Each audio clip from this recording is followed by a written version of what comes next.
All right, we are ready to start. So I believe we have our whole council here. I'm going to go ahead and call our regular city council meeting to order. The time is 7:25 p.m. and I will state for the record my intent to have this meeting be in honor of Vallejo's own Sly Stone. So we'll adjourn in his memory this evening. I will ask our city clerk to please conduct the roll call. Mayor Soares. Present. Vice Mayor Bergenser. Present. Council members Gordon. Present. Lettigiu. Machulik. Present. Matias. Present. Palmaris. Present. All right, thank you. That is going to bring us to the Pledge of Allegiance, and I'll ask everyone to please stand and join council for the pledge.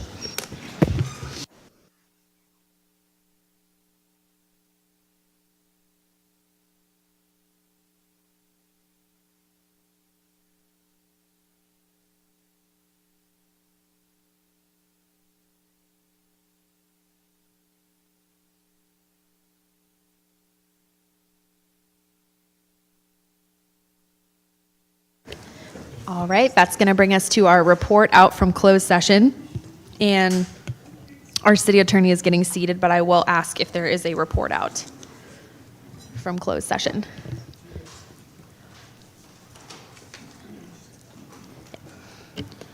My All right, apologies, no a couple problem. of housekeeping items. So the City Council did meet in closed session this evening with regard to the following items. Conference with legal counsel, existing litigation pursuant to Government Code Section 54956.9 D1, Ty Robinson versus the City of Vallejo, Solano County Superior Court case as listed on the agenda. With regard to that item, the council gave direction to staff, and there's no other action to report at this time. Item B, conference with labor negotiators pursuant to Government Code Section 54957.6. The agency representatives are the city manager and the human resources director. The organizations are the Vallejo Police Officers Association and IBEW Local 1245. No action to report on that item.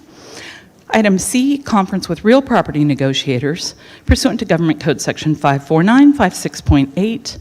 The property 23 Harbor Way. Agency negotiator Gillian Hain, Assistant City Manager.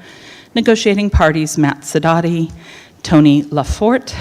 Price and terms of payment were under negotiation. The council provided direction to its real property negotiators with regard to that item.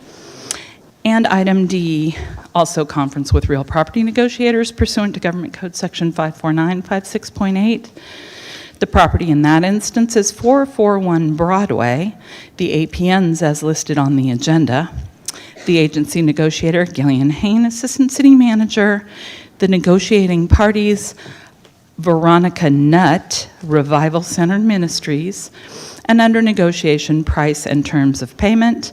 The council did provide direction to its real property negotiator with regard to that item. There is no other action to report. All right, thank you very much. That is going to bring us to item number 5, which is our presentations and commendations. And we do have one proclamation this evening, which is a presentation of a proclamation declaring the week of June 17th, 2025 as Juneteenth week in the city of Vallejo. And we have some of our representatives from our African American Family Reunion Committee and our Juneteenth committee here. There they are. And Councilmember Lettigiu is going to be presenting this proclamation. If you all could please join her at the side podium.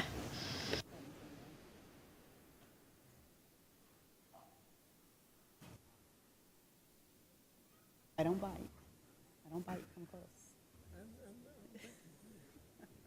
Thank you for coming.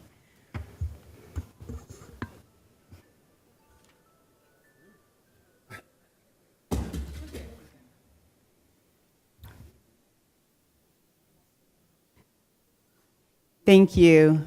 So, declaring the week of June 17th, 2025 as Juneteenth week in the city of Vallejo. Whereas Juneteenth is the oldest known celebration commemorating freedom from slavery in the United States, and whereas on June 19, 1865, more than 2 years after President Lincoln signed the Emancipation Proclamation, word finally reached Galveston, Texas, that slaves were free, and whereas on June 18, 2021, President Joe Biden proclaimed Juneteenth as the 12th federal holiday to be observed on June 19th, and whereas President Biden called upon Americans to recommit together to the work of equity, equality, and justice, and to eradicate systemic racism that still undermines our founding ideas and collective prosperity. And whereas for more than 3 decades, the Solano County African Family Celebration Committee has organized Vallejo's annual Juneteenth celebration on the 3rd Saturday in June, providing an opportunity for the entire community to participate in the national observation of this historic event in our country.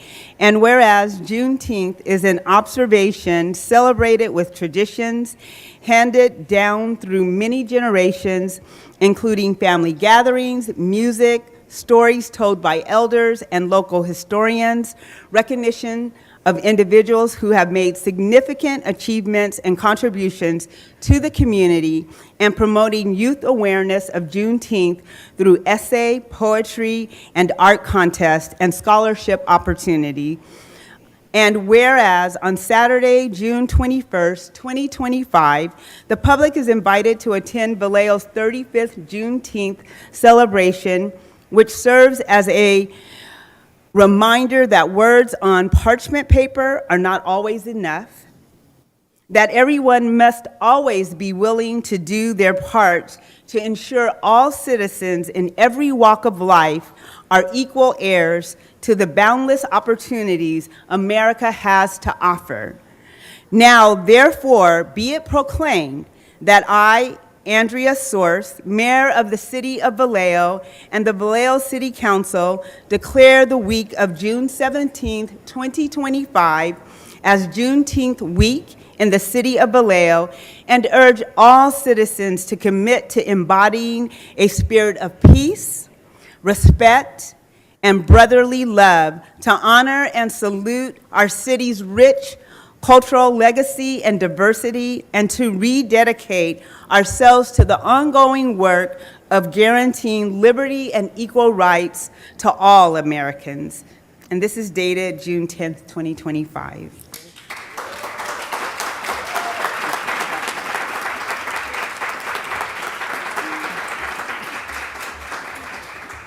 My name is Don Jordan. I'm this year's president for the Vallejo Juneteenth. As she said, this is our 35th anniversary. And this was a dream of mine to be on this committee because I knew how important it was to the community. But as anybody that holds the position of president, I'm not the only one that makes this happen. This group of ladies and gentlemen, they make this happen every year. And I'm proud to be a member and to be associated with such great people. And as I tell everybody, in Vallejo, in the black community, if we didn't have black women behind us, nothing would get done. And it's true for this committee right here. So I wanted, Angela, could you come up for a second? Because Angela is my everybody person. So this is the flag. Could you tell them a little bit about what's going to happen on Saturday? Thank you very much, and to the members of the City Council and the members and visitors and residents of the City of Vallejo, we're so grateful for all the support that we're given. On Saturday the 21st, beginning at 9 a.m., we will have a parade down at Sonoma Boulevard and Tennessee Street with lots of different entries coming down to the waterfront. At 10:30 or 11 o'clock, we will begin the festivities. We have over 70 vendors that are going to be presented. We have a wonderful entertainment program, live entertainment for you, children's activities, and dozens of food vendors. There's going to be a great variety of food that's going to be offered, and that'll go on until 5 o'clock. And so it's a great opportunity for families and children to gather in a wonderful environment, and we look forward to all of the public who can come and support our event. Thank you so much. All right, thank you. If you all could join us in front of the dais, we'll take a quick picture. Would Go you- ahead. I said if you all can join us in front of the dais, we'll take a Okay. quick group And- picture. And thank the city, because the city of Vallejo always supports us in this. And I want to thank the council and everybody in the city that works with us. And thank you for loaning us Derek, because he has been a double, triple asset. I don't know what we're going to do without him, but he has been a great, great asset for us from the city of Vallejo. All right, thank you.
Yeah. All right. Thank you all so much. That is going to bring us to our first community forum, which is item 6. I'll ask Manny to start our 2-minute clock for community forum. And our first community forum is 15 minutes. We do have a big budget item. And we, at the moment, I believe, have 6 in-person speakers. So we can get through 5 technically. If everyone can attempt to be expeditious, we'll get through all 6 of our in-person speakers, and anyone else wishing to address the council on items not on tonight's agenda, you're welcome to join us for the second community forum later in the meeting as well. So let's go ahead and call our first in-person speaker. Thank you. Our first speaker is Stephen Hallett.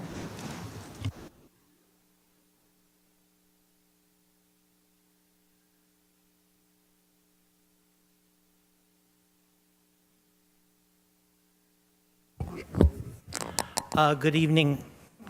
Good evening, Mayor, members of the council. There we go. Good evening, Mayor, members of the council. One thing I want to talk about is Solano Transit Authority is going to be considering supporting toll roads in Solano County, particularly toll roads on the weekends. Now, for those who don't know, Solano Transit Authority is composed of all the mayors of Solano County and 1 supervisor. So Mayor Source, when you go to the meeting, if you would please vote no on the toll issue. I heard from Mayor Moy in Fairfield today. She said she's going to vote no. Every time Solano County's had the opportunity, we voted down these tolls because it's essentially ripping us off and sending our money down to Silicon Valley and using that money for things that, well, just about everything but fixing the bridges. We keep hearing, oh, there's no money for the bridges, yet those tolls keep going up, so that money's being squandered. So there's that one. The other thing is we've got to start getting the staff work to be of much better quality. The meeting last week was just simply unacceptable. Basic questions were asked that just simply could not be answered. Where did you get this number for the insurance? Where did you get these numbers? How did this budget come to be? And you saw that. It was just, oh, there was no answer. When these items are coming to the council, all of that work needs to be done before it gets here. They need to be ready to answer those questions when they're asked. And really, those are questions the council shouldn't even have to ask. Those are things that should be in the staff report. We need to know, how much is this going to cost? How is it going to be funded? Where is the money going to be coming from? How did you arrive at that budget? How do you know that that budget is sustainable? None of those questions were able to be answered. And that is one of the main reasons that we keep going into midnight, is because the council has to go through so many things that should have already been taken care of. And I'm sure I'm going to hear, oh, we've got that taken care of, or, oh, don't worry about that. Well, that's exactly what we heard about the Broadway Street housing project. How much money did we have to spend from Measure P to bail that project out that we were never supposed to have to use Measure P money on? And yes, I'm going to keep bringing that up because that's money that should have gone into fixing the roads. That's money that should have gone into taking care of so many things that's money that we're not going to get back. And I still don't know, how are we going to fund all of these things once the funding that we've received runs out? What's going to happen? Essentially, we're going to have to shut those things down because we're not going to have the money. We're staring at a deficit. We're staring at declining revenue. The state is losing money. The city is losing money. The federal government is closing the bank off. I mean, well, really, we're the bank because California sends more money to the federal government, but that's a whole other story. I mean, so we don't have the money. We've got to start running a tighter ship, and we've got to get these things taken care of. We can't have these meetings going till 11, 12, 1, 2, 3 in the morning, and we can't have staff work that just is frankly unacceptable. Thank you. Thank you. Thank you. Our next speaker is Ann Carr.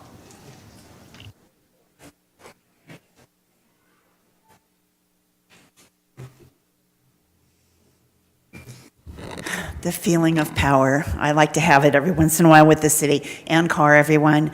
I want to echo some of Stephen Hallett's comments about these midnight oil meetings. And I know that Mayor Soares had made a comment in a social media post that she intended, to trim the agenda, but I just want to stress how important I think it is to have meetings that wrap by 11 p.m.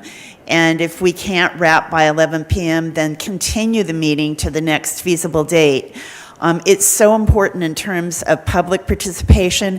It's important in terms of council members. So by my reckoning, I believe at least 5 of our current council members have full-time daytime jobs where they don't have the flexibility of moving things around. We have to be cognizant both of how punishing it is on everybody, but also what the impact could be on any residents who aren't here and any potential council members who might think about running for council in the future. And if they look at council meetings go until 2 in the morning, they're going like, oh, hell no. So with respect to tonight's calendar, I suggest that if no schedule is demanding it, all of the landscape maintenance contracts, that's item B, C, D, and E, those could be postponed. Items G, I, and J, I think those don't look like they're particularly urgent.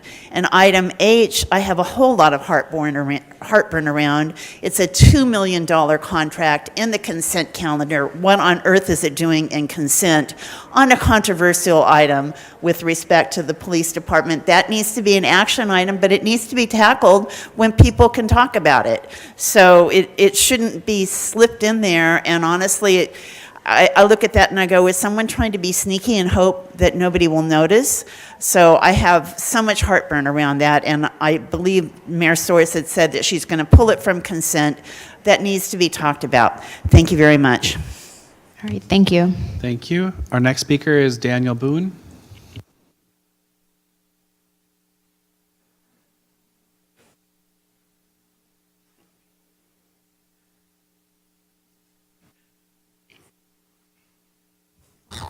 Good evening, Mayor, Vice Mayor, and council members. Ann Carr and I did not speak before the meeting to coordinate our comments, but my comments are going to follow on with what she just said about the meetings going late. And I will tag on to what she said by pointing out to you that the law of this city, the municipal code, section 2.02.240, about the preparation and posting of the agenda, says that the city manager or designee shall, in legal language, shall means you must, not you might, or if you feel like it, shall endeavor to arrange the agenda in such a manner that adjournment, if at all possible, shall be had no later than 11 p.m. of the date scheduled for the meeting. Now, since this council was composed in January of this year, I can't count the number of times that you all have talked about rebuilding trust with the public, the importance of transparency, the importance of having the public involved in doing the public's business. Well, when your meetings run past 11 p.m., someone in the past who made it the law of this city that meetings should adjourn at 11 p.m., thought that 11 p.m. is a reasonable time for the public to tune in, come to meetings, and participate in your process. So when you go past 11 o'clock, you are violating the public trust. You are violating the public's right to participate in what you do. So I am piggybacking on what Ann Carr said. You should adjourn your public meetings by 11 p.m. And anything that is not covered by 11 p.m. gets carried over to another meeting. And the endeavoring that is supposed to be done shall endeavor. That endeavoring needs to be taken seriously. Otherwise, the law of this city means nothing. Thank you. Thank you. Our next speaker is Sherry Ann Grimm.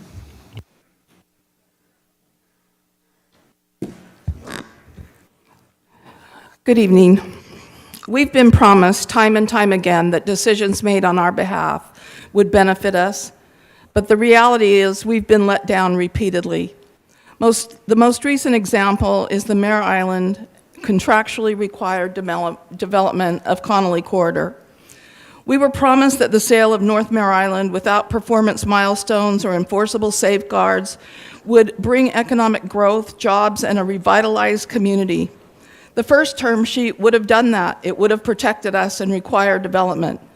But under the advice of Assistant City Manager Hain and the then council, they approved a weakened second term sheet with a clawback clause to supposedly protect us.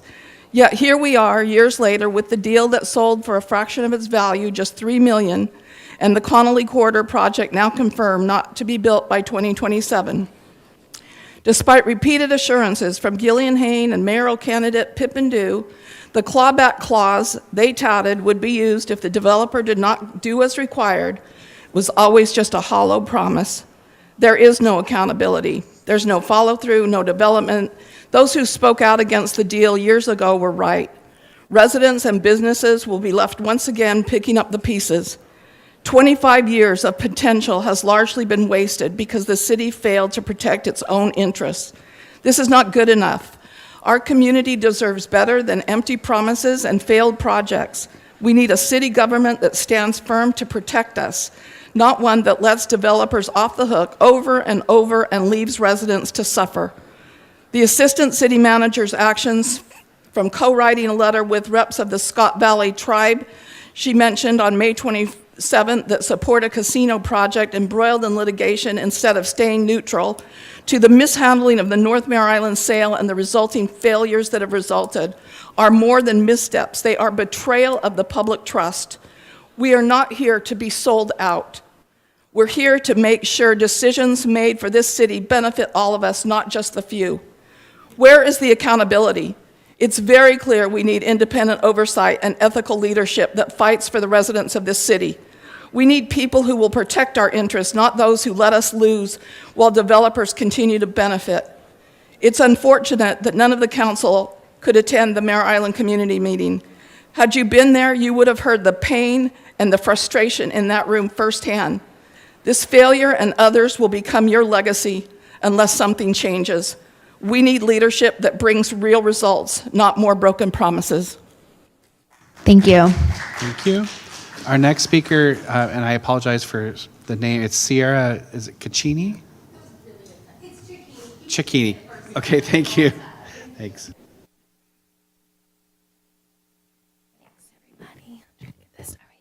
Good evening, Mayor Source, City Council members, and staff. My name is Sierra Cicchini, and I'm an education manager with Solano Resource Conservation District. I'm here to tell you about the fact that this spring, I had the opportunity to take more than 200 Vallejo High School students out to sites like Blue Rock Springs Creek, Rindler Creek, and Sulphur Springs Creek. Together, the students studied creek health by studying and monitoring the different aquatic insects living in our waterways and also conducting water chemistry tests. Real hands-on science that gives students not only a deeper connection, but a meaningful connection to this environment. We work with a professor from Portland State who actually takes the very data these students collect and uses it for a research paper. Very unique. June 12th, we are actually getting ready to present this year's findings, and I'll send you some of that info tomorrow morning. I would love for you all to be there. For more than 20 years, Solano RCD's watershed education programs have brought students outdoors to connect with their local water systems. This year alone, we engaged nearly 2,250 Vallejo students from 14 different schools, and this is a part of the 10,800 students that we educated in Solano County. These experiences are completely free to students, to schools, and to teachers, thanks to local funders like Solano County Water Agency, who pay for all of these crucial expenses, like our overhead, getting students to and from their schools. These are legacy programs.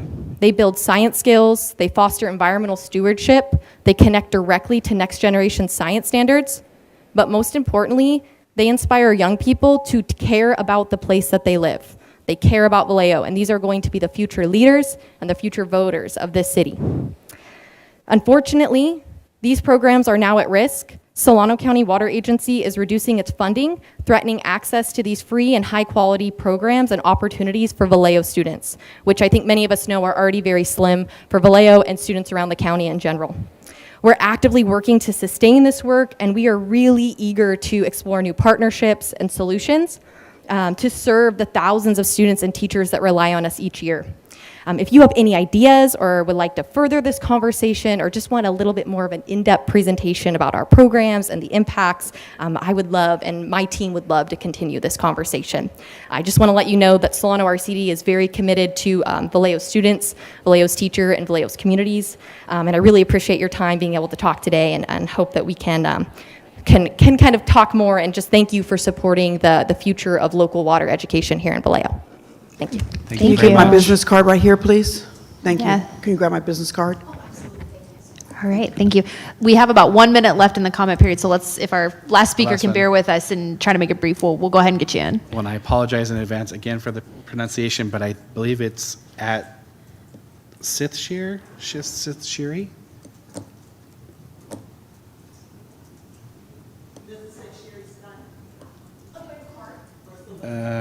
No, we're trying to get our It's the final at speaker. sign, and then it says STITHSHRRI. Okay, sorry.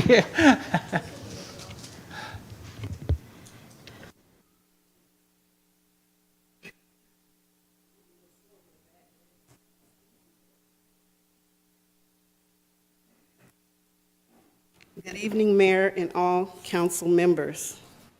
My name is Sherry Woodstife. I was born here in the beautiful city of Vallejo. I have several crucial items I'd like to address to the council. My first concern is 911 operators. They need extensive training in communication, as they are the first responders in a crisis. They have poor communication, they will put you on hold. No compassion and lack thereof can cost someone their lives. I've been in that position twice with them. So that's a big problem for me. The police force, we need officers that are both well-trained in cross-culture, in tune with those calling and their response time. In addition, we need at least 40 officers minimum on the force. Vallejo is no longer the military and family town that it once was. Yes, there were issues from the 40s through the 90s, et cetera. However, today is too much. Citizens are taking matters in their own hands out of fear for their families, safety as well as their own. There will be an inferno if Vallejo does not get a hold of this. Los Angeles doesn't compare to what will become if we're not reeled in soon. The fire, and I think I said before, the fire department is on point. There were new barracks on Mare Island. Well, they weren't new probably when they tore them down, but they were new, and I believe they weren't used. Instead of tearing them down, it was a perfect placement of those that are and were homeless. Why weren't they utilized for our homeless? Who made that decision? Crime is at an all-time high. Why is the leader allowing the prison to release citizens here with nowhere to go and they're non-residents? Is it the lack of leadership interest? I'm not speaking about your capability, I'm talking about the interest. Somebody has got to take the bull by the horns in the city of Vallejo. This city is in the worst crisis I've ever seen in my 65 years of living here. I have 90% in the military time as a dependent. However, In Northern California, Mare Island, Travis Air Force Base, Presidio, San Francisco, Treasure Island, Naval Supply Center, Oakland, Alameda Naval Air Stations are all the bases I've been a part of. And I retired from there in 2005. This does not include my working in other states as well as out the country in a government position. I'm asking that the city of Vallejo take the time. We have a problem. I was born and raised here. I thank you for your time and attention. Thank you. All right. Thank you. Also, we'll close our first community forum. Anyone else wishing to address the council on items not on our agenda, you're welcome to stay on and join us for our second community forum. With that, we'll go on to item 7, which is our consent calendar and approval of the agenda. And there it is. And before we open up public comment and address the consent calendar, I am going to make a motion to change the agenda. And I am going to move that we pull consent item H and continue it to a future meeting, and that we only tonight see the budget items, which are, we have to do the hearing on the city's job vacancy status legally before the budget items, so item G, H, and I, and that we continue all of the other items on the agenda to the next meeting. The items that require publicly noticed public hearings and require notice of continuance to a date certain, we'll continue those to our June 24th meeting. And the reason that I'm doing this is the vice mayor and I sit in agenda setting meetings, and we had given a strong preference, and we're under an understanding that we would be clearing tonight's agenda to focus on the budget. And so I'm making the motion now and asking my colleagues to allow us to clear the agenda to focus on the budget tonight. Councilmember Gordon, comment on the motion, and then we'll vote on it. I would like to ask, is this a time-sensitive matter? Could this be put us off? I wasn't going to speak to that issue, just a different one, but Andrew. Yes, it would be okay if the items that are being proposed to be continued to a future council date were continued to that date. I do have a caveat, Madam Mayor. Okay. The items that are noticed as notice public hearings, we will actually need to open them and continue them to a date certain, as opposed to just making a generalized statement that we're And continuing which of the them. items need to have an open public hearing? I hate to say that, but it's a There's bunch. multiple. There are multiple. It's literally all of them, isn't it? Well, with regard to the, this is merely a suggestion, and certainly you don't need to take it. But if we have, since we have to open them, the landscape and lighting items, it may take just as much time to continue them as it would to take action on them, but that is up to the council.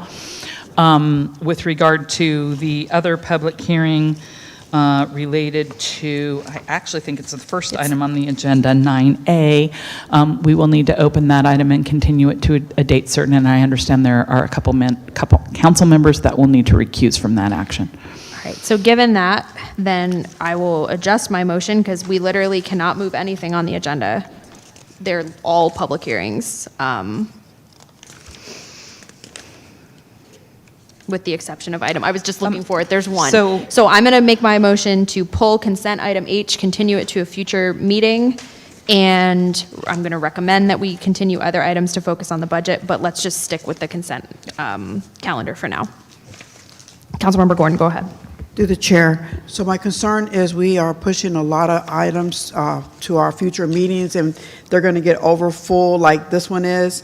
Is there any way that we can just address this really quick? I mean, just to get it taken care of? Because my concern is we're pushing a lot of items to the next agenda, and we'll never, ever get to what we need to do. Just a clarification. So my motion on the table right now is just to pull item H, continue it, and proceed with the consent calendar. And we can vote on that, and then we can decide about the other items one by one, because we'll have to. Councilmember Matias? I just have a clarifying question on your motion. You said that you want to continue that item to a future meeting. Is that I guess I want to understand, what does that mean? Is that next year? Is that next week? Is that 2 weeks from now? Do we need to keep it generic by design? I'm just curious. The public hearings, I was proposing to continue to the 24th, which is our very next regular meeting. The item H, the side letter agreement, it's really dependent on other conversations with staff that we have. It would be to one of our very next meetings. I'm proposing this because we owe it to the public to review our budget and have a budget meeting. And we had the understanding that we were going to have a budget meeting, and we have, 50 other items on the agenda. I'm just trying to clear the agenda. The council's welcome to override me on this. I'm just saying, I think we should push these to later in June and focus on the budget today. I don't disagree with you on that. I'm just asking, when it comes to that item in particular, because it's an item that has been talked about in public. I know that we have additional discussions and information that we need to get, but I want to know, when are we going to talk about it in general? Like, is it next year? Is it next month? I just want some specificity. I don't have a problem with the proposal. It would be it would be most likely the 24th. I'll let the city manager jump in. So the city council is, city staff is prepared to present that item at the meeting of June 24th. You all can continue it to a date certain. So in that motion, you can include what date you would like to have returned on. 24th is fine. All right, let's do that with that amendment. And let's go ahead and vote on that.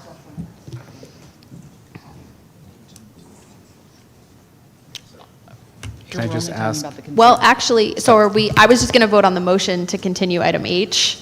If we're going to vote on the whole consent calendar, then we need to take public comment on this consent calendar. Wait. Can we vote on my motion, or do I need to withdraw my motion and do the consent calendar as is? Your motion is first, so. So can we vote on the motion? Is what's on the screen just my motion? I think we don't have a thing for the screen for your motion because your motion was not pre-prepared and loaded into the screen. Right. So it would So just that's be what a I'm saying roll call. Roll call vote to continue item H to, you said the date and I was. We'll go to the 24th. June 24th. Yeah. Let's vote on our screens, even though it says consent calendar. We'll just say that this is that motion.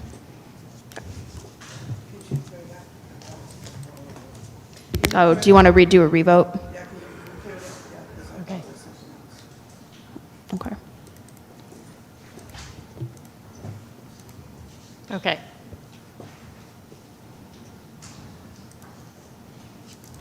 Motion carries unanimously. All right. With that, I'm going to go ahead and open up public comment on the consent calendar. Anyone wishing to comment, speak to the council on items on the consent agenda. I don't know if we're taking public comment on H or if we can continue those since it's no longer on the agenda. not on the So we can go ahead. Anyone wishing to address the council on items still on the consent calendar agenda, please feel free to raise your hands or sign up at the kiosk. And do we have any speakers at this time? They may have been Yes. wanting to speak on item H, so we'll just, if you could flag us and come up if you still want to speak on a different item. Our first speaker is Ann Carr. On the Nope, an item H? She wanted H? Yep. Okay, Stephen Hallett. So item other than H. Okay.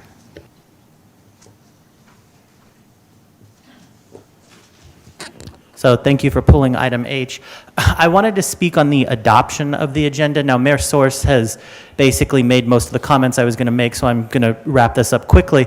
But you've got to get these agendas under control. It's absolutely outrageous that these agendas were packed with items that were not time sensitive when we've got the budget, we've got the staffing vacancies that have to be talked about. We had item H, which fortunately is gone.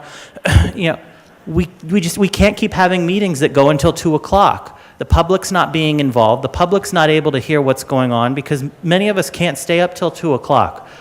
There's things going on, and this is just a prime example of just burying stuff on the agenda and just hoping that nobody notices. I mean, I know we're not talking about item H, but, spoiler alert, we noticed. I mean, and when you do that, the public is not going to trust these agendas. They're going to start looking through them even closer. They're going to start asking more questions, and then you're going to have more questions about what's going on. Why are you doing this? Why are you doing that? All because we can't trust you because we see you're trying to hide stuff. Thank you. Thank you. Thank you. Our next speaker is Daniel Boone. H. You're H. All Okay. right. Sherry Ann Graham. H. Item H. Okay. Thank you, that's it. All right, anyone online? We do have one speaker online. All right, let's go ahead and call them as long as they're on consent items other than H. Dr. Scheusel, did you want to speak on anything else besides H? Yes, I want to talk about the consent calendar in general. And I'd like to thank the mayor for pulling 8H. But I want to say, this is no isolated instance. This staff uses this as a strategy to try to sneak stuff through. And I think it's time that it finally become public enough that the staff finally realizes they have to treat us like humans instead of like someone that they can try to trick into getting to vote on things, and then later saying, oh, you voted on this. Tonight, for example, there was 12 consent items and 10 action items. How do they expect anyone to reasonably make decisions on that amount of items? And I would say the other thing is, if you read the staff reports, particularly 8H, but others also, they are so vague that you don't know what you're voting on. You may think you are, but you're not. And I think city council ought to start sending back those reports if they're not detailed enough. And it's not a mistake. Staff purposely does that, and they can deny it all they want. But it's just time that the public be treated the way they should. Thank you. All right, thank you. Any other commenters? None at this time. All Madam right, Mayor. with that, would any of my colleagues like to pull anything else from the consent calendar? And seeing none, do we have a motion to approve the consent calendar? I move that we approve the consent calendar. All right, we've already made the change to the agenda, so, okay. Yes, excluding item H. All right, let's go ahead and vote.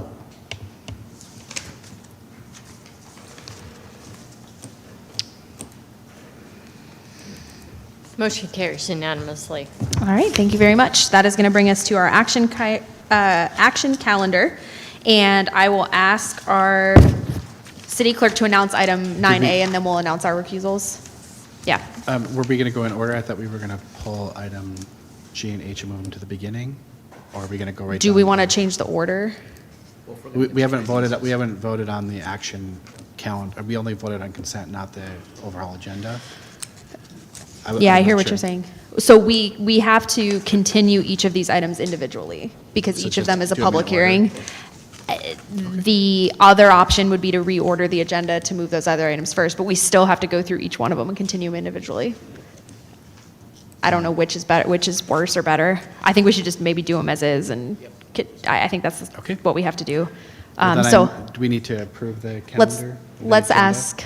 I thought you No, did that with we the only consent voted. calendar. We only voted on the consent calendar, not the whole agenda.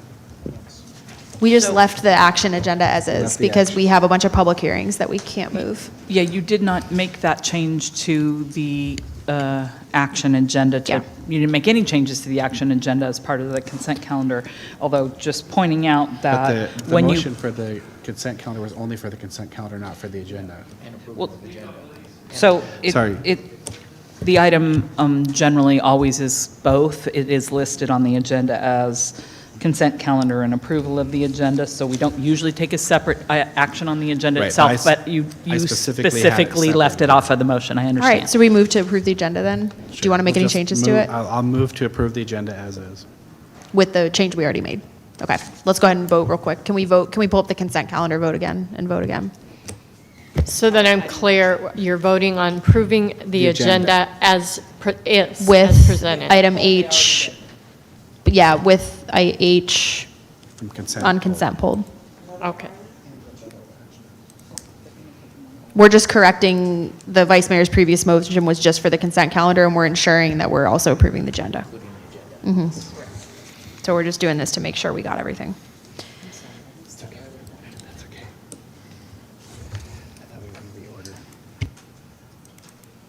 That motion carries unanimously. All right, thank you. That's going to bring us to our action calendar, and I'll ask our city clerk to please announce item 9A.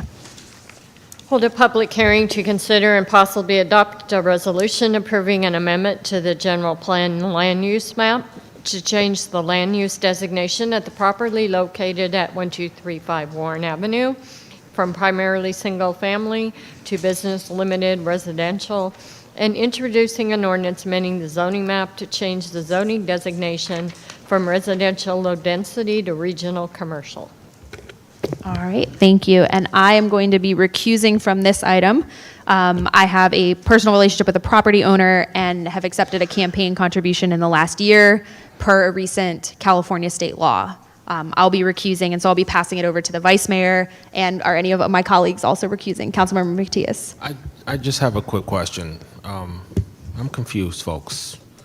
I thought we were moving the budget item to be number 1. So is that not happening anymore? In order to do it, we literally have to open each of these public hearings and then continue each of these items. We could reorder the agenda to move those forward. So, But I think we owe it to our applicants that are here to promise them that we're not going to have their items, so they don't have to sit through 2 hours of budget hearing just to then have us take their item and continue it. So That's we're- my reason for leaving it as is. so we're just going to run through all of them and decide and do all the things? No, we could continue them still. Okay, so, yeah, I wanted some clarity. Thank you. So I will also be recusing myself from 9A because I received a campaign contribution from the property owner. All right. And with that, I'll pass it to the vice mayor, and we'll ask Manny to start our public comment clock.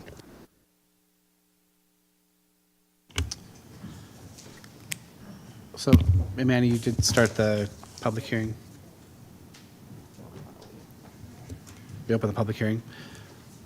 And we're looking to, do we need to let that run out before? Sorry, I apologize, do we need to have the clock run down before we can continue the item?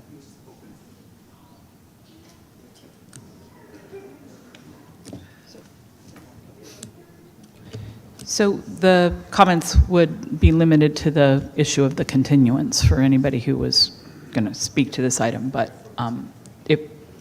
assuming you are continuing, and that is the item that you're intending to take forward, is the continuance. Reminding the council during our 1 minute here that we would be continuing this item.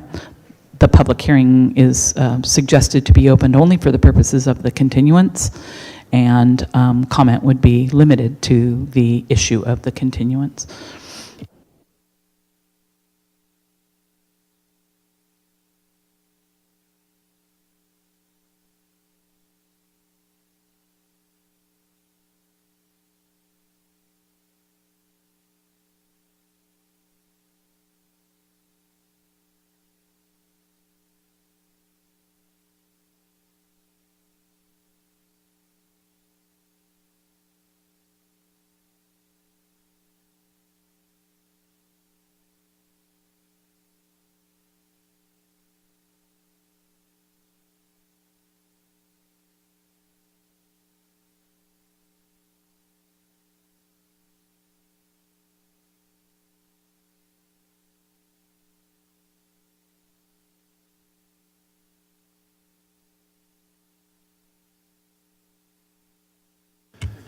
Do we have any public speakers, Manny? We do have 2 speakers, Mr. Boone, and online we have a phone number ending in 374.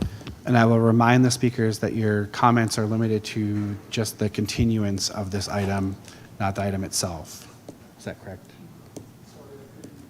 So we're planning to continue this to June 24th, but we had to open this, so your comments are limited to only the continuance, not the actual item. Okay. I support continuing all items on this agenda that would cause this meeting to go past 11 p.m. in violation of Vallejo Municipal Code, Section 2.02.240. I urge the council to continue all items necessary to be sure that this meeting does adjourn by 11 p.m. Thank you. Thank you. And our online speaker? Phone number ending in 374. Please please hit *6 to unmute yourself. And you have the floor. It should be noted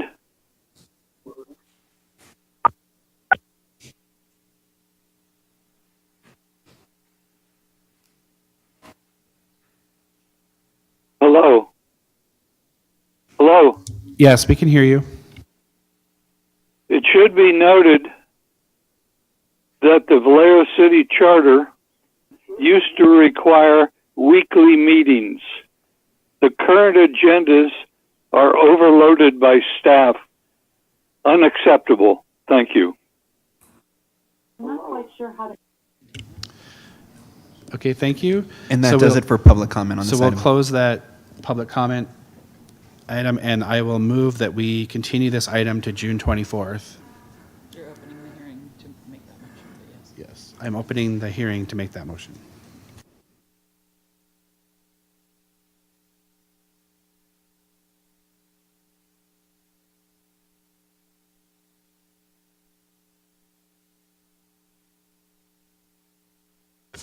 That motion carries unanimously with the mayor and Councilmember Matias abstaining due to conflict of interest. So that public hearing is officially renoticed for the 24th. There will not be another notice mailed due to the action of the city council this evening. The previous notice stands with a continuance to the 24th. Or was it the 22nd? I'm sorry, 24th.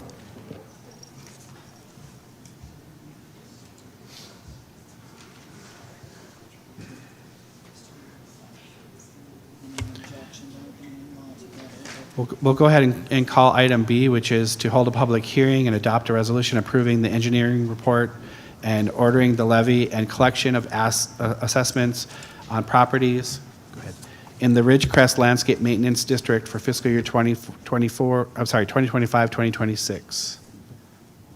And I will open for public comments.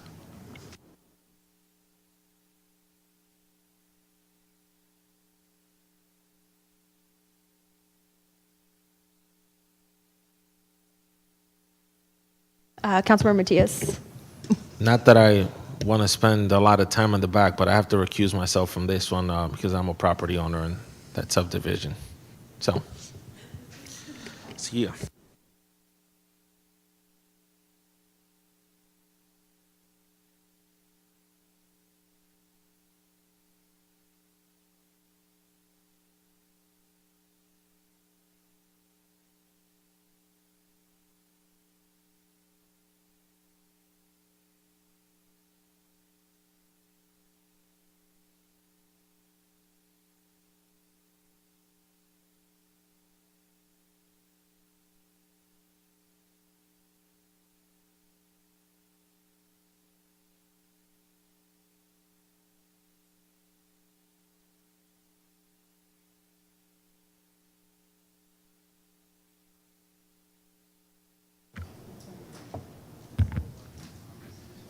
Through the chair, can I ask a question? Through the chair? Okay.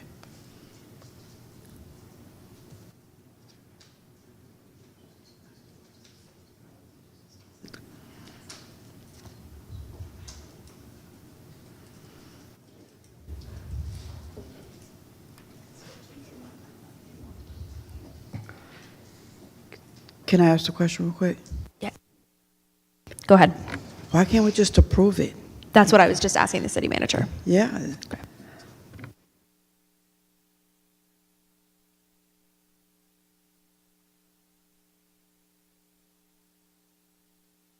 No All speakers right, at this do we time. have any public commenters on this item? All right, do we have a presentation on this item? We may just want to go ahead and approve it while we're here.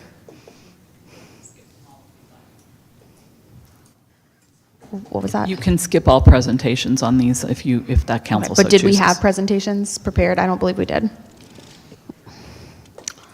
All right. Let's do this. Do any council members have questions about this LMD? I'd just like to make a motion to just- approve it. If you could just put your light on and go through the chair. But yes, we'll go ahead and do that. Do you have a motion? Then, okay. That's my motion. Okay, let's go ahead and vote.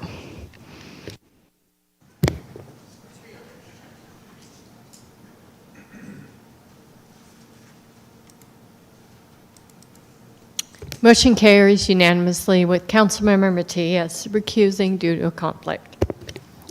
All right, with that, that is going to bring us to our next item, and I am going to, now that I understand the parameters and the constraints that we're under, I am going to go ahead and say that we pull item G and H and I up to the front and go ahead and do those now, and then we'll go back through the rest of them later. And you all can sense my frustration, but I think this is the best way to get done what we need to get done. So if that's okay with the rest of council, let's get Councilmember Matias back in here. Do we need to vote on that, or can we do just kind of a nod vote?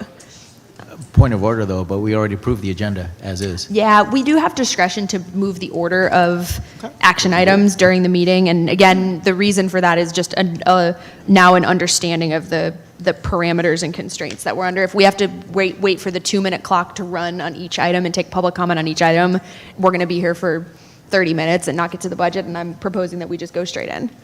So why don't we go ahead and bring up, we'll take items G, H, and I, and then we will go back to C. Do we need to vote on that? Or can we just do that?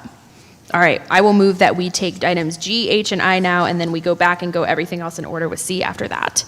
And do we need to just do a roll call vote? Here, I'll just bring the consent calendar up again. Okay.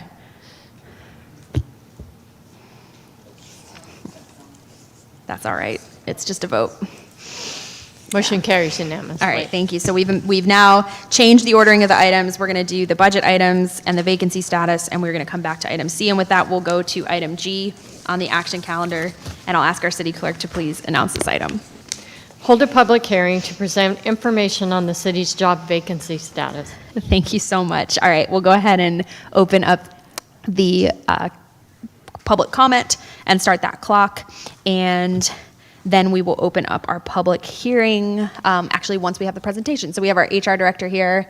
Director Cifuentes, do we have a presentation on this item?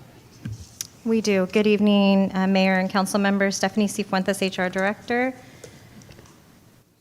Okay, so the item before you tonight is a public hearing regarding the city's vacancy status to satisfy the new Assembly Bill 2561.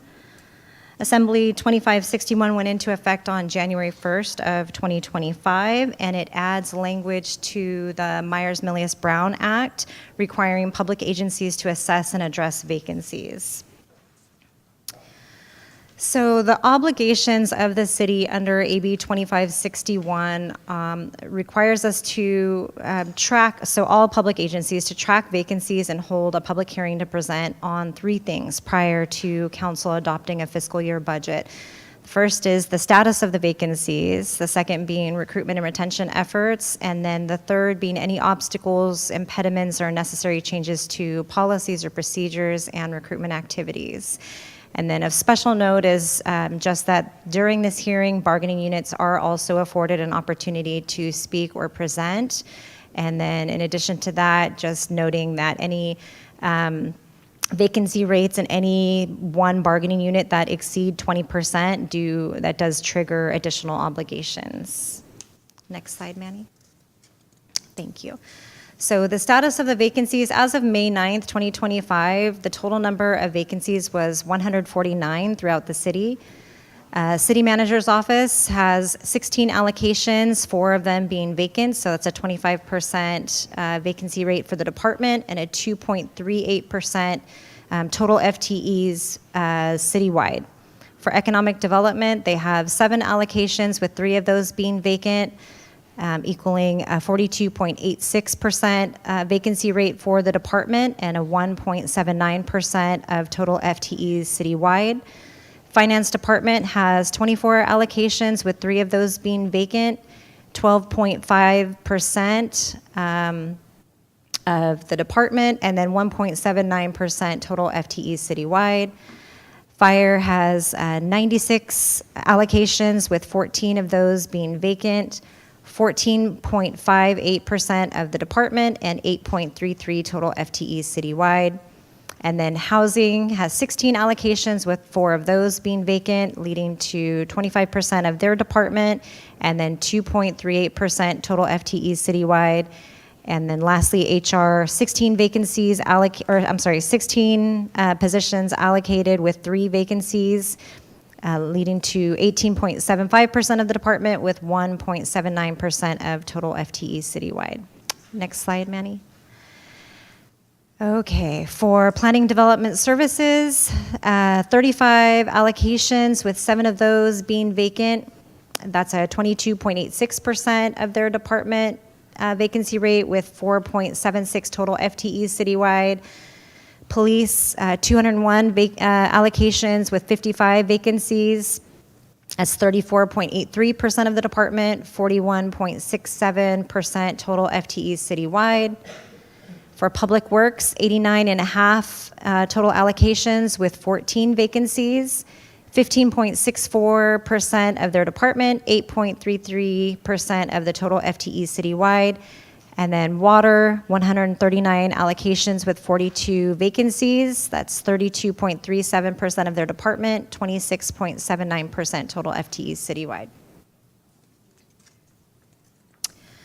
Okay, vacancies by bargaining unit. So we have CAMP, IFF, IBEW, UNREP, and VPOA. For CAMP, there are 122 allocations within the CAMP bargaining unit. 19 of those are vacant, so that's a 2.80% total FTE citywide. For IFF, they have 86 allocations for IFF specifically with 10 vacancies, so that's 1.47% FTE citywide. IBEW, 293 allocations with 73 of those being vacant, so that's 10.71% total FTE citywide. UNREP, 40 allocations with 10 vacancies, so that's 1.47% total FTE citywide. And then VPOA, 119 allocations with 37 vacancies. That's 5.43% total FTE citywide. So our recruitment and retention efforts from July 1st, 2024 through April 30th, 2025. We participated in 10 career fairs, opened 73 recruitments, processed 3,754 applications, which includes public safety. Of those, 16 applications for police officer lateral were processed, 117 applications for police officer entry, and 263 applications for police officer recruit. We processed approximately 80 new hires, also including public safety. So public safety specifically, 13 police officers, 2 laterals, 4 entry, and 7 recruits. The City of Vallejo is a competitive civil service system. We're required to post, advertise, and conduct some form of job-relevant testing. So that could be written performance exams, interviews, multiple different options depending on the type of recruitment for all classified positions. Candidates selected for unclassified positions through a competitive process must submit to fingerprinting, backgrounds, and pre-employment physical. Our goal in human resources is for staff to open at least 2 recruitments per week. This is dependent upon completion of staff training, HR being fully staffed, capacity of HR staff with competing priorities, the capacity of departments to participate in the recruitment and selection process, and whether or not departments have operational reasons for not filling their vacancies. Sometimes that's due to potential reorganizations that they're looking at, class spec revisions, space deficiencies, et cetera. All right, obstacles, impediments, recommendations. So civil service systems were created to ensure that everyone experiences a fair and consistent employment practice. To that end, there's nothing in our process that I would recommend changing. I think that that's an important component of public service. What I do see as impediments to recruitment and retention are, number 1, culture. Employees need to feel like they are valued and appreciated for their contributions and respected for their expertise. It creates a community. It builds loyalty and resiliency, even through tough times. If we show respect and practice professionalism through our actions and words, and show compassion for our community, city staff, and city council in all situations, including those involving disagreement and difference, we demonstrate to our staff, community, and the rest of the world that we're a great place to live, work, and play. If we focus on forward thinking while building on history and lessons learned from the past, we demonstrate to our staff, community, and the rest of the world that we are a great place to live, work, and play. And then the second thing, total compensation. Total compensation includes base pay, incentive pays, specialty pays, health, vision, and dental benefits, retirement, paid time off, and other perks such as tuition assistance, gym discounts, pet insurance, daycare or daycare subsidies, and more. And that's the end of my presentation. I do have Kim Kamadi on Zoom, who would like to make some statements on behalf of IBEW. All right, and from an ordering perspective, we can let her go ahead, right? All right, let's go ahead and invite her to speak. Thank you for being with us, Kim. Hi, can you hear me okay? We can. Good evening, and thank you for letting me speak. I know you have a long agenda, but I'm here, Kim Kamadi, IBW Local 1245. I'm the business representative for the union, but I'm here to discuss just what Stephanie just went over, and that's to address the critical issue that threatens the very foundation of our city's operations. It's an alarming 25% vacancy rate within our bargaining unit, IBW 1245 alone.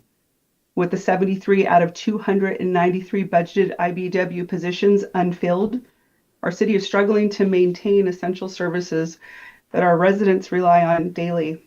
These vacancies span across vital departments, including public works, water, fleet, code enforcement, payroll, police support staff, housing. That's just naming a few. The absence of IBW classifications is not just a staffing issue, it's a crisis. And it impacts the safety, efficiency, and quality of life in our employees and the community. I'm very grateful, employees are grateful, and the union is grateful for the progress that was made during the last year's negotiations and the general wage increases that were implemented. They were very commendable steps, but they aren't enough to stem the tide of high turnover and unsustainable workloads our employees are undertaking right now. Our dedicated employees, they're treading water. Once again, continue to tread water, trying to keep the city afloat because there is not one classification that doesn't touch all of the city from IBEW. And so consider an example of citywide smart meter project where our current staff is tasked with changing out 13,000 meters. Despite this massive undertaking, reliance on daily and nightly overtime is not sustainable. It's not a sustainable solution for our employees, and it's leading to burnout, decreased morale, and that's just one of many examples. And I just want to say that the savings the city achieves through vacancies is a double-edged sword. I understand it can offer short-term financial relief, but it's causing long-term operational inefficiencies, and it jeopardizes the well-being of our employees. And it's something we have to really take a hard look at to bridge that gap. So I urge City Council to take immediate and decisive steps for action. And I can see how there's other departments. We see positive examples of leadership in other departments where proactive measures are taking place for recruitment and retention. However, that same level of attention and care needs to be extended to IBEW employees. It's the only way to ensure the city of Vallejo remains functional and efficient. Our employees are literally the backbone of the city. And I look forward to meeting and conferring with the city to develop a retention strategy for IBEW Local 1245 bargaining unit positions. Thank you for your time and consideration. Thank you so much for joining us. So what I'll do is I'll ask council if there are any questions for staff in the short term, and then we'll go ahead and open up for comment in the public hearing. Then after we close the public hearing, we'll do another round if council members have additional questions. So do any of my colleagues have questions at this time? Go ahead, Councilmember Matulik. Thank you, Mayor. And thank you, Stephanie, for the presentation. And I get this question all the time. So if we're first noting that we have 149 vacancies, people are asking where are they posted? And the fact that you note on here that due to operational reasons for not filling their vacancies, is there a way we can explain to the general public out there of why, if we have so many vacancies, why we're not trying to fill those?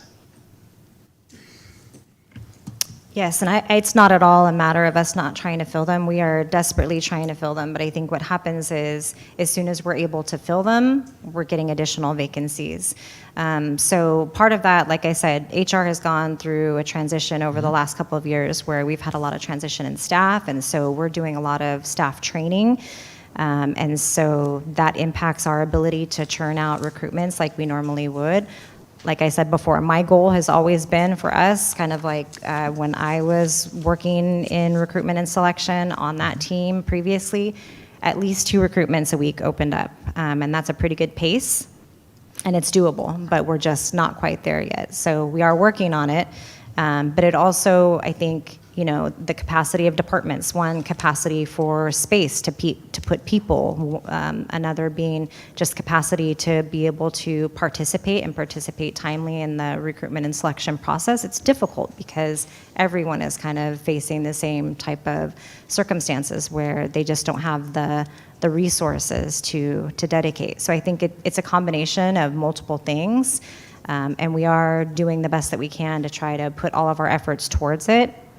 Like I said, I provided the data in terms of what we've been able to accomplish just in the last fiscal year.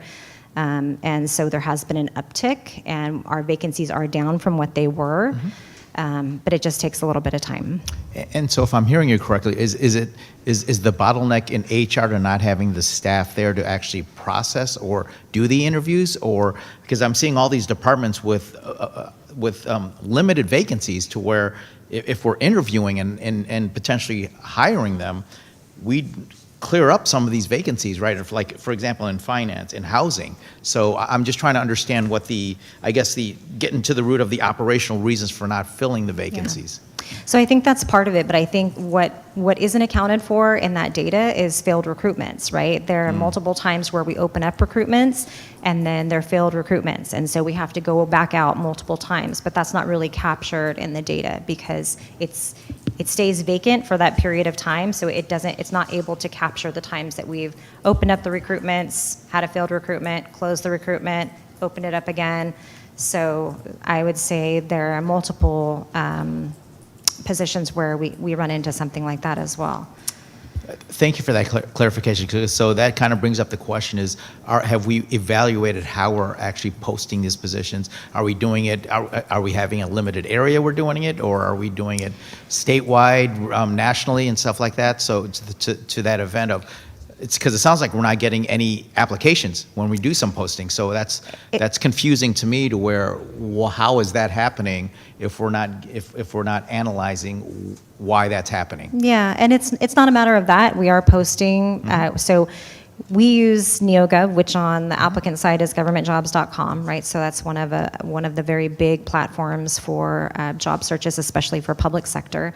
That also gets scraped by Indeed. We also use social media. We use Careers in Government. We use Circa. It's now called something else. I can't remember the name of it, but it's our kind of our diversity jobs hub. So they take it and they post it out to a bunch of niche sites to make sure that we're getting a diverse pool of candidates.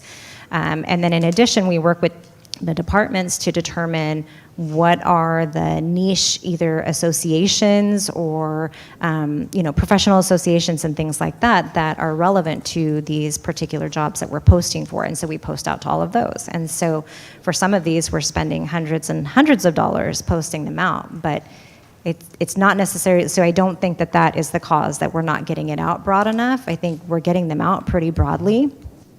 And it's not a matter of that we're not getting the hits. So one of the things through NeoGov, you can see how many times your recruitments are getting hits, right? So people are coming and they're visiting the site, and then they're taking a look at whatever is in your job posting, and then they're making the determination for themselves whether or not they want to apply or whether they want to move on to something else. So we're getting hits. It's just that we are getting applications, but we're not necessarily always getting qualified applications. And because, again, we're a civil service system, there are criteria that you have to meet in order to qualify for the jobs, right? So if I may just add a little more information, I think one of the challenges of filling the vacancies isn't just one element across all of our vacancies. Correct. That is creating our challenges of recruiting and retaining. So really, HR works with each of the departments, and oftentimes it gets to a classification or position level to identify what the barriers are to attracting and retaining candidates. And those things might be an industry-wide or statewide shortage of qualified people. Correct. Due to a retirement tsunami, In other instances, so it's just a lack of availability of folks. In other instances, it might be our compensation. In other areas, it might be our internal career path. So are we providing enough growth opportunities for career progression? So one thing that HR has been doing, as I mentioned, is talking with each department about the hard-to-fill classifications and figuring out what's needed. Sometimes what's needed, for instance, is a reclassification or an update to the classification, which is a lengthy process involving the Civil Service Commission. So some of these things take some lead time, but as Stephanie mentioned, and as Kim from IBEW mentioned, we're making progress on a number of those different fronts that hopefully will accelerate the hiring. Thank you for that clarification and insight, and that's why I asked those questions for the general public to understand kind of like the challenges, because all they do is see all these vacancies and we're not filling them. And so I guess I just have a pointing question to you, and because I look at HR as that is the focal point of recruitment. And is there anything that we as a council can help support you to kind of help push this more forward, or kind of increase our ability to recruit and retain staff for across the board? I don't think so necessarily right now, but I do appreciate it. I think, we're already doing what we can. We're looking at, as you guys have requested, looking at the org structures, looking at compensation, things like that. So I think that will also help to kind of shape some of this. But I think kind of to what City Manager Murray was pointing out, this is not just specific to Vallejo. This is a lot of public sector right now is going through these same pains. And I understand most applicants are actually doing comparisons of what their position here would be with other local areas. So I'm trusting that we're doing that same due diligence of checking what's surrounding and making sure that we're comparable in some cases, and from that standpoint. So thank you for your clarification. Absolutely. All right, Councilmember Matias. Thank you, Mayor. So I just have a quick follow-up to the comments that were made by the business representative from IBEW. So, she said something to the tune of there was progress made, and I'm assuming that progress was made in the way of perhaps MOU or, and yet that's not enough because our staff's being overworked. And so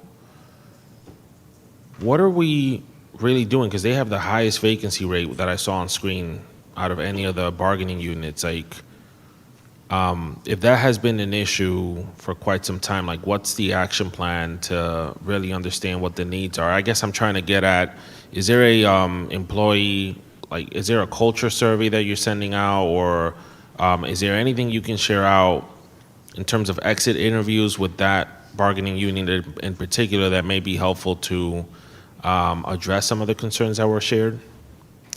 So yes, to answer your question, I think what Kim was referencing was the last round of negotiations, and during that last round of negotiations, there were COLAs that were given, but not a lot in the way of equity adjustments. So that's something separate that I think we'll see what the compensation study says, and then come back to you and determine what we do with that information. In terms of, the culture study, I think at one point the city manager's office was talking about doing a survey, something like that. I think that was in process when we had our previous organization and development manager. And so I think it's probably still on the horizon somewhere. Yeah, I'm happy to answer more. Again, kind of like the other departments and the issue more broadly. IBEW represents employees across many different departments doing a lot of different things, and so I think it really depends. So take our dispatchers, very demanding job, kind of in the industry, or our entry-level maintenance workers. All organizations struggle to attract and retain those because there isn't necessarily a clear career pathway there. They also represent a lot of employees in the water department. Municipal water agencies are challenged because they don't necessarily have the same revenue streams that special district water agencies have. So I think, again, with IBEW, we're trying to be thoughtful about identifying the specific hurdles for their groups of classifications because the needs are different. Yeah, agreed. And I think so when you're looking at the proportion for IBEW, not to dismiss it at all, right? But they also have the highest allocation of FTEs. And so, yeah, their vacancy rate is high, but the proportion in comparison to some of the others is relevant. It's relatively similar, right? So I think, and again, I think in reference to what City Manager Murray was saying, especially for our water positions, because it's a utility, we can't compete necessarily with special districts. And that's something that all cities struggle with. Public agencies can't compete with special districts because they have a different funding source. And so they can pay a lot of money like private sector. And public sector is not the same. And so it does cause some challenges sometimes in how we can compete with those special districts and if people are leaving to go there. That's all I got. Thank you, Mayor. Thanks, Vice Mayor Bergenser. Hi, thank you for the presentation. Where are we with the salary survey for all employees?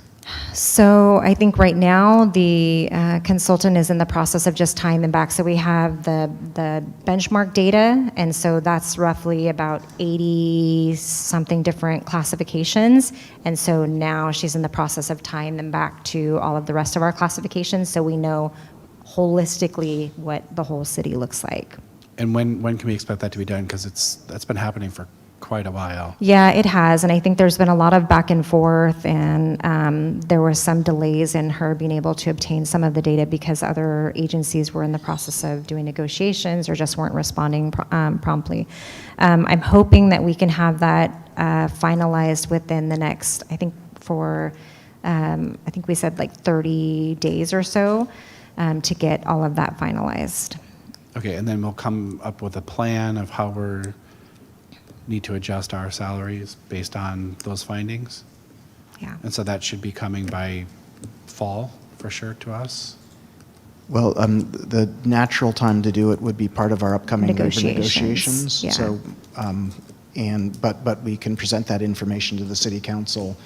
We do need to conduct a long-term financial plan to be able to balance if there are, if the city council would like to increase expenditures in any area, but salaries, for instance, to make us more competitive, we need to figure out what the offsetting mechanisms are going to be, and a long-term financial plan is one of these, a framework through which to do it.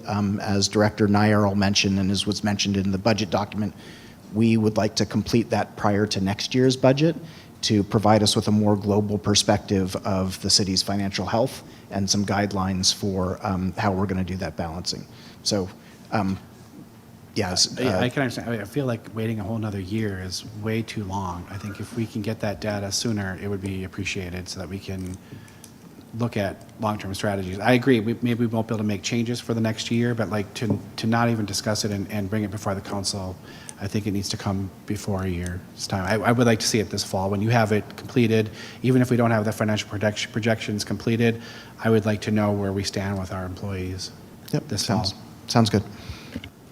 All right, thank you. I'm going to hold my comments till after public comment, and I'm not seeing anyone else, so why don't we go ahead and call our public speakers? Do we have anyone in person? Yes, we have 4 public speakers. All right. The first is Ann Carr. I think she may have left. Next is Stephen Hallett.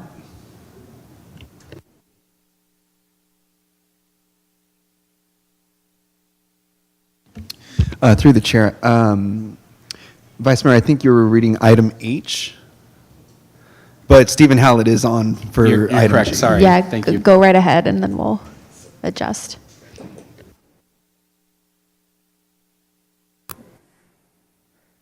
Good evening, Mayor, members of the council. So, I want to start off with, I agreed with what the person from IBEW had to say. I remember in bankruptcy, frankly, IBEW got the short end of the stick in bankruptcy. They took the brunt of the cuts, and that they've never really been compensated adequately for that.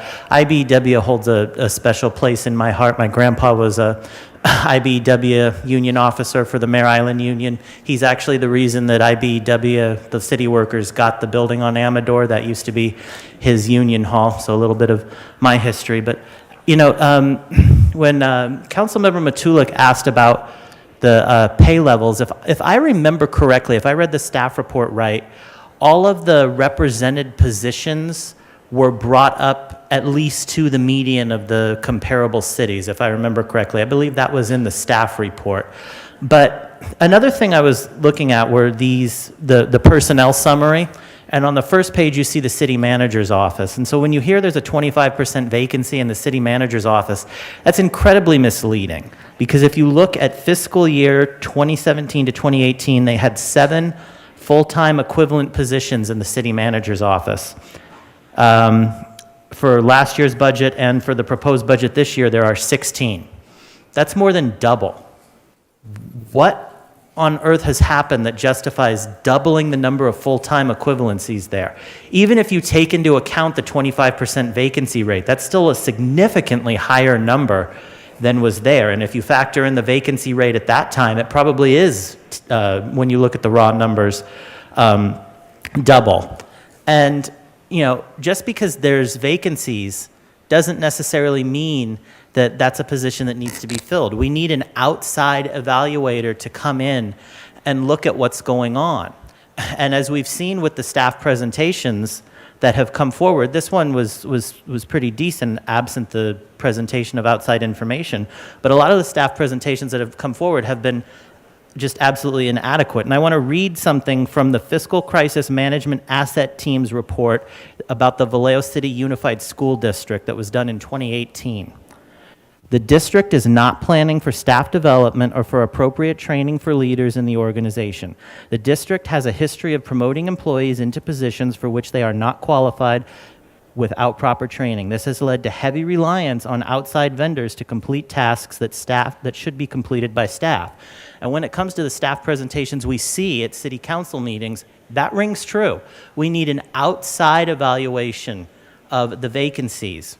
And the dirty little secret with the vacancies is that's how the budget is balanced. The fund balance at the end of the year, the money that doesn't pay for the vacancies, goes into next year's budget. That's how the budget is balanced. Thank you. All right, thank you. And through the mayor, the IBEW rep, what was interested in speaking again, would you be willing to hear her? Why don't we take the public commenters and then we'll bring her back in once we get through the public commenters. That does it for public comment at this item. Oh, that's it. All right, then let's invite her back. Kim, are you there? Did you have any other comments?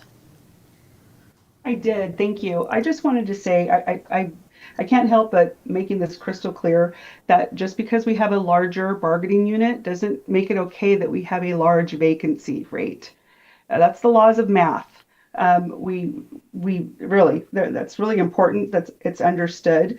We have a large vacancy rate because we have vacancies that need to be filled for many, many different reasons. And I'm really looking forward to seeing that salary schedule because I think it's really important. The last time that the city provided one was in 2020, and things have changed since then.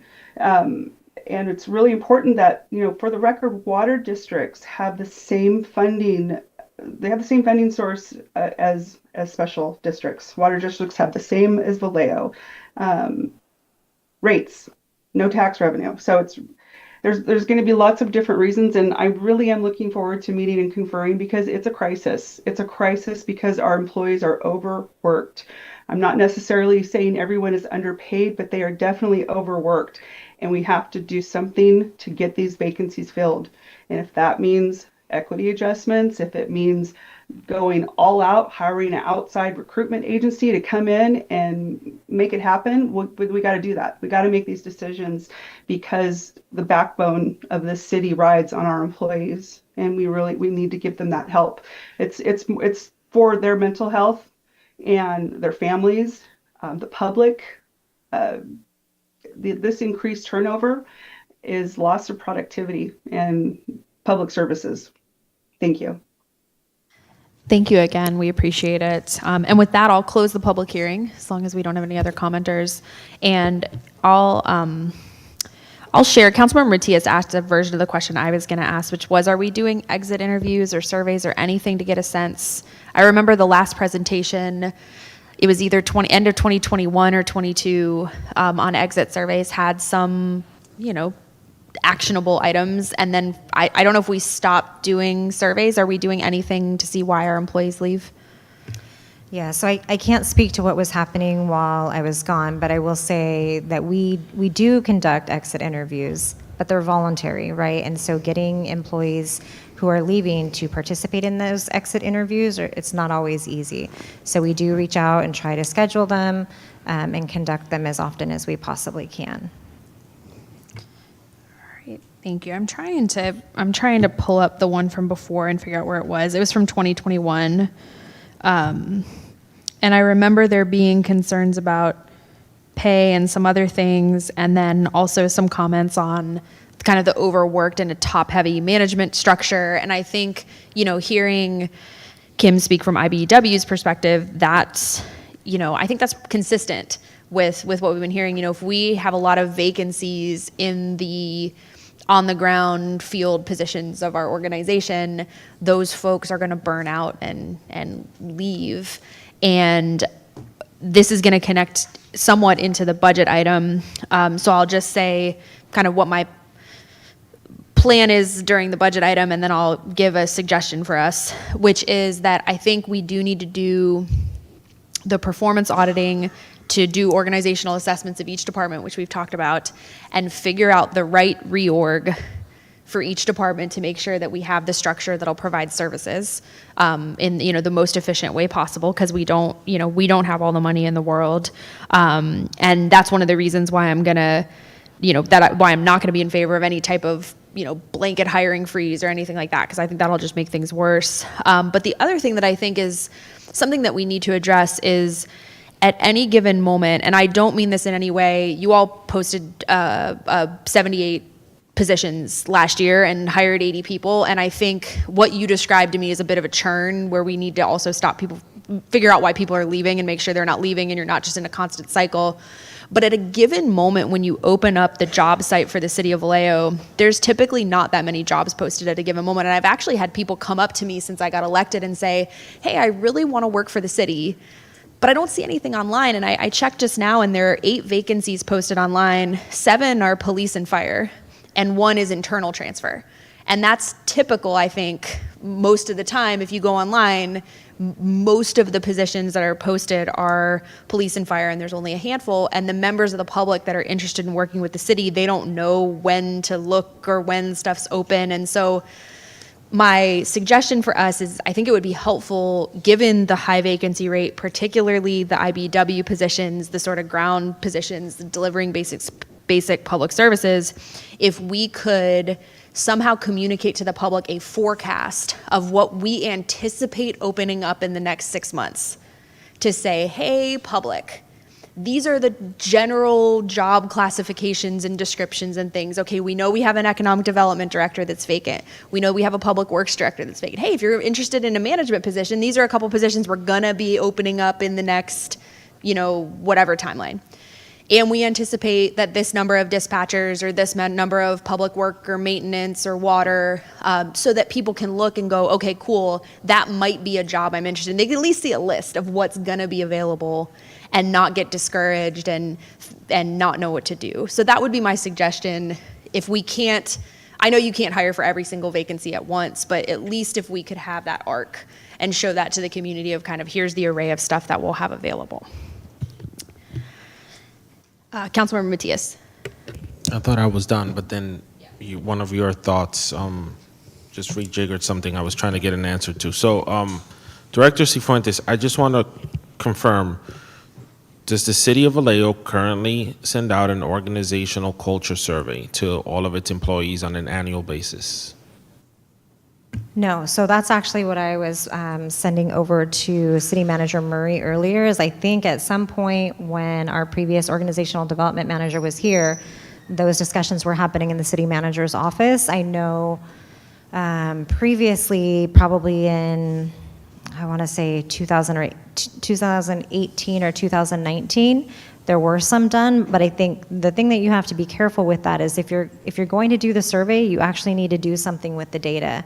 And I think there was a sense of frustration on the part of employees because those types of surveys had been done in the past, and then there was no action taken on the outcome of the surveys. And so I think that there were discussions that were happening coming out of the city manager's office about doing it again, but I'm not sure where we are with that. Okay, and so just the slide up there where you talked about culture, is that coming from I'm going to assume that information is coming from these voluntary exit interviews that you're having? Partially, and partially just from having conversations with employees as they come in. I think that's a lot of what we're hearing, yeah. Okay. I would personally want to see some level of report out at a high level. I think I made a similar comment when we were we're discussing the whistleblower policy.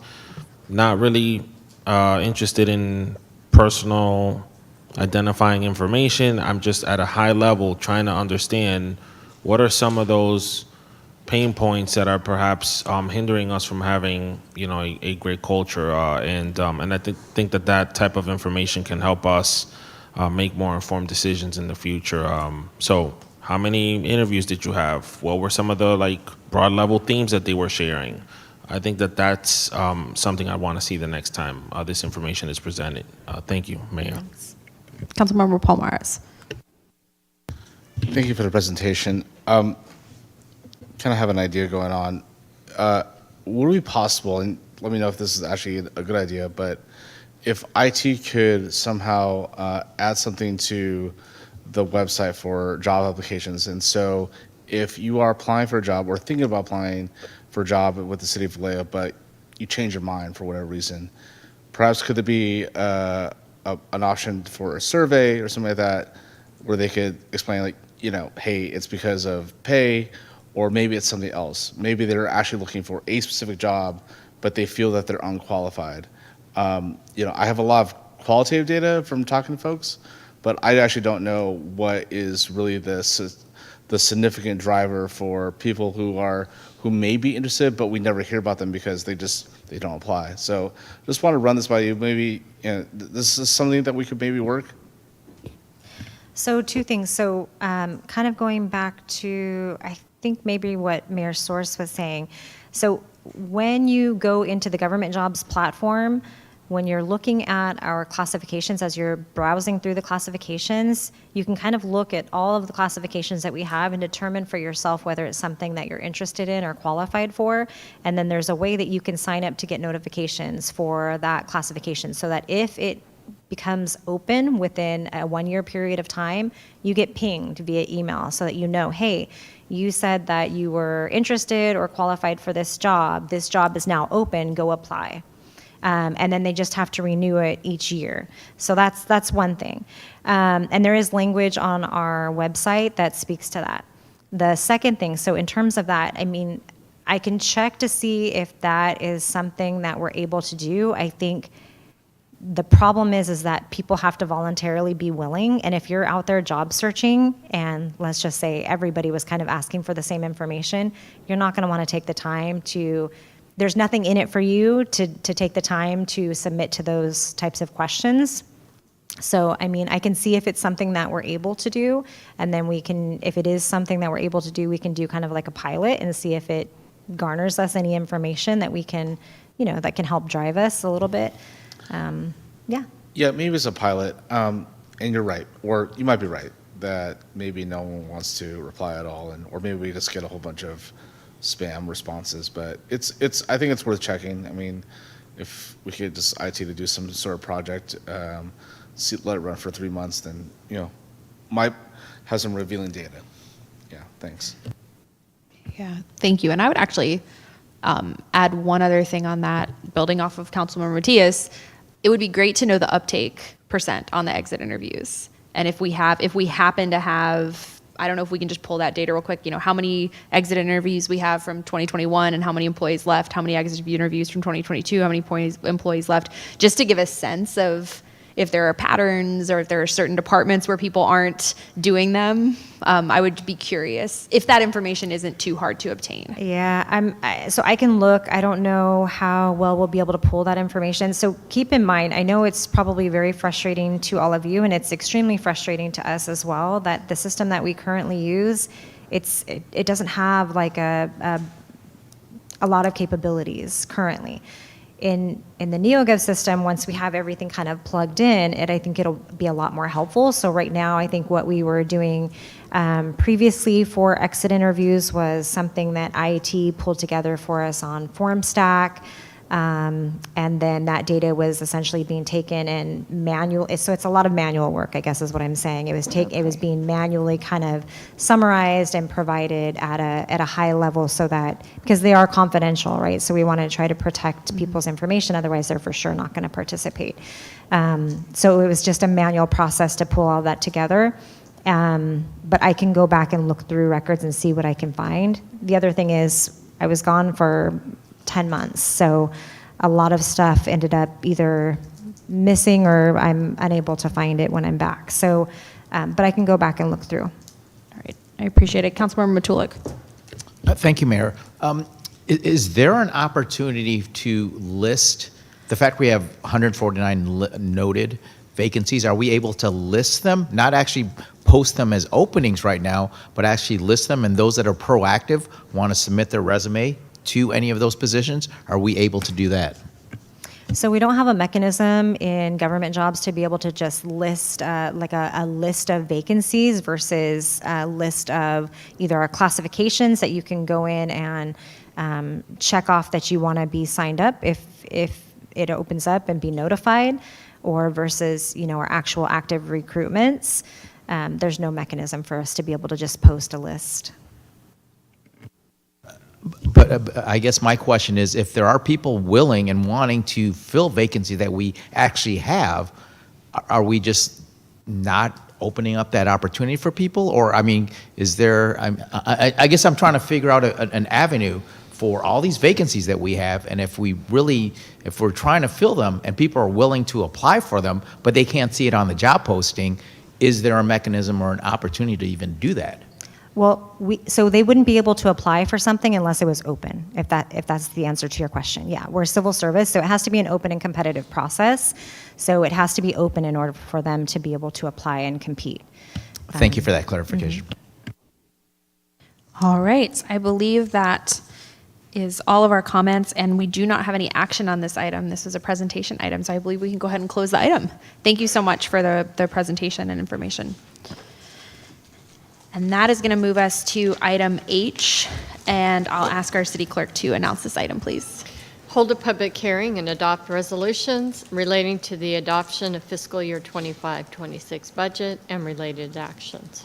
And you know what? I want to just do a straw poll. Do we want to take a short recess to stretch and bio break?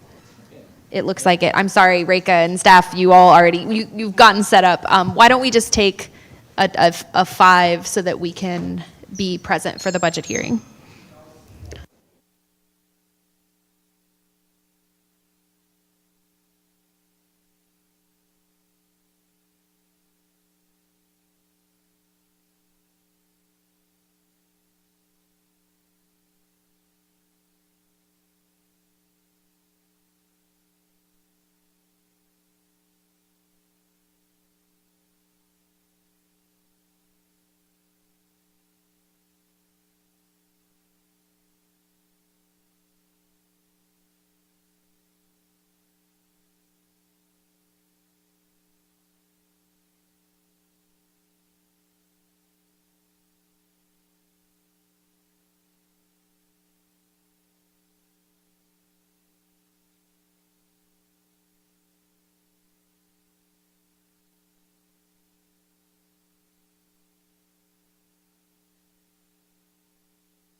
All right, friends. Let's move our way back. We don't need the gavel. We're listening. Everyone's on it. All right, thank you all. Hopefully we're refreshed. And we've announced the item. I'll go ahead and announce again that the public comment, we'll ask our audience to just get seated. The public comment window is open for our budget item, which is action item H. And you can sign up online by raising your hand or at the kiosk in person. And I will turn it over to Finance Director Nair for a presentation. Thank you, Mayor. Good evening, Mayor and Council members. With me is our budget manager, Rochelle Bean. She did help to put it all together and pull the book that you all saw on May 14th. So after 2 budget study sessions, I'm going to try to, whatever we talked about at the budget study session, just touch upon those and then go into more details about especially the questions that Council asked during the budget study sessions. So slides. The agenda, we'll go through the briefly what the development process is for the I love to hear my voice. Budget, citywide funds. We'll just get that taken care of. For the folks online, we're just dealing with an echo. Oh, does someone have the meeting playing on their phone? If you could mute yourself. All right, let's try again. And then I'll go through the general fund and the addendum that I'll explain what the whole process of the addendum is. So next slide, please. Budget development process. High level, we've been through this to the study session. We start with a baseline budget, and please do let me know if I need to repeat anything. I was going to go through it because I didn't want to go through it twice or thrice. So we have the baseline budget that we produce every year. And then when we had the first study session, we had brought that baseline budget for council and community. And at that time, we had proposed the budget balancing options. Council gave us feedback. We had the second session, that's when council gave us approval for the balancing options. So we rolled all those balancing options in the budget that we have presented to you. And after that, so during the second session, we had talked about the one-time asks that different departments had, because that was not there in the baseline budget. And at that time, it was about 3.94 million, and we were asked to cut it down. So we went back to every department, it was cut down. That has been now rolled into the budget, and that's how we produce the whole book, which does have those one-time budget asks. And then now we are here with the proposed budget. If approved, we'll have a final budget adoption. So just as a reminder, March 22nd was the first budget study session, and April 12th was the second budget study session where we had presented the balancing options.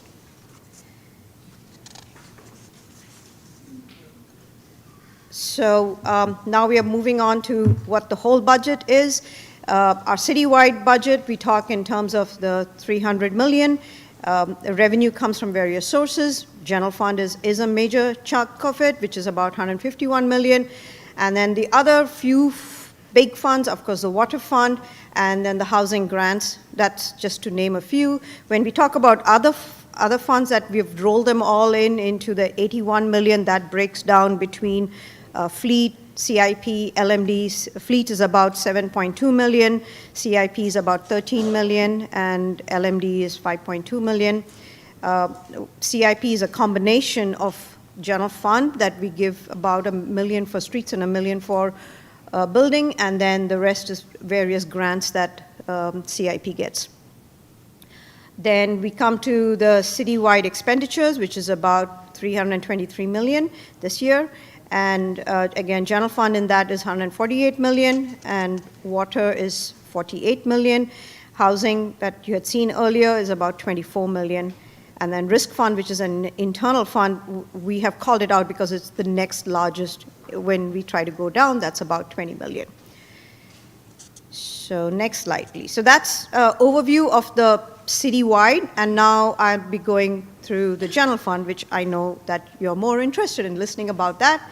So We had talked about the revenue numbers, which are 132 million, and then yes, 132 million is the revenue, including the surplus, it's about 138 million, and expenditures, which is broken down between salaries, service supplies, general liability, is with the surpluses that we added, we brought it to 138 million to produce a balanced budget for the current year, for the proposed year, not the current year.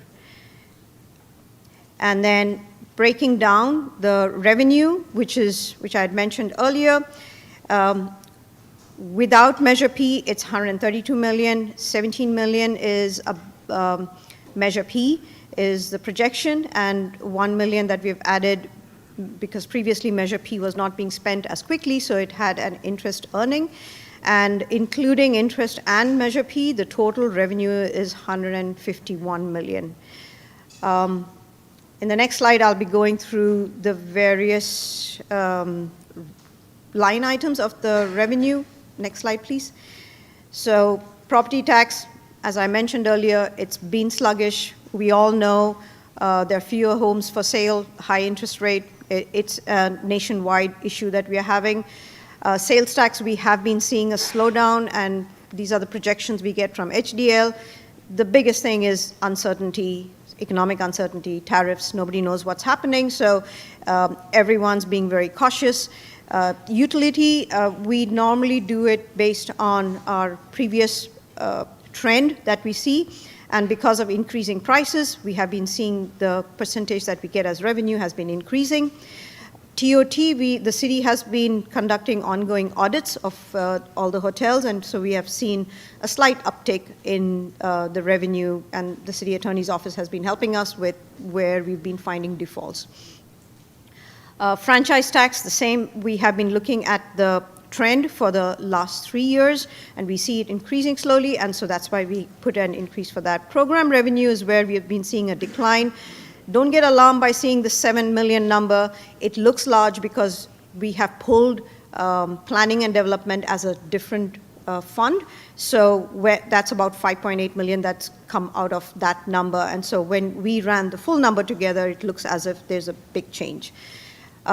And then other revenues, which is, we put them all together, is water rights that we get about 1.7 million. Then there's various rentals of city properties that we get another 1 million. Six Flags, we get another 1 million. And the OPEB trust is what what we had presented as a balancing option. So we are showing that as a revenue because that will be what we will be paying the retirement fund from. And if I'm speaking too fast, please let me know. I'm just going fast because we are just recapping the study session right now. Okay. And then moving on to expenditures, this is all from the budget book. We've shown you two graphs. One is by classification and department. And, nothing very new over there. Next slide. So high level, just breaking down big components of the expenditure. 74% of our total general fund budget does go towards salaries and benefits, and out of which salaries is 63 million, and the rest gets broken down between pension, health. The projected vacancy savings that we have put in, which has been budgeted at each line item of the department, but we are just showing you a total. It looks 5 million because 1 million was pulled out to move towards planning and building, and since that's a separate fund. So originally you had seen 6 million, which was the full general fund. Service supplies, the big ones, again, we are pointing out, police is about 3 million, public works 2.8 million, fire is 1.2 million. And I won't read out the numbers. Some of the other ones are Measure P.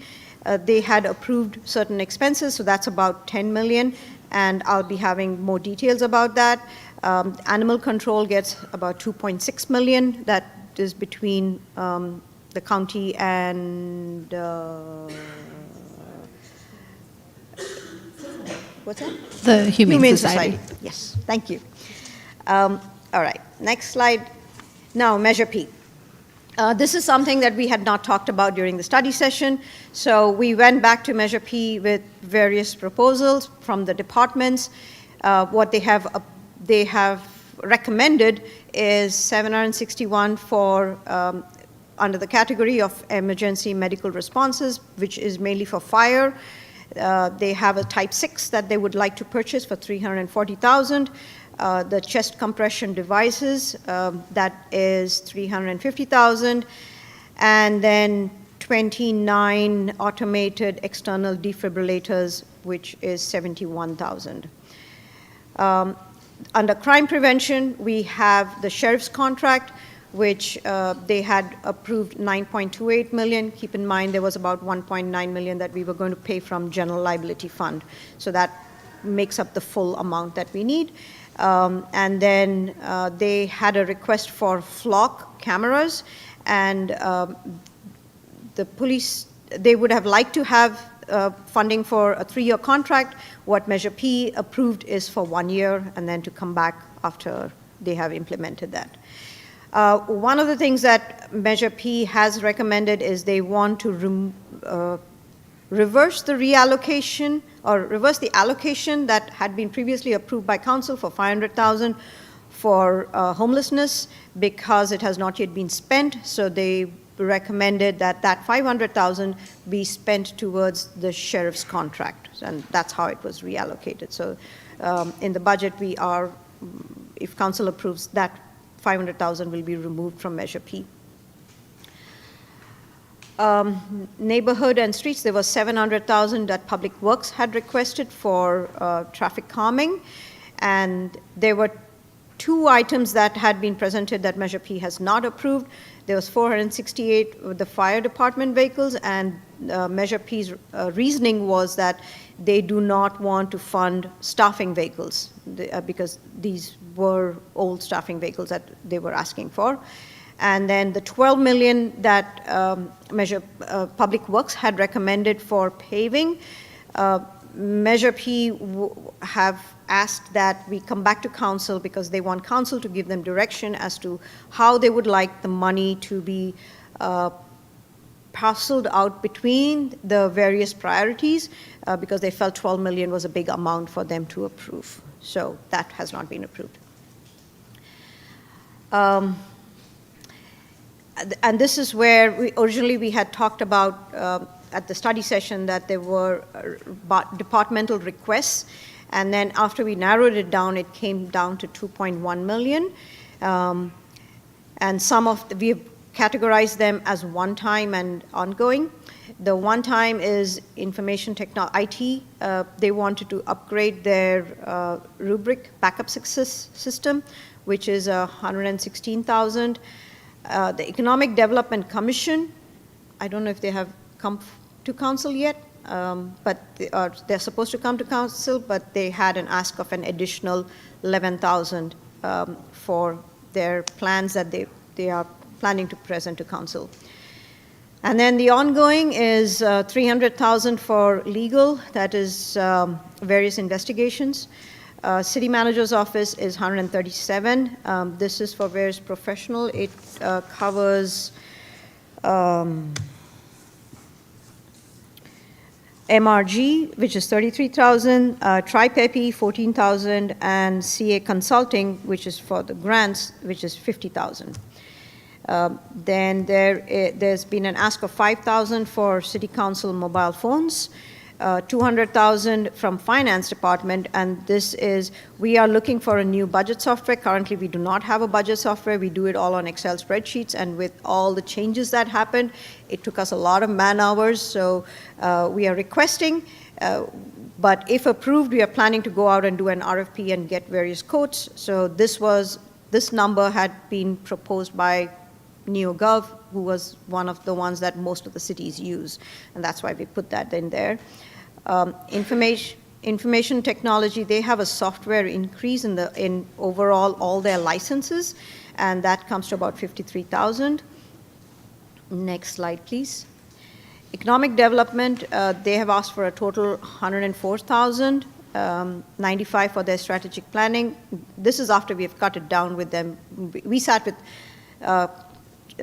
city manager and I had sat with each department and gone through these line items and asked them how much they can cut down from all these, and this is the number that we've come with.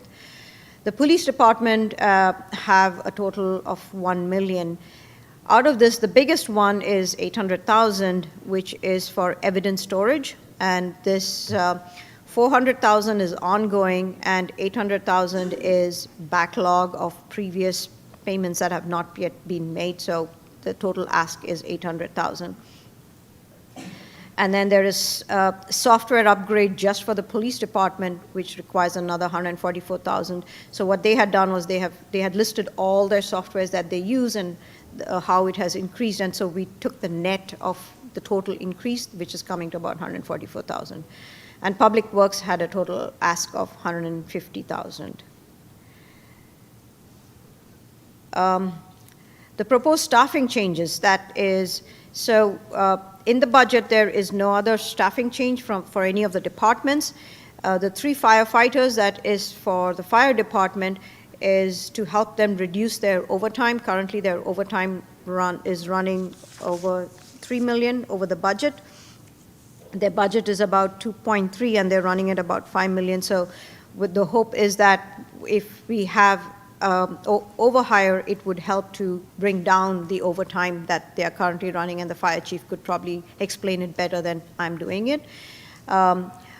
Housing has requested for an administrative manager, and the reason it's out here is because housing has got no funding left after all their expenses. So if this position is approved, it will be subsidized by general fund so that housing can have that. Removals are mainly, we're saying, the grants that have expired. You'll see it in the staffing changes. All those positions are coming out, so we're just calling them out. The one that is for human resources that's coming out, it was ARPA funded, and it was limited term, so now the term is coming to an end, and we're going to be taking it out. Next slide, please. I'd mentioned earlier, and during the study session, we had mentioned that we will be doing this, which is pulling planning and building out of general fund and making it a separate fund. And this is to help it better track its revenues. Sometimes the revenues are multi-year, and when it's put in the general fund, it just gets eaten up in the whole bucket. So now it's being called out separately so that they can track their revenue, or we will track their revenue separately against their expenditures. The first year, right now, we are showing the transfer from general fund of 1.5 million, which would have been anyway a cost if they were in the total bucket of the general fund. So it's not like it's a subsidy right away. We've just divided it up based on how it would have been in the general fund bucket. That's how it is in this fund right now. Next slide, please. And then coming to our 5-year forecast. Yes, our revenue trend has been, at an average, we've seen it grows at about 4.2%, and we've looked at previous trends and looking at the trends going forward. We're saying overall it's going to be about 4.2%. When it comes to expenditures, there is a sudden bump, and that is because in the current year, we made a 20% cut, and that 20% gets caught up when it comes to next year. But that's 26, 27, and then after that, the line flattens out. And then there is a 5% salary increase that's mainly for IBW, camp, and UNREP, which comes into effect only IBW in 26, 27. And then, because there's no other MOU at that time for that increase. And then vehicle maintenance is a big one.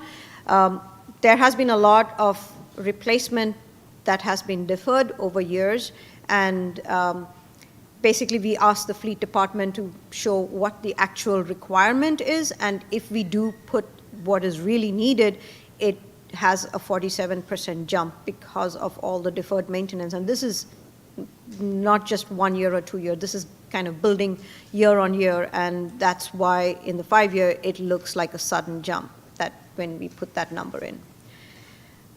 Next slide. So that's the summary of the sheet that you see over here. I know it's a lot of numbers, but the bottom line is that from year 28, 29, we would be dipping into our fund balance, or it goes negative. And that's where, as City Manager Murray mentioned, that we are looking into starting to build a 10-year financial forecast where we can start saying what do we need to put in place to start eliminating these negatives that are coming up. Next slide, please. So the addendum, what happens is that when we present the budget book, which is on the 14th, invariably between then, on May 14th and today, there are various things that pop up. Sometimes it might be errors that we have made. We couldn't catch it at that time. And sometimes there might be new asks. So for instance, for fleet, we got it, what the correction we are making, it's not a fiscal impact. It's the spread between the general fund and water fund. So the total that we had was correct, but we put the breakdown that was not correct in the budget book. So we are correcting that now. City Attorney's Office, it's a 10,000 reallocation. Again, it's between their accounts, so it's not like new money is being asked. The housing fund had a reduction in their cost allocation of 30,000, so we had to reduce their landowner incentive expenditure to offset that 30,000 that is not there. And then after the book was published, we had 2 Measure P meetings, and Measure P approved 1.5 million for IHOT and another 1 million for roadway paving restoration. So this was yesterday. What Public Works requested is they had refused the 12 million, but to at least get their engineering designs rolling, they needed 1 million so that the work could start for 2026. And that is what Measure P has recommended, that was presented to them. So those were 2 more. And then 1 more that did not make it even to the PowerPoint is for the City Attorney's Office. They would like to upgrade their Deputy City Attorney 1 to Deputy City Attorney 2, and that has a 30,000 impact to general fund. So it's not there in the PowerPoint, but I'd like to add that also. And then coming to, so during the study session, there were a number of questions that council asked. All those questions have been compiled, and they were the Exhibit 4 on the staff report. So I wouldn't be going through all the questions and the responses that different departments had put together. But there was also the balance of 281,000 at that time, and at that time council had recommended that it be put for any budget requests that council would have, and it would be voted by all of you. What I have listed over here are some that I got from some council members. There is a 10,000 for financial assistance to District 6. There's a 15,000 for public infrastructure for District 6, homelessness for 5,000 for District 6, late night basketball. There's a 25,000 request. This also came from one of the council members or 2. And then there is the mayor's membership, the conference. It's not there in the budget. That's 13,000 for the membership. And then there was a request for a Vallejo newsletter to be printed and mailed out quarterly, and the budget for that has been recommended at 100,000. So these items are for council to decide if they would like to see any of these in the budget, or if not, then the 200,000 just rolls back into the general fund. Next slide, and that's it. So we are presenting a balanced budget as per our charter because we are using surpluses. And when I say that, last year when we came at mid-year, we used the surplus for mid-year.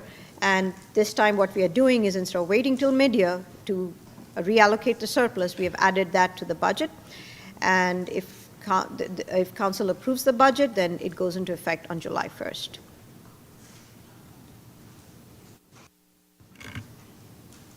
All right, thank you very much. So what I'm going to ask my colleagues is if we can do just clarifying questions in the first round, and then we'll take our public comment and our public hearing, and then we'll get into the proper discussion.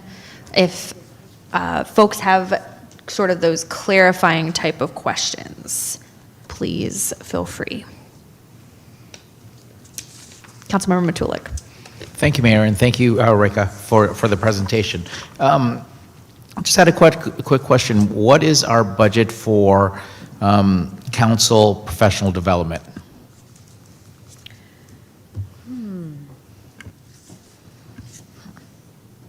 Give me a moment. I'll look at the line item because I know in the budget we roll it all up together. So, And the follow-up to that was, what was it last year? so whatever the budget was, it would have reduced by 20% because there was a 20% cut to everybody across the board.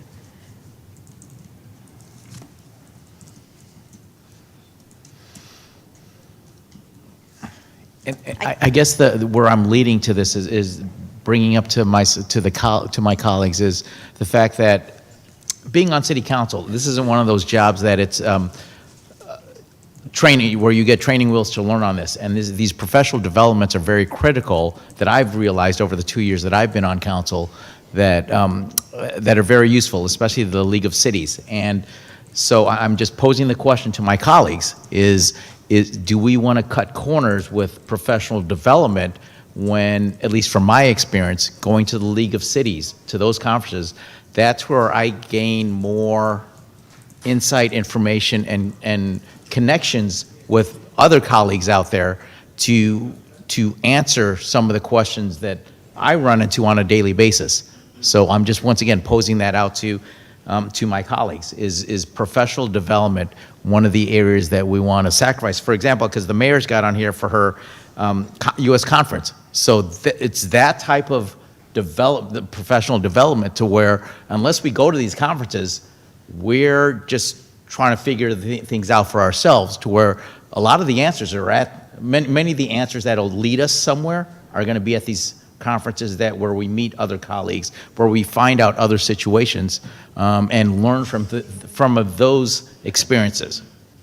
So, and also just questioning the Vallejo newsletter for $100,000 that's, in my mind, that's kind of where I think our Vallejo Weekly, why aren't we utilizing that versus $100,000 for a printed paper that, from my experience, not too many people actually even pick up paper and actually read it now, and because I'm assuming a lot of this is mailing cost.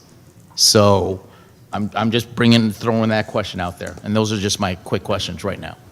Sorry, and if I can respond, the total training budget for mayor and council is $10,000. For the entire $10,000 for the entire council for an entire year. Yes. All right.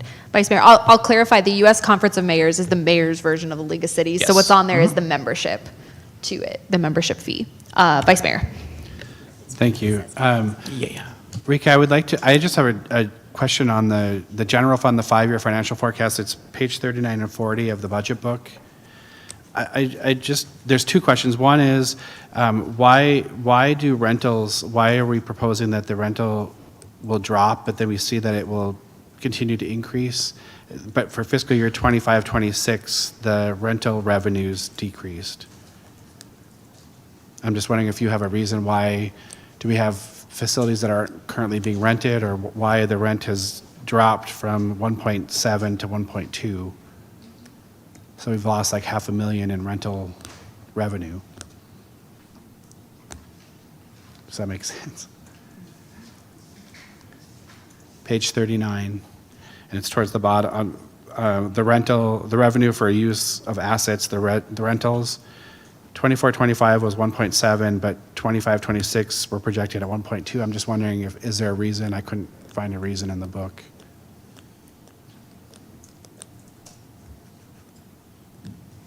You're looking at the rentals revenue from use of assets? Yes. From 1.2 to, it's flat? Well, it was 1.7 last year, and then this year we're projecting it to be 1.2. So I'm just wondering if something changed from last year to this year. Oh.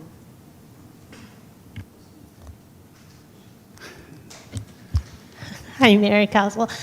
So what happened last year was a double count of the rental, because originally our rentals were in one lump of just rental, and then during that fiscal year, we ended up segregating it out of every single one. So now it's in individual line items. So Okay. during that So it's just time, it was just over-accounting. double counted. Okay. And then on the next page, page 40, just a general observation, the fire and the police, many of those categories of the revenues drops in fiscal year 25, 26, but then we project that it's going to increase every year thereafter. So why is there a drop in all of those revenues for this year? Do we change like a... So for fire specifically, they are having a fee study done, and once that gets finalized, we are hoping that the new fee study will increase the revenue, and that's why for next year onwards, we are showing that. And then for police also, in 25, 26, we will be doing the citywide fee study, and police will come into that. So again, we are hoping that once the fee study is updated, then those revenues will increase. So do we think we're overcharging? Is that why we're dropping the revenue for this year versus the previous years? This year, they're giving a projection that we get it from the departments. They don't think they'll be collecting as much. But again, we are not, so in the fee study, they also consider the salaries. And so when the salaries increase, when we do our projections, we are saying, okay, the salary increases, and that's linked to the fee study. So there would be some increase at least, even without the fee study. But it's the revenues, that's why the salary increases when... Because of the permit fees, any kind of permits that they're issuing, that Okay. has the staff time, which is built into the permit fees. For police and fire? Yeah. Okay. Like the impound fees, or for fire, they have the plan review inspection fees. That is what they're doing the study right now. So those are the fees that once it goes up, or once it comes up to market, then we would see at least some increase in revenue. Sure. So what's different from last year versus this year? Because again, a lot of them are dropping from last year to this year. So we weren't calculating it correctly, or we think we're not going to be able to collect as much. And the reason why we're not going to collect as much, I think that's where the fire chief can help me. He's coming. Because he has He's coming to story. rescue you.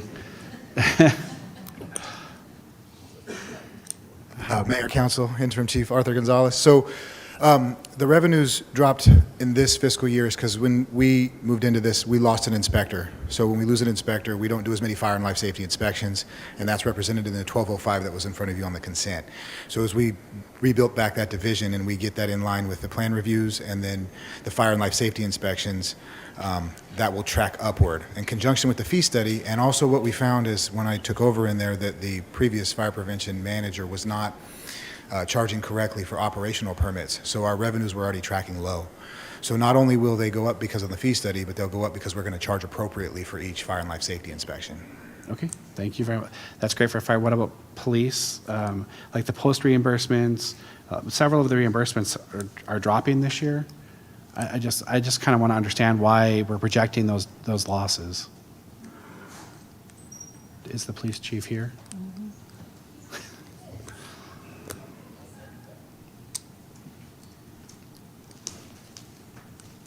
And I don't mean to pick on just you too. It's just that if revenues are dropping, before we start making cuts, we want to understand why we're dropping in revenue, if there's something that we can change. Good afternoon, Mayor, Council. Like the finance director said, that most of those permits, whether it's a parade permit, a alcohol permit, whatever the permit is, it does directly relate to how many of those permits are applied for and approved. Regarding post, if we don't send people to training, we don't get a reimbursement. So if our training budget is cut, we don't send people to training, we don't get that reimbursement. So some of it is staffing, but it's all kind of directly kind of related that way. If that answers your question. It does. Okay. Thank you. Thank you very much. Great. Councilmember Matias. So before we get into questions, I just want to clarify so it doesn't become a pylon. I asked for the inquiry on the mailings to the homes across the city. And I'm not going to advocate for that because it's an exorbitant amount. But what I will say is that this is actually a best practice in many cities because not everyone is on social media. You have a huge and significant senior population that actually goes through their mail still. So as we think about equity, as we think about meeting folks where they're at, I do think that we have to think about not just pushing stuff out over social media, but really getting information to folks, whether that's through VCAT, whether that's on paper. So it's just something for you guys to think about and understand the magnitude of the cost associated with that. I hope by the end of my term, we can at least make an investment in getting that information out to folks. So I'm just gonna leave that there. Now, going back to questions. iHeart, where is that reflected in the budget for next year? That's the Measure P funding, that's why it's an addendum, because we hadn't gone to Measure P yet when the book was printed. And so now it will go against the Measure P revenue. Okay, I just want to make sure that that's fully funded for the next year and that that's accounted for. Back in April, I asked you about maintenance on fire stations. So I want to just confirm with you that that amount has been accounted for and incorporated into the CIP. Oscar could explain that better. What I was told is that, no, we don't have a specific allocation for each fire station, but part of the CIP, they have a projection of what they are going to, where they're going to be repairing and where it's required, but we're not building a fund towards repair of fire stations. Oscar? And if I may, I think Interim Chief Gonzalez might have a perspective to share on that. You might know that we're issued an RFP to conduct a standards of cover and strategic plan study, which will identify things like where we need fire stations, what staffing levels. And Interim Chief's perspective is before we make significant new investments in refurbishing fire stations, we want to confirm where fire stations might be placed in the future. Interim Chief, if you want to add to that. Yeah, so 4 of our 8 stations in the city were built in the 1960s. You know, our population, our demographic was completely different at that time. As the city's expanded, those stations may not be in the correct location. So when we engage in the standards of cover and risk assessment, some of that analysis will tell us if those stations are in the correct location. So before we throw good money after bad, remodeling and repairing a fire station, it may be more beneficial to go, okay, this station needs to either be torn down completely and made an essential service building or relocated altogether based on the needs of the community. So we want this study to come out before we allocate a budget to do that. I know that in the Public Works budget, there is money for keeping the infrastructure in the current facilities moving, like HVACs and plumbing and kitchens and things like that. But before we spend a significant amount on actually remodeling a fire station, we want to make sure, one, they're in the right location, or do they need to be totally torn down and made an essential service building? Yeah, I was just checking. Moving right along, the police station. So it says 100%, we're almost at 100% with the design. I want to make sure, is there any, I know there's probably going to be some bonding conversation, but most immediately, is there a request you guys are making of council to continue that process and move it forward? And is that accounted for in the budget? So that's, we're in the midst of transitioning the ownership, the responsibility for that project from prior staff that were responsible for it. And so Interim Director Alcantar and I are looking at that budget, and so it might be necessary for us to come to the City Council if there's any additional funding that's needed to complete 100% drawings. That's not accounted for in this budget, but we have just been kind of reviewing the status and the finances for that project over the course of the last couple weeks, so we didn't have time to include that. So it's not clear right now what additional funding, if any, would be needed to complete 100% design. There's been money already set aside and budgeted for the bid set, for construction management, so there is some more money set aside, but there was an envisioned amendment to the existing architectural contract to do other things. Like, for instance, the city hasn't conducted a relocation study for the corporation yard yet, whereas if the police department new building is built as is being drawn, it'll consume that entire Amador site, and the corporation yard will need to be relocated. So funding has not been set aside for a corporation yard relocation study, but that will need to be done. So there are some things we will need future funding for, but we're just kind of figuring that out right now. You want to chime in before Vice Mayor? I'm sorry, Mayor. Just saw you had a reaction. Wasn't sure. Well, if you don't mind, I would like to ask, because when we talked about ARPA reallocation last year, we were assured that the police headquarters was 100% fully funded for the 100% design, and now you're saying that it's not? That's not what I'm saying. So there is money that has been budgeted for 100% design and some subsequent tasks. In the interim, there were some other task orders that are assigned to the architect. We don't know at this point whether additional funding is going to be needed and what amount that might be. They're almost at 100% design, so I don't think they're quite complete at this point. So we will be coming back to the City Council with an update on that, but Interim Director Alcantara and I need to get up to speed on what that situation is. We frankly don't know right now because of the recent handoff of the project. Okay, and then my final clarifying question is around, I'm going to go back to CIP. So the CIP has a mixture of sort of designated fund, SB1, funding from the county. It comes in from different sources, Measure P, but we also have general fund monies in there potentially for some projects.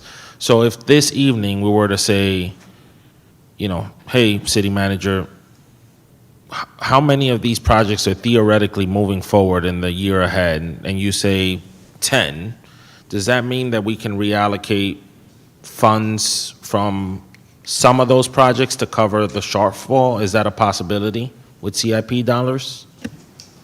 So if you mean reallocating CIP funds to operational needs, as long as it's a source of funding like the general fund that can be used for that purpose, yeah, it could be reallocated in that way.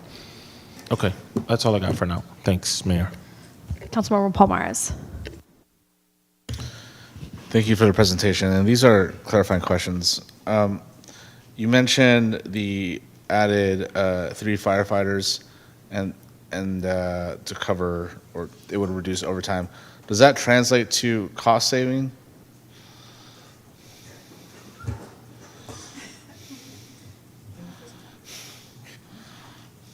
There is a slight cost savings in that, but it's more of a net neutral. Since 2021 and we opened the Glencoe Fire Station, we've been running about that $3 million overtime. What we want to do is come up with a solution to lower the burden on the staff on the mandatory overtimes. As I came to you, I think it was in mid-year, there was 2,750 shifts of overtime, or 63,000 hours in fiscal year 23-24. That was due to high comp numbers, high sick leave, and just a taxing environment on our firefighters. The current fiscal year, we've reduced that about 20% year to date, just reducing our comp numbers. And these 3 firefighters over will equate to 6 firefighters over, because at mid-year we did that as well, which will equate to 2 per shift, which is about a 726 shift per year savings. And that will pay for the cost of the firefighters. So the overtime is slightly higher, so 787 times 2. And then if you were to run that out as 2 shifts per day for 365 days, that comes out to about 1.5 million. So it's slightly higher to pay the overtime than it is to pay the FTEs. So it's a net neutral, more of a net neutral savings and not a cost savings. To actually save costs and cut costs, we'd have to reduce services. Got it. I understand. And 100%, I agree with that plan. And those 3 firefighters, have they been identified, or have they yet to be recruited? So currently, because the 3 firefighters aren't budgeted yet, we'd have to wait for approval. We couldn't hire for those vacancies. So right now, we have 8 firefighters in the academy, which put us to 1 FTE vacancy to our current number of 80 firefighters in suppression. And then if we get this funding, we have a recruitment going on with HR currently that closes in early July, and we would start that academy and that hiring process in October. And the reason for that, getting ahead in the recruitment, is to get ahead of these below par vacancies. So we're not carrying them and paying that overtime. Perfect. Thank you. And my last question, it's actually 3 bullet points, but I'm going to ask this in general. So I'm kind of cheating with that one. slide 24, the council budget information. 3 bullet points: nonprofit support, community development initiative, and homelessness support. Can you deep dive into those a little bit, like what that means? You're talking about the council requests? Yes.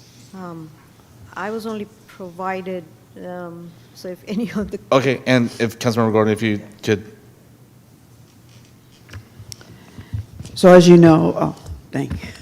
So those are my requests per the community meetings that I've attended, and they're of support to the nonprofits to help with assisting any way, shape, or form. For example, I went out last Wednesday to Sunday, and individuals, for example, I'm not a nonprofit, but they needed tampons, they needed essentials, and I went and purchased those things. So if a nonprofit was to have done that, they could apply for funds to help meet some of those needs. Some people just needed access to some type of resource, whether it be staying in a hotel until they can get someplace or get a bus ticket someplace. Like I ran into someone who wants to just go back to Santa Rosa. They've been here for 3 months on 5th Street, and all they want to do is get back to Santa Rosa. So if any nonprofit apply for this funding, they would have it available to them. So that's also our task, saying that we are trying to be part of the solution and not part of the problem. And actually it was requested like 60,000, but I reached out to other places and 10,000 is more common. Thank you for that. I'm going to reserve my comments on this for later. Thank you. All right, Councilmember Lettigiou. So I'd like to dig deeper into these requests. And thank you, Councilmember Gordon, as it relates to outside of, I don't want to really talk about the 25,000, but the other items. What I want to say to us as a government, and I say this repeatedly, what are our policies around requests for proposals, called an RFP, to request funding from the city for nonprofit organizations, for whether we're assisting someone who's unhoused, whether we have a program for our children, and whether we are doing an event, what is the process? I have been asking that continuously for 6 months.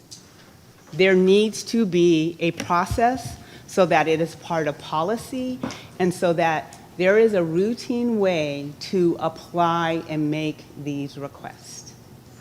And I have not gotten a solid answer. We've had an array of things come for requests for approval that not necessarily, we don't know how someone is requesting dollars, and I can go through a list of individuals. But we need a policy and a process for all these types of different things. Because then it means it creates equity within our community for nonprofit organizations, for any business to host an event, to assist in community. And I'd like to know, what does that look like? So if I may, I have a different perspective on that, Councilmember Lettigiou. I know that you have asked that question, and I believe I have provided an answer to that question, which is that we do have, for certain types of funding, we have standardized processes, including for our special events. Over the course of the past few years, we've transitioned from having a much more informal process where council members provided discretionary funding through a very informal process to a standardized citywide process. We have a new process for funding for our youth programs. But I also said there are certain types of requests for funding, including from community organizations for other types of funding, for which there isn't a process. So I do believe that I've answered the question. The question is, we don't have a formalized process for everything. And I think that I've expressed that I think it would be beneficial, because the fallback is community organizations, for example, that want funding and don't fit into one of the established programs that we have, don't really have a formal mechanism. And I think the downfall is exactly what you've expressed, which is there isn't a equitable access or knowledge of those funds. And so, yeah, I think that's problematic. I completely agree that we need to establish a standardized process for that. So I think we need to come up with a standardized process that helps us fit all the things in the bucket. And we need to have a way, because I've heard this consistently and over again, where community doesn't believe that it's equitable, even in these buckets that you believe are defined. Community does not believe that they're defined. And so we need to have a way for every bucket that we believe that we have and any bucket that we believe that we're missing, where is that? How is it truly managed so that anyone who wants to apply for any funding from this city knows exactly how to do it, and there is internal controls in place that we all can look at and review and say, this is really working. I think it's really important.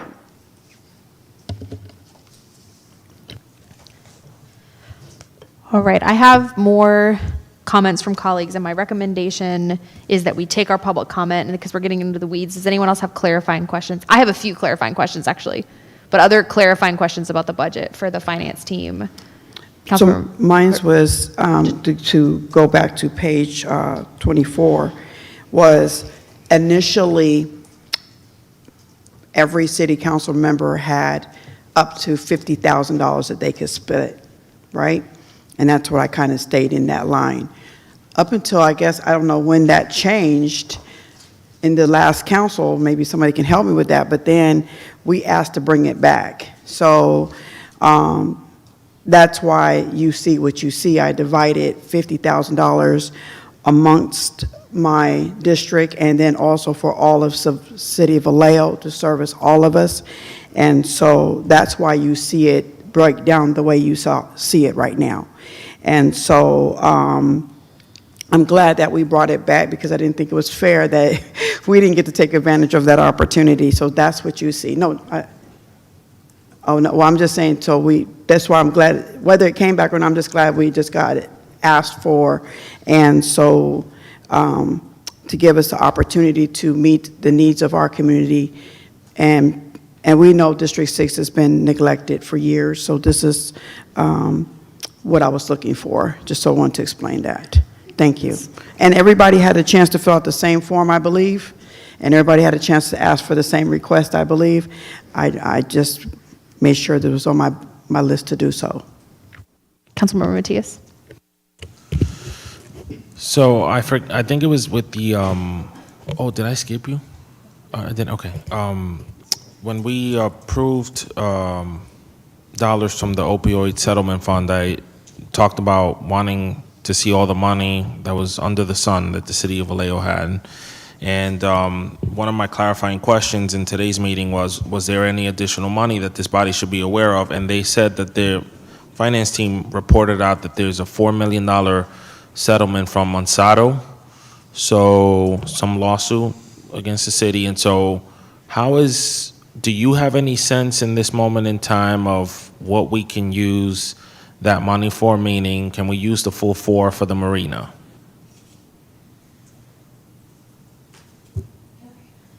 I'm asking City Attorney Nebb. Yeah. At this point in time, I'm not sure I can answer that question. The Monsanto case was an environmental degradation case. We have not, when the settlement monies came in, so it was essentially a class action. When the settlement monies came in, they didn't come with instructions relative to restriction on the expenditure of the funds. We had staff start to look at those issues.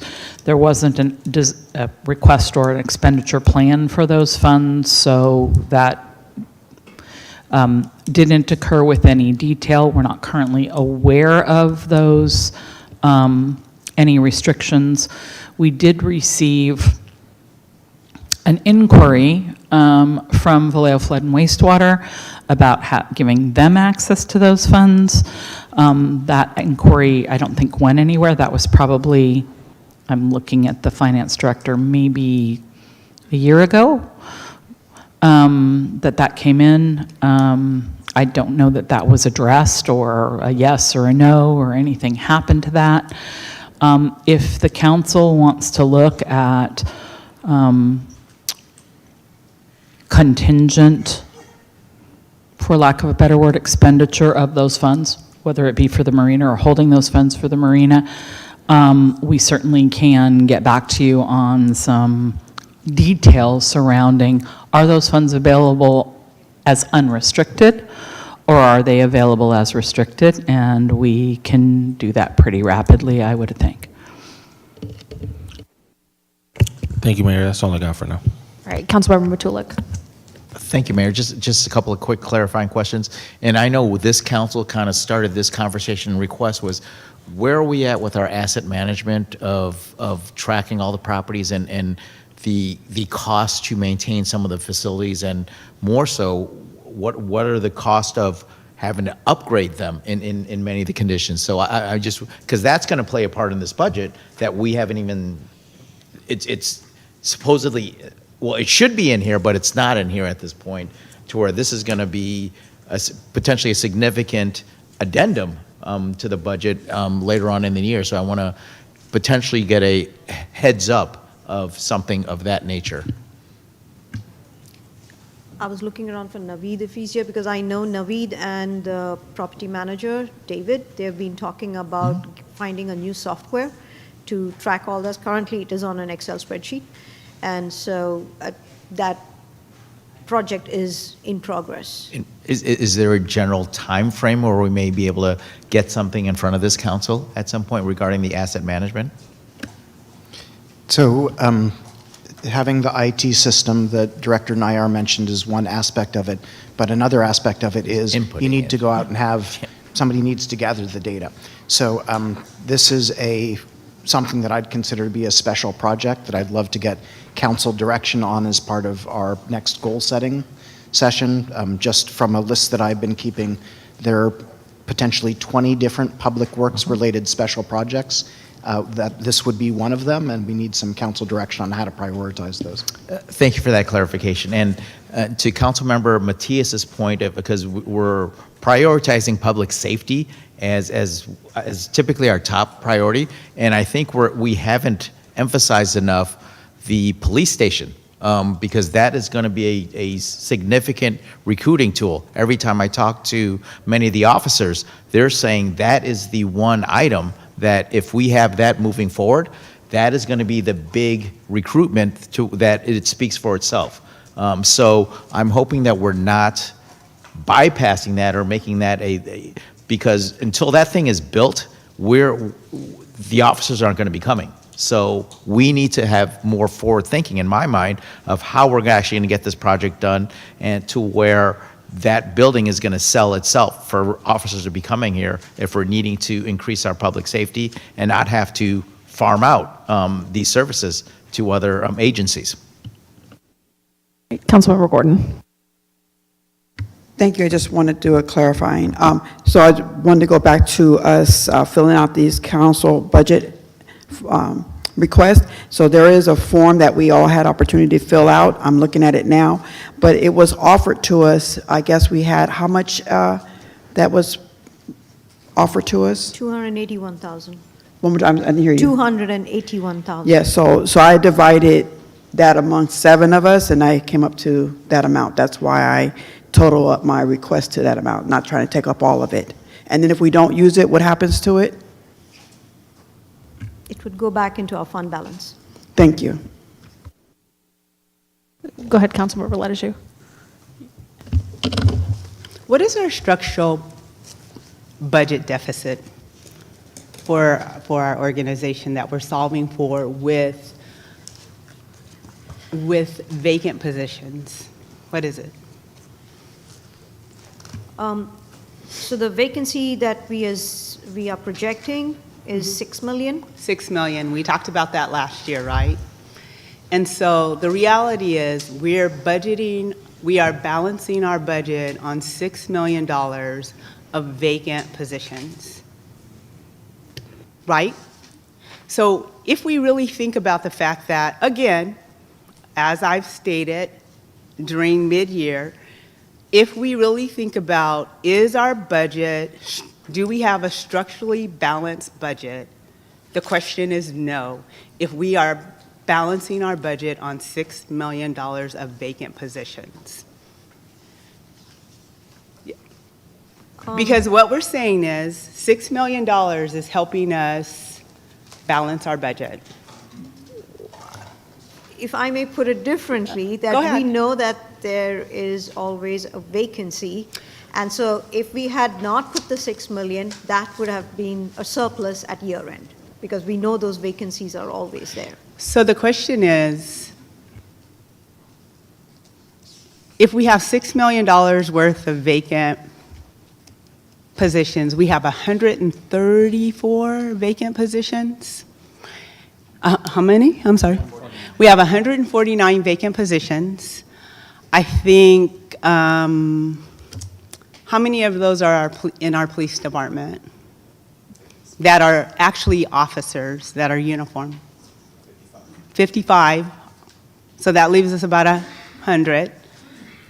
And how many are in our fire department? These are essential personnel that we really need to, at some point, get filled. How many are in our fire department? 14. So outside of, and there may be about maybe 10 that we may need across the board. But outside of that, if we eliminated those positions, because I've asked, how long have these positions been vacant? And what's difficult for us as a city to provide that information is because we don't have a system that easily allows our HR personnel to tell us how long positions have been vacant. So I would submit to us that literally, again, we are budgeting quite a large dollar value of our budget on vacant positions, where 60 are really essential, we need them, maybe 10 more. And you may not like my analysis, but we are not the only city that's having to cut positions and not balancing our budget that heavily on vacant positions. And so when you say, oh, you have $286,000 for this council to spend, do we really have $286,000 for this council to spend? Okay, I just want to really be clear about what our finances really look like. And this is not anything as it relates to Councilmember Gordon, because we're just being given instructions to follow. And I really want us to think about how we're handling our public dollars, where those public dollars are going, and where are we positioned financially. Because we are no different than any other city, any local government, any state government, any federal government, where we're having to really figure out how to balance our budget properly.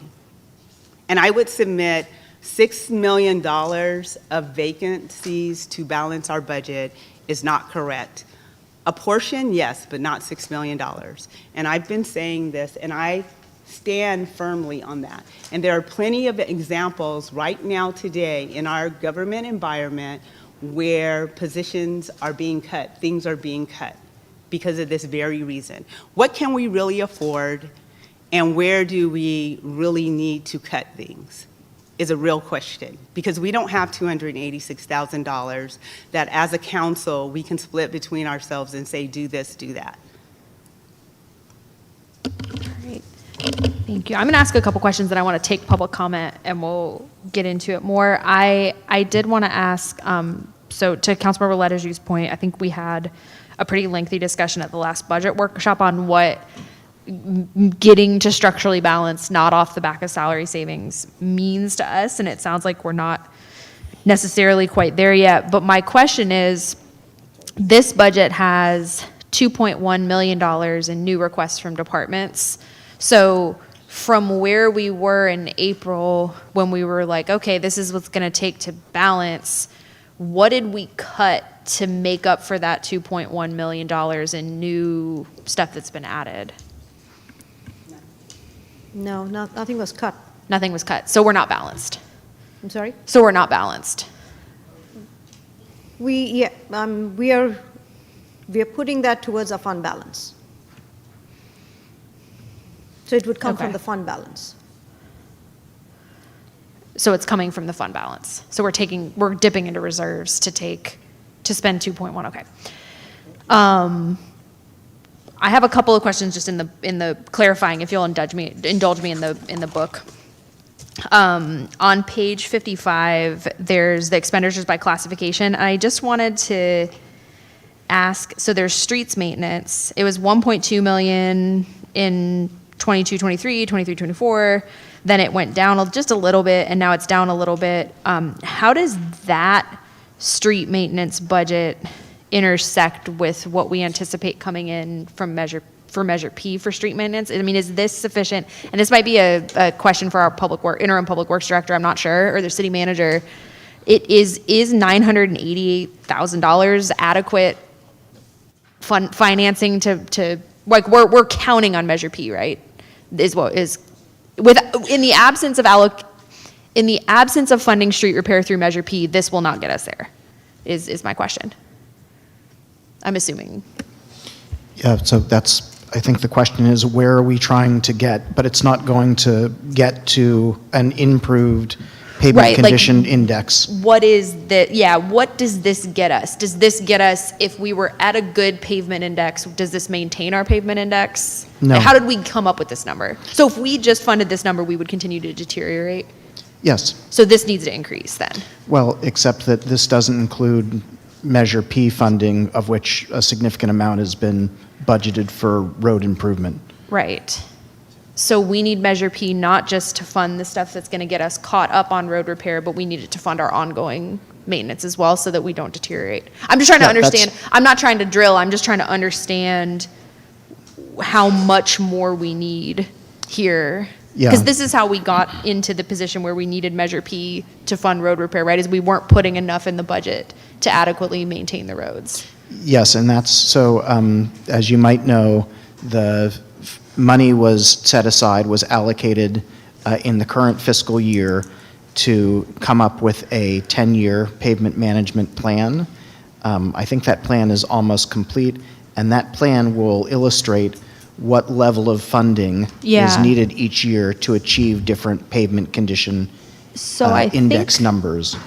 So I think this is just, this amount of funding, $1.2 million, was an amount of funding that at one point the city council decided was the sweet spot for whatever Yeah. reason, competing priorities, and but it's not tied to a long-term plan Right. targeted towards achieving a certain level. So we should Right. have that. Go ahead. Feel free to add, Interim Oscar. Director. Good evening, Mayor. Good evening, Mayor. You Those can funds, raise it or just pull the mic up, yeah. those funds are required in order for us to get the gas tax money. So that's our match, the 988. MOE. That makes sense. Maintenance of effort. And also, you're seeing it reducing because last year we made the 10% cut. So it was across the board. It was always 1.2 million. And when the Okay. 10% cut, and this year we made, or 25, 26, we're making a 20% cut. And Okay. that's where you're seeing it. It's not like we are reducing the amount. We've always put 1.2 million. And as the director mentioned, we have to show 1 million as maintenance of effort. Okay, and then I remember seeing the gas tax somewhere else. I'm not gonna be able to find it now. It's somewhere in this book, and that was something like 4 million, 3.5 or 4 million. And is that also going to road maintenance by sort of Yes. allocation? What's the word? Yeah, earmark. Okay, so my suggestion / request would be that I think a good practice going forward, and I'm gonna speak more about this after we take comment and get into the weeds. I think we need our general fund to be covering the things that we need for the city to just run. And I think we need to have enough in street repair funding in our general fund, balanced and stable, for us to be able to maintain our streets at our current level. And then we can use P to do that extra push that's going to get us to increase that pavement index number. I just fear, I mean, you look at the Measure P Commission, they were uncomfortable with that $12 million number. I think we owe it to the commission to tell them precisely what they're being asked. And I think they might have changed their vote if they knew that they were being asked to fund literal base level street maintenance. So I think we want to examine that a little bit more. Building maintenance also decreased. Is there a reason for that? I just want to make sure our infrastructure doesn't deteriorate. I'm still sorry, the same page. We're still on 55. It's just right above street maintenance. It's gone down also from, so it was It's the same 1.1 million, then it was up to 2.5, and now it's down to 705,000. So Did that come from a particular expectation of certain buildings need maintenance, or where did we get that number? Historically, general fund has always given 1.2 million, and then last year again there was a cut, and this the 20% cut that has. So it was just an arbitrary cut. So we're probably in need building maintenance too. Sorry, on that same page, this is my last question on this page, that risk fund reserve. So I see that it's in the middle section below Farragut lease and security. It was budgeted in 23 and 24, but then not. Did that go somewhere else? I just want to make sure I understand what that was. So those are, every year when we get the actuarial study, we find out what's the funding level required. And in these years, when the funding level is much higher that's needed for the risk fund, then it comes from the general fund. Okay. It pays towards the risk fund. And so we're just not doing that this year? We did not need it because we had enough balance. Okay, I understand. So then one more on the book. So it's 64, which is, actually I have two more, sorry, from the book. So I appreciate, and this one is the administration costs for the administrative departments. And I appreciated the footnote that some of these increased this fiscal year because of a classification, or basically like a reclassification. But my question is, some of these has fluctuated pretty wildly. Is there a narrative behind that? So for example, the city manager's office, 22-23 is 3.6 million, 23-24 is 6.8, 24-25 back down to 3.1. That's a wild fluctuation. And then it's the same thing with, like, the city attorney went from 1.5 to 2.4, which is more than a 50% increase.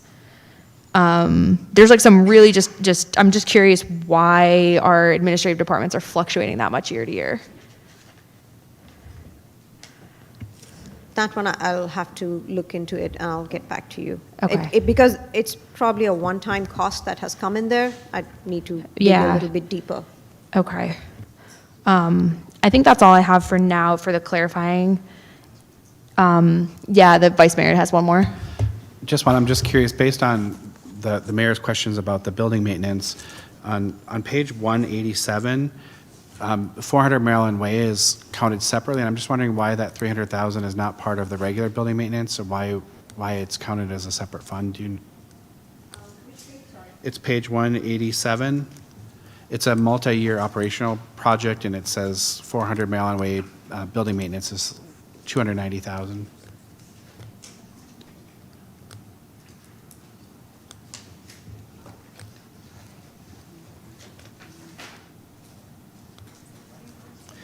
$187, yeah.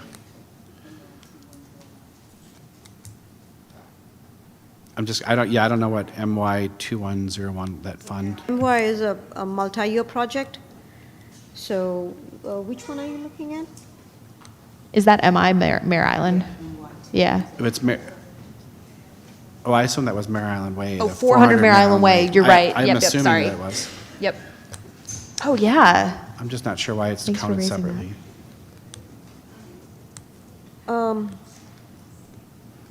And the question being?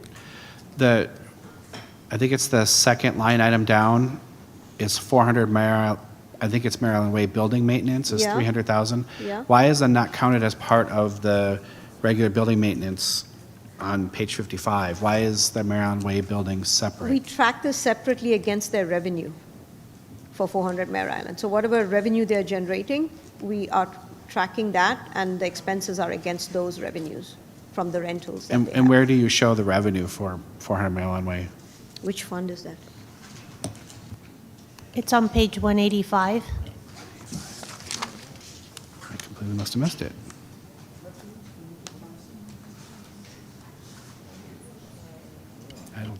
I still don't see it, sorry.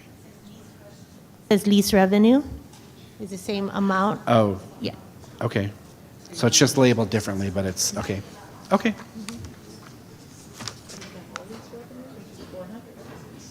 So the maintenance is the same as the lease? Yes, we've been trying to maintain it within the revenue that they are generating for any maintenance and landscaping and everything for that building.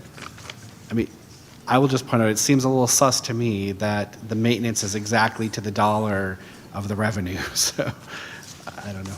Don't necessarily expend the maintenance.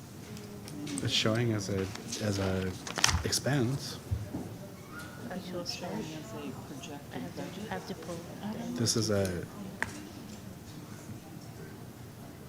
I don't know. Okay, thank you. But it rolls. Which fund is this?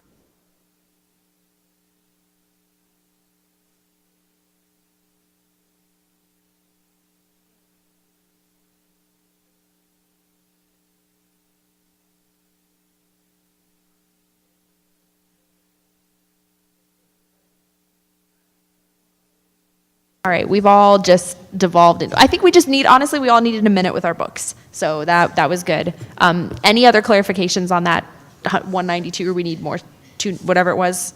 Or do we need to follow up? Can you ask about the IT?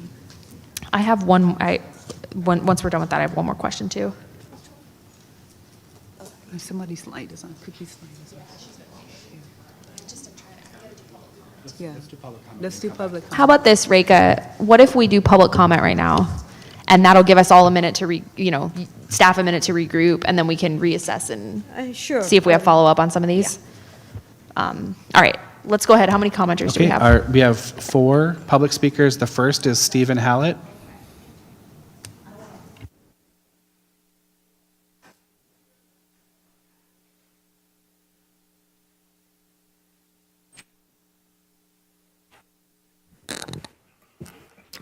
Good evening, Mayor, members of the council.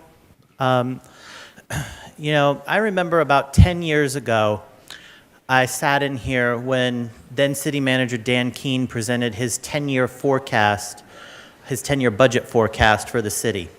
And there were several assumptions that he made in there, but one assumption that he made in there was that and you can go back and watch the video, I'm not making this up. One of the assumptions was that there would be no raises for 10 years. Now, he did add the caveat that that was probably the most unrealistic assumption in his budget, but he put that in there just to note the precarious financial situation that Vallejo was in. Now, that obviously did not hold. We've given quite a few raises out over the years, and most of them were cost of living adjustments or adjustments to get people up to the median. So, I mean, we really need to remember that and think about where we were 10 years ago and where we are today. We're in a much more precarious financial situation. And much to Dr. Letaju's point, we need to be very focused on where we're spending this money. Another thing I remember that happened, it was about 2017, if I remember. It was right after Measure V passed, which made the Measure B tax permanent. I don't remember if it was a formal council vote, but then City Manager Dan Keene told the council he was no longer going to account for Measure B separately. It was just going to be accounted for in the general budget, and essentially because it was too much work for staff to account for them separately. And shortly after that happened, Measure B just got completely subsumed by the general budget, and essentially it was no longer separate funding. It was just funding that was, we're just using this to cover basics. We're getting there a lot faster with Measure P. We're getting there a lot faster with Measure P. And I mean, tonight was a perfect example of what I've been talking about. You've got to be ready to answer these questions that the council members and the public bring forward. when they ask about where is this money going, where is that money going, we've got to be ready to answer that. Well, not we, but the staff has to be ready to answer that. How many more of these presentations are we going to go through where it's, we don't know, or where was that, or oh, we're not sure. And it was made, but I do appreciate that it was made abundantly clear tonight that we're balancing this budget off of these vacancies. That's just simply not sustainable. And I still want an answer to that question I had asked previously, is as we're looking at the vacancies in the police department, how has crime levels correlated with the staffing levels in the police department? Has it gone up? Has it gone down? Has it stayed the same as the staff? Because the staffing level has gone down, we know that. Has crime also gone down? The other thing is, I don't think that it's a good idea. I don't think it's a good idea, we don't have a choice now, to do the budget before we do goal setting. Goal setting is supposed to guide the year. How can it guide the year when the budget's already been set? Thank you. Thank you. Thank you. Our next speaker is Sherry Ann Grimm.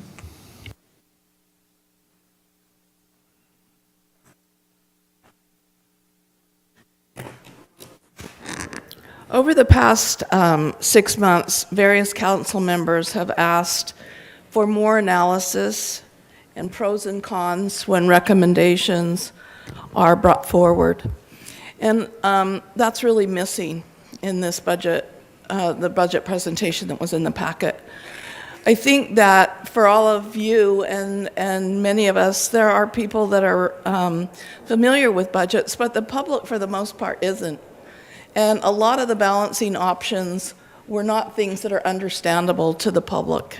So I would personally like to see, you can't do anything about it now, but as we go forward, I think it's important to provide that kind of analysis, that kind of pros and cons, because some of the things that you've chosen as budget balancing options do have some cons and do have things that should be considered.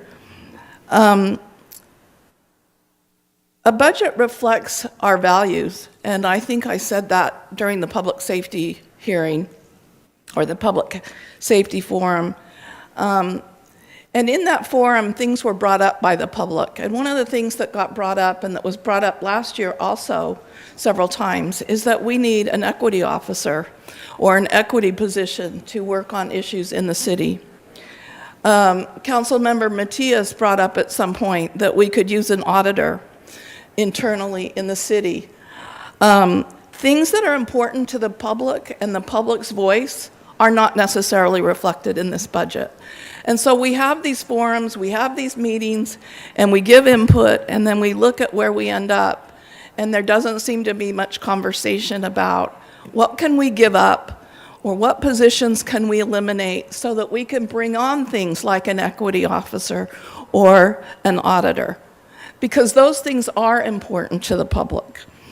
When a city is facing structural deficits and the 5-year outlook is pessimistic, relying mainly on short-term fixes like the balancing options, shifting trust fund obligations, is actually insufficient, and it's not sustainable long-term. And I really thought this year that we were going to look at doing things structurally different, not use vacancies, not use short-term fixes, but really start to change the structure of our budget. And I encourage you to try and do at least some of that before this budget is passed. Thank you. Thank you. Christine Watson.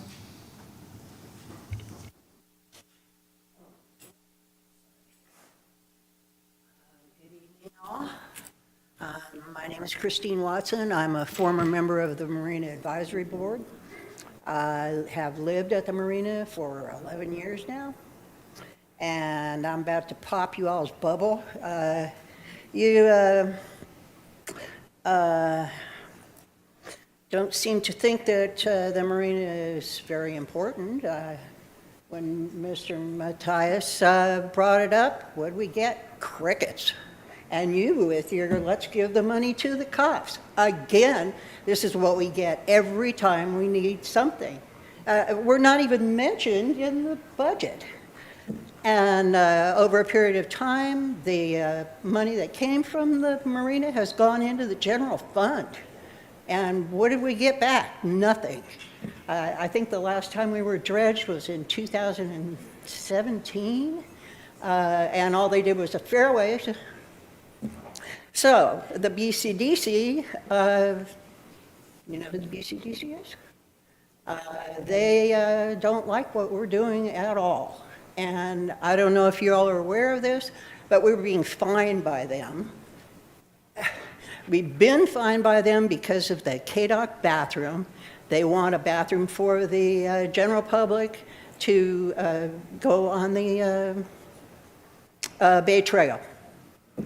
So we were fined, I'm not sure exactly how much, but in order to fix up that bathroom, which they did hardly anything, the ADA got involved in this too.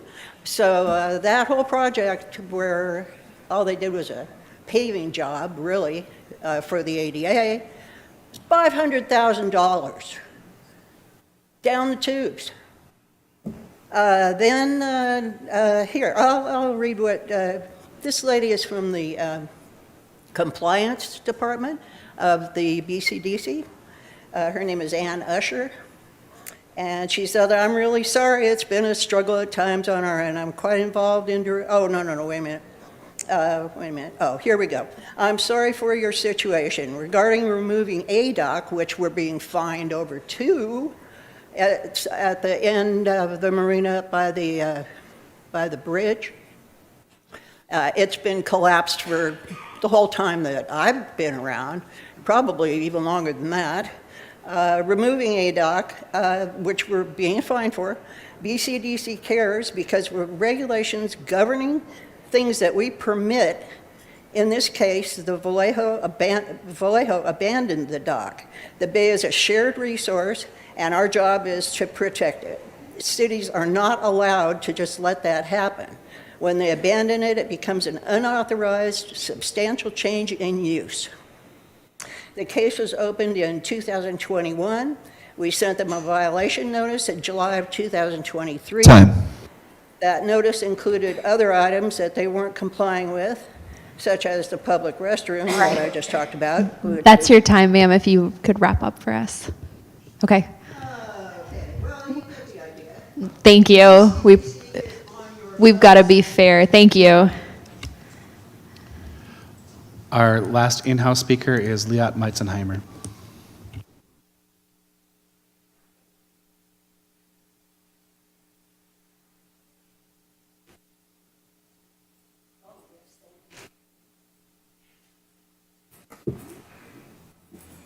Budget sessions are always such fun. It's always fun because we find out about these funds that nobody's ever heard about until we come to the budget session, such as the opioid money that we have, the settlement. Now the Monsanto for environmental. And coincidentally, the city is embarking on doing their first environmental justice element, which we found that was not funded. And so Fresh Air Vallejo did get a grant. We're doing some of the public outreach because we know the city doesn't do a good job with public outreach. But it's not fair to put it on a nonprofit if we have funding for environmental things and we're not using that money to fund that element. There was a draft that was done a couple of years ago that nobody has seen without any public comment. So we want to make sure that we're looking at that element that is most important for Vallejo. First time that we've had environmental justice, we know that we have a lot of problems with the environment. So that funding should be considered to go into the study and not be put on the public and the community to have to pay for. Great, thank you. Do we have speakers online? Thank you, Mayor. Yes, we do have 4 speakers. All right, let's call them. Phone number ending in 374. Please hit star 6, unmute yourself. You have the floor. Phone number ending in 374. Please unmute yourself.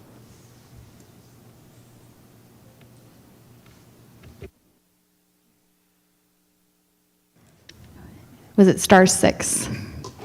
Yeah, moving on to next speaker for now, Ann C. Please unmute yourself. Go ahead. Hi, good evening, Council. I'm decided to come on home since the meetings have been running so late. I have about 10 comments, so I'm going to race through them. They're not necessarily in order of priority. Among the things I did not see in this budget proposal were ideas for revenue that we could get from either leasing or selling 400 Mirror Island Way. I think we need to rezone it commercial. It needs to revert back to its initial zoning, and that could be a revenue source. I also did not see anything about rezoning Herbert House and selling it, another potential revenue source. And also, by the way, perhaps a way to activate the waterfront. I'm curious about what we are doing, if anything, for police dispatch. There have been so many anguished meetings about, oh, there are terrible conditions and blah, blah, blah. And that seems to have fallen off the radar. Are we waiting for a new police station?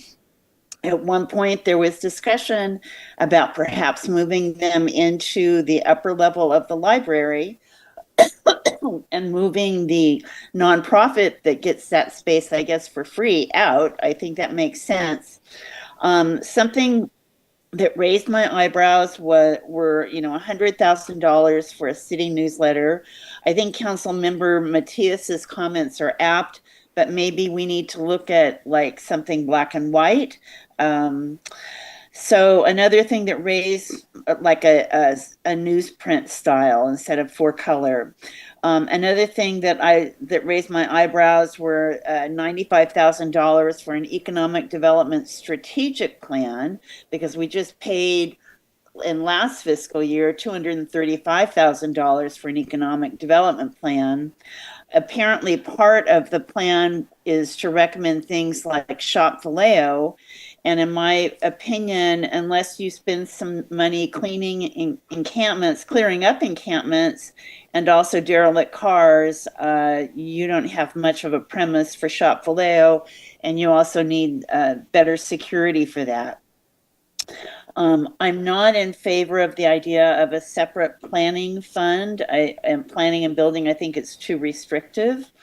I'm a little bit worried about the council funded grants for 24-25. I think we need to look at those and get a performance report.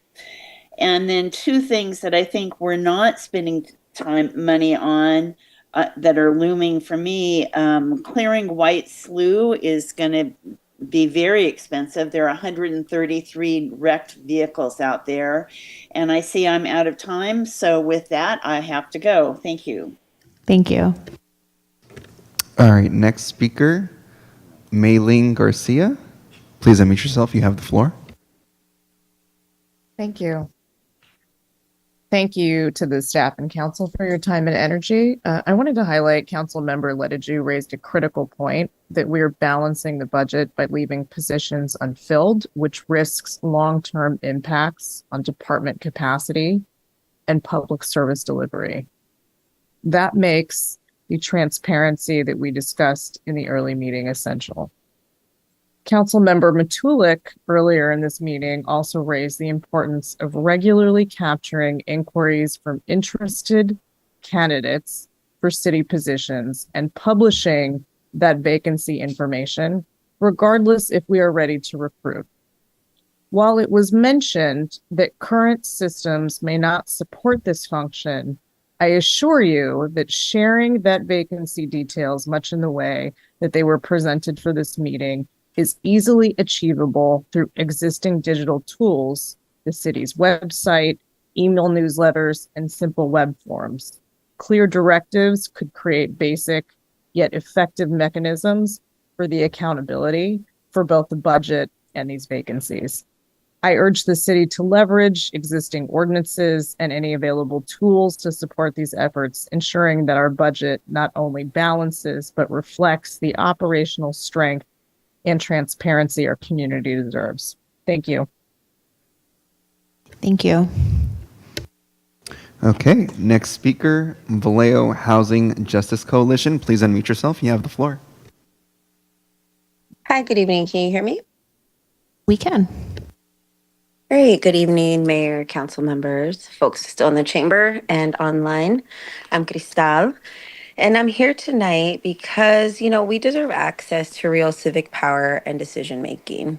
So, as I've been listening all night, I've been thinking, calling on council to launch a Civics 101 of sorts, a crash course for Vallejoans, a community centered education series that really breaks down for folks how the city budget works, what city hall departments actually do, what NPUs, national planning units, are supposed to do, and how everyday people can engage and shape the policies that impact their lives. And this is stuff that other cities have done throughout the nation, have been really helpful in engaging our communities. Let's be honest, Vallejo residents have been consistently shut out of the city's budget process. And critical, important financial decisions are made with minimal community involvement. And when residents do show up, a lot of time our voices are dismissed, our questions are unanswered, or priorities are often ignored. Public input is not optional, it's not a courtesy, it's essential. Our comments are concerned, our lived experiences, they are part central to the democratic governance. So when public input is treated as a formality instead of a mandate, it erodes the trust in our institution and really weakens the health of our whole city. This is why I've been thinking a Civics 101 series isn't just a nice idea, it's really a necessary tool to reconnect people to power. And it must include a clear focus on tenant protections. Right now, Vallejo renters are being pushed out, priced out, and worn down. We still don't have rent control. We still don't have just cause evictions protections. And for now, there's no specific plan to protect our most vulnerable residents from housing instability. Tenant protections are not just policy preferences, we know they're lifelines. They belong in our civic education, like these spaces, our budget priorities, and our council agenda until they're passed. Finally, I want to echo the call to hire a a city equity officer. And in a time nationwide when DEI is being rolled back and attacked across the country, Vallejo can lead here. We need an independent equity officer who's empowered to audit the city processes, recommend the changes, and really ensure that equity is embedded in every department, budget decision, and public engagement strategy, not really just talked about during crises. So tonight, I'm really asking council to consider to move with purpose. Let's launch this Civics 101 program, make public input meaningful, consistent, and mandatory. Prioritize tenant protections in policy and budgets, and really invest in permanent equity officer to keep Vallejo accountable to its people. Let's build a city where participation isn't a privilege, and we want to see it as a right for our folks here in the city. Thanks. Thank you. Let's try phone number ending in 374 one more time. Please unmute yourself by hitting *6. Hello. Yep. We hear you. I would like to agree with Stephen Hallett's earlier comments on staffing numbers in the city manager's office. In addition, I'm disappointed there was no presentation on the total deferred maintenance for the marina. I would like to agree with Stephen and earlier comments on how there will be a financing. In addition, also there were presentations. Sir, would you mind muting your computer? We're getting an echo from the sound output on your end. And then would you try again, please? Yes. Perfect. And I'm also disappointed there was no total deferred maintenance cost for the street condition. Your computer, we're getting an echo from the sound output on your end. And then would you try again? Are you still there, sir? Yes. Okay. We hear you. We also hear the time delayed audio. So if you could just mute that and then we continue with any other comments you have. We can hear you. First, I agree with Stephen Hallett's numbers on the staffing for the city manager's office. They should be looked at.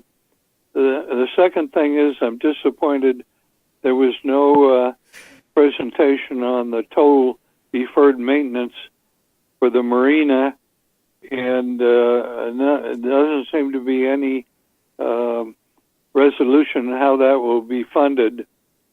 Also, there was no total deferred maintenance on Vallejo street repair and how that will be addressed. It is not in the public's interest to have items like this so late, and in particular, the staff review of requirements and hiring should be reviewed after budget approval. Thank you. Thank you. Last online speaker on this item, Melvin Cohen. Please unmute yourself. You have the floor.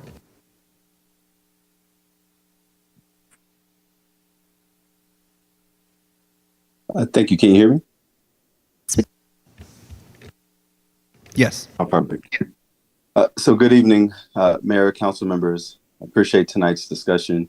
My name is Melvin Cowan, and I'm a resident and housing developer committed to creating dignified, service-connected housing for Vallejo's most vulnerable residents. Tonight, I speak not just about a line item, but about a clear warning signal in this year's budget. The housing department, which should be a cornerstone of our city's stability and growth, is facing a reduction in administrative capacity so severe that the city is now using general fund dollars to subsidize HUD-funded programs proposed to. Why? Because the Housing Choice Voucher Program is being underutilized. And when vouchers go unused, HUD cuts administrative support. This isn't just a financial issue, it's a systems failure.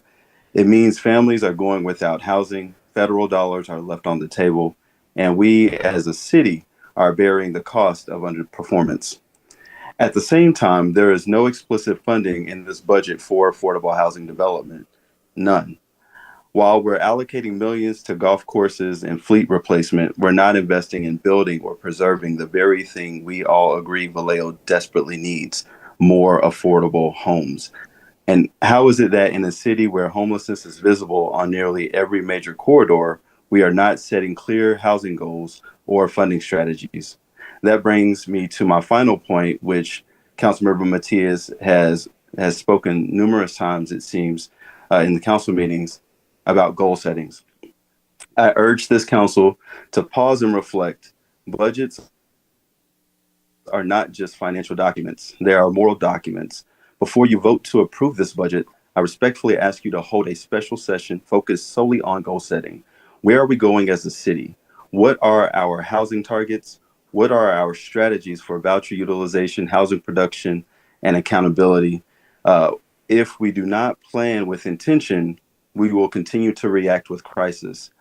There are models we can adopt. There are partners ready to build. There are federal and state dollars available, but only if the city positions itself to receive them. Right now, we are not positioned. So tonight, I ask you to acknowledge the housing department's operational crisis, to commit to targeted goal setting before approving final budget allocations, and to explicitly allocate general purpose funds to support affordable housing production, not just administration, but real units. Because Vallejo deserves a housing strategy that is bold and resilient as the people who live here. Thank you all. Great, thank you. That's all our speakers. Thank you to everyone who spoke. So I had a couple of lingering questions from the last round. Councilmember Gordon, you had been waiting for a while. Are you all right? Do you want to go ahead? Go ahead. Okay. May I answer your previous question? And then let's remind ourselves what the previous question was. It had to do with the Mare Island Way building maintenance, right?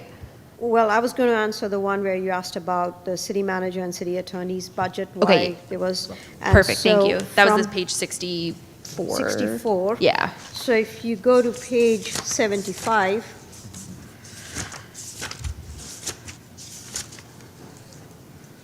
that gives the line item breakdown. And basically that was ARPA. Oh, there it is. It was because Thanks. of ARPA. Yeah. And the ARPA, we were looking at the ARPA breakdown, there was about 3.4 million from ARPA that went for Broadway. I see. And then this year's is the new way we're accounting for its services and supplies. Okay, thank you. And then the city attorney, you'll find it on page 68. And that's mainly the salaries and benefits line item. Okay, so did we add some positions then that year? No, it's just the increase in the normal salary changes. In Okay. salaries and benefits together. Okay. All right, thank you. Did we have anything on the Mare Island building maintenance, or do we need to follow up? So Mare Island is being tracked in a separate project, and the fund is being built up for long-term repair, and currently the balance is about 300,000 in that fund. Okay. Thanks. All right, I have a couple questions.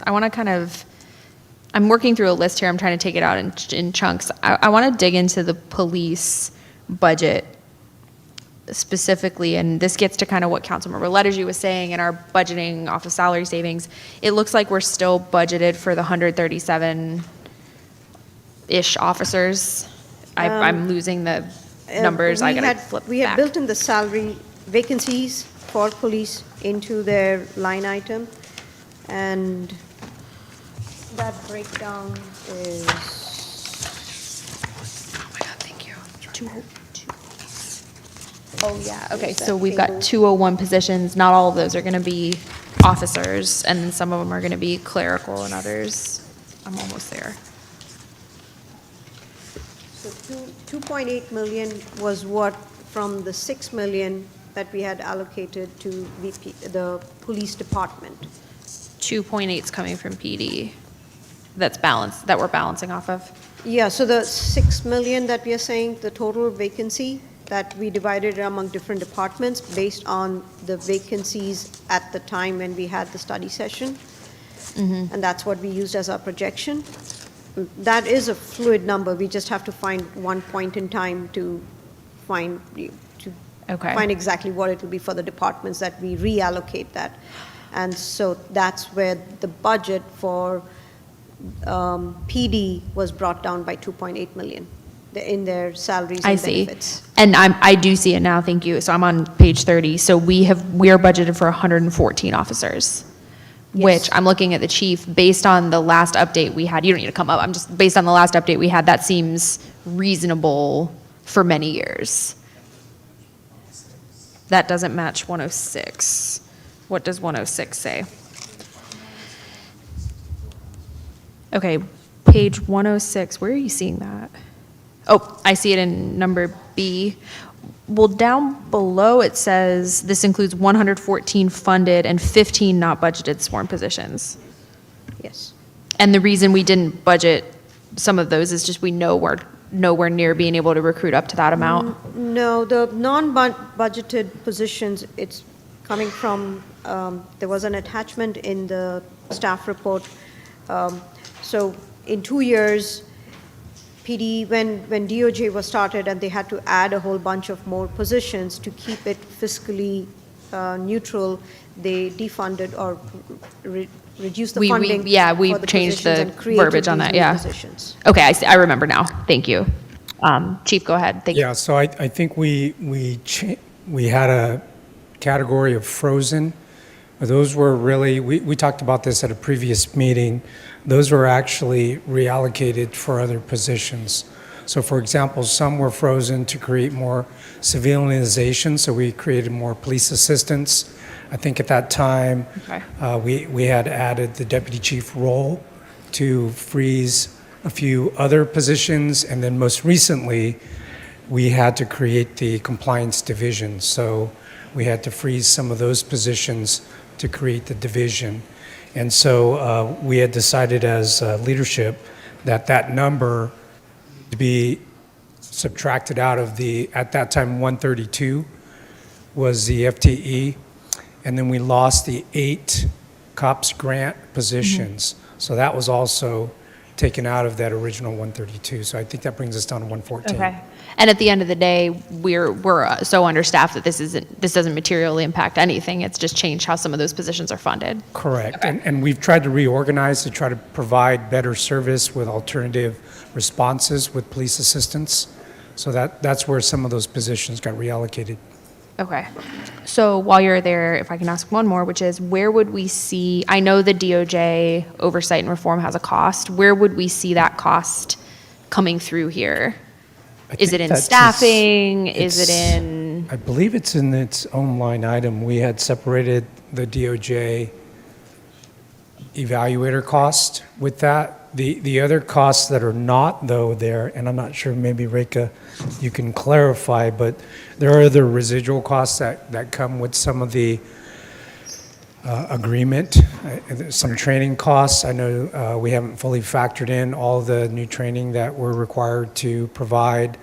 There's some software that we needed to improve to capture RIPA data and some other ancillary costs, but I think they're all under that same general category. I see some of it in services and supplies. Okay, I see it kind of coming in actually on 102 and on page 102 in Yeah, and just to add one more thing, Mayor, there were some costs because when we had to build out the staff for the compliance division, we had to get all the equipment necessary, desks, chairs, electronic devices, printers, all of those things to support that staff. Okay. Thank you. That's helpful. And I guess the reason I was asking is again, I want us to kind of be transparent and honest about, we know we're budgeted for 111, what, now I'm losing 114. memory. 114, thank you. It's a lot of numbers. Okay, we're budgeted for 114. We know we're not going to get anywhere near that. Not soon. Yeah, but we're at least creating something that's potentially a little more sustainable for the next, let's say, 5 years. But for this year, we're imagining that entire gap, let's call it, between, let's say we're going to be at 88. Does that sound right? Yeah, 88? we're in the mid-80s currently. So from 88 to 114, whatever the cost of that is, some of that's overtime and some of that's 2.8 mil, right? That would be I'm kind of trying to be transparent, and I'm trying to make sure we figure out the way to make this sustainable. Is that accurate? Yes, so what we had done was, at that point of time, we looked at all the vacancies and we said, how many are not even in the pipeline, there's no recruitment going on, and that's how we arrived at that 2.8 million. And that breakdown,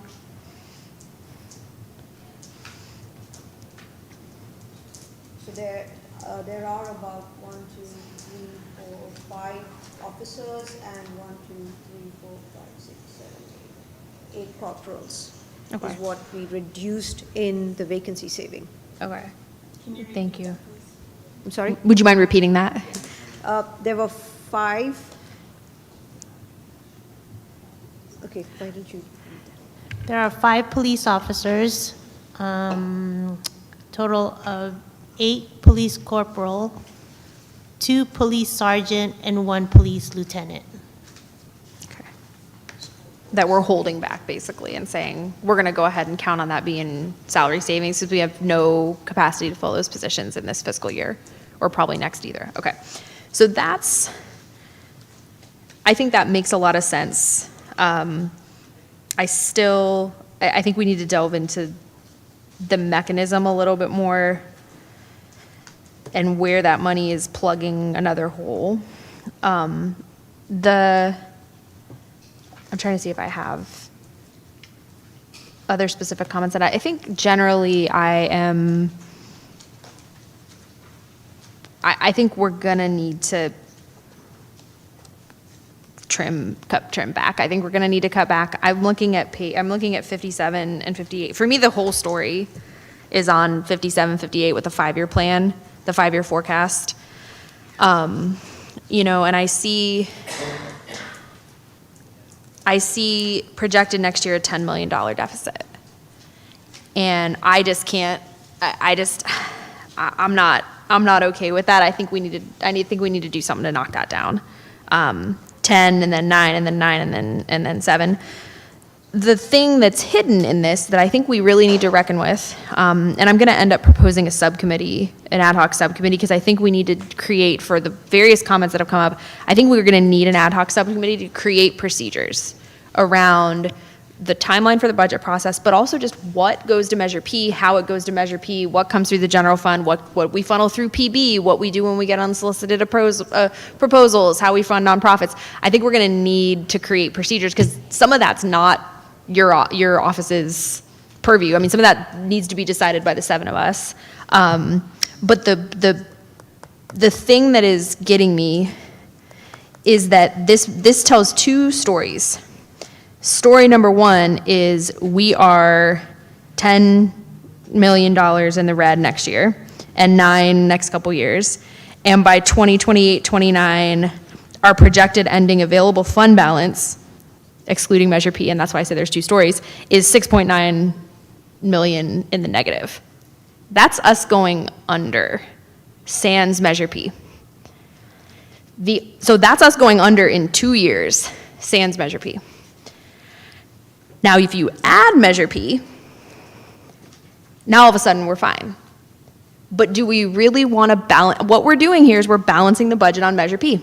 We have to, I think we just, like, I know I'm going, I'm kind of walking there in a different route, but we are balancing the budget on Measure P. And the philosophical question that this council has to decide, however we felt about Measure P, is are we okay with balancing the budget on Measure P? I don't know that we are. And if we aren't, we are going to have to cut because this is balancing on Measure P. Now, you go down to the second story on 5758, and you have projected ending available fund balance, Measure P revenue. Sorry, below that is Measure P revenue. You've got 18 million, 18 million, 18 million. So that's taking care of our deficits, but that's not solving the structural problem. That is buying us about 5 to 10 more years. We're still going under. We're just going under 5 to 10 more years after we would have gone under without Measure P. So for me, and I'm going to stop there because I think there's a lot more weeds we have to get into. I think we've got to make cuts. I'm watching every city around us make cuts. There's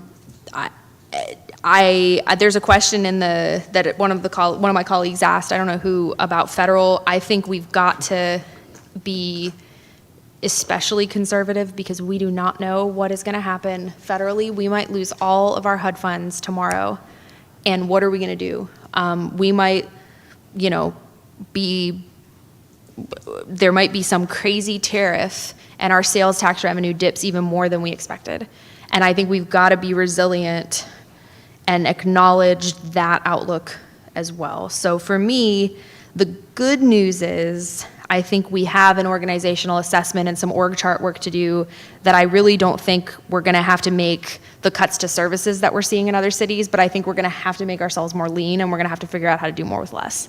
And I'll just stop there and I'll bring it back around. I'm not ready to just to go with this. I think we're going to need to cut. And I hate that that's the case, but it's the case. Councilmember Gordon. Thank you so much. Thank you for this report. I appreciate everyone coming out and speaking and advocating for why this is important. And again, everything that is being requested is to service our city of Vallejo. So we want to keep that in mind. I just want to, I do appreciate not in the book, but in the packet on page 13, that although I see that we have $9.6 million going, $9.6 million allocated, 9,028,000 going to the sheriff, which is most importantly needed. But I'm concerned that we have 500,000 being reallocated to the sheriff contract, which again, it's needed. But I'm worried, what about the homeless weather center, whether it be for cooling or warming? How are we going to fund that to the city manager? If this is accepted. So, Director Nayar, you were present at the all the Measure P Oversight Committee meetings, so you might want to elaborate on their dialogue about that. I think that figure of $500,000 for the Extreme Weather Center was offered, in a previous era, and I think as kind of a placeholder. And then when the criteria for opening the center was established, it was identified that it wasn't going to be open nearly enough times to require that level of expenditure. So I don't know that that was just wasn't a very precise estimate for a placeholder. So actually opening the Extreme Weather Center per the existing criteria is a pretty infrequent event, and the level of resources that are required, out-of-pocket expenses to open it, are pretty minimal. So I don't think that I don't recall what the proposed budget includes for the Extreme Weather Center, but the costs outside of staff time, which are already budgeted for, are relatively small. Thank you so much. So we do have a line item for it, though? I don't recall whether I didn't see it. I don't recall whether we have a line item or it's wrapped into services and supplies of the city manager's office that's kind of also aggregated with the services and supplies for our other homelessness outreach programs. Oh, thank you. Because I myself personally need it because my apartment does not offer air condition, and I was grateful that you all opened up the Norman Keene Center and provided those resources to us. And trust me, it was duly needed for all. We have 4 multi-community complexes in the area who truly needed that when you opened it up to us, so we appreciate that. So I just want to make sure that was taken care of. And then I wanted to go back. So may I ask Chief Chow, can you come up and share a little bit about what Youth Late Night Basketball Program really is needed and how important it is that our city of Vallejo need to invest into this program? Could you share a little bit? Sure. So the Late Night Basketball Program is a program designed to provide youth with positive sports environment during hours that historically we see young children that don't have positive outlets sometimes get into trouble. So this program has been something that we have used here in Vallejo in the past. We've kind of restarted that with your assistance, of course, and a lot of other partners have gotten involved as well. It's much more organized. Obviously, funding is hard to find. Just today, I had a meeting with a community member that owns a McDonald's that he's very happy to participate and donate in helping the program grow. So I'm an advocate of the program. We're going to invest our officers with some staffing to support the program to also, for us, create that positive environment where our officers can meet young people in a positive atmosphere, form those relationships, and it's just positive all the way around. Can I ask you, was there any data and stats formed through the time frame to why you picked that particular time and that particular day? To why we land on those days, excuse me? Yes, there are stats that I don't have today in front of me, but I mean, the public can do a search engine on that. There's plenty of documentation to show very positive results for programs like this.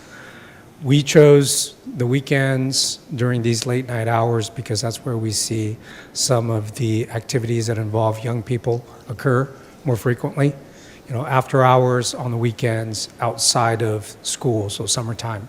So that's why on the weekends, at night, during the summer is ideal for this program. Thank you.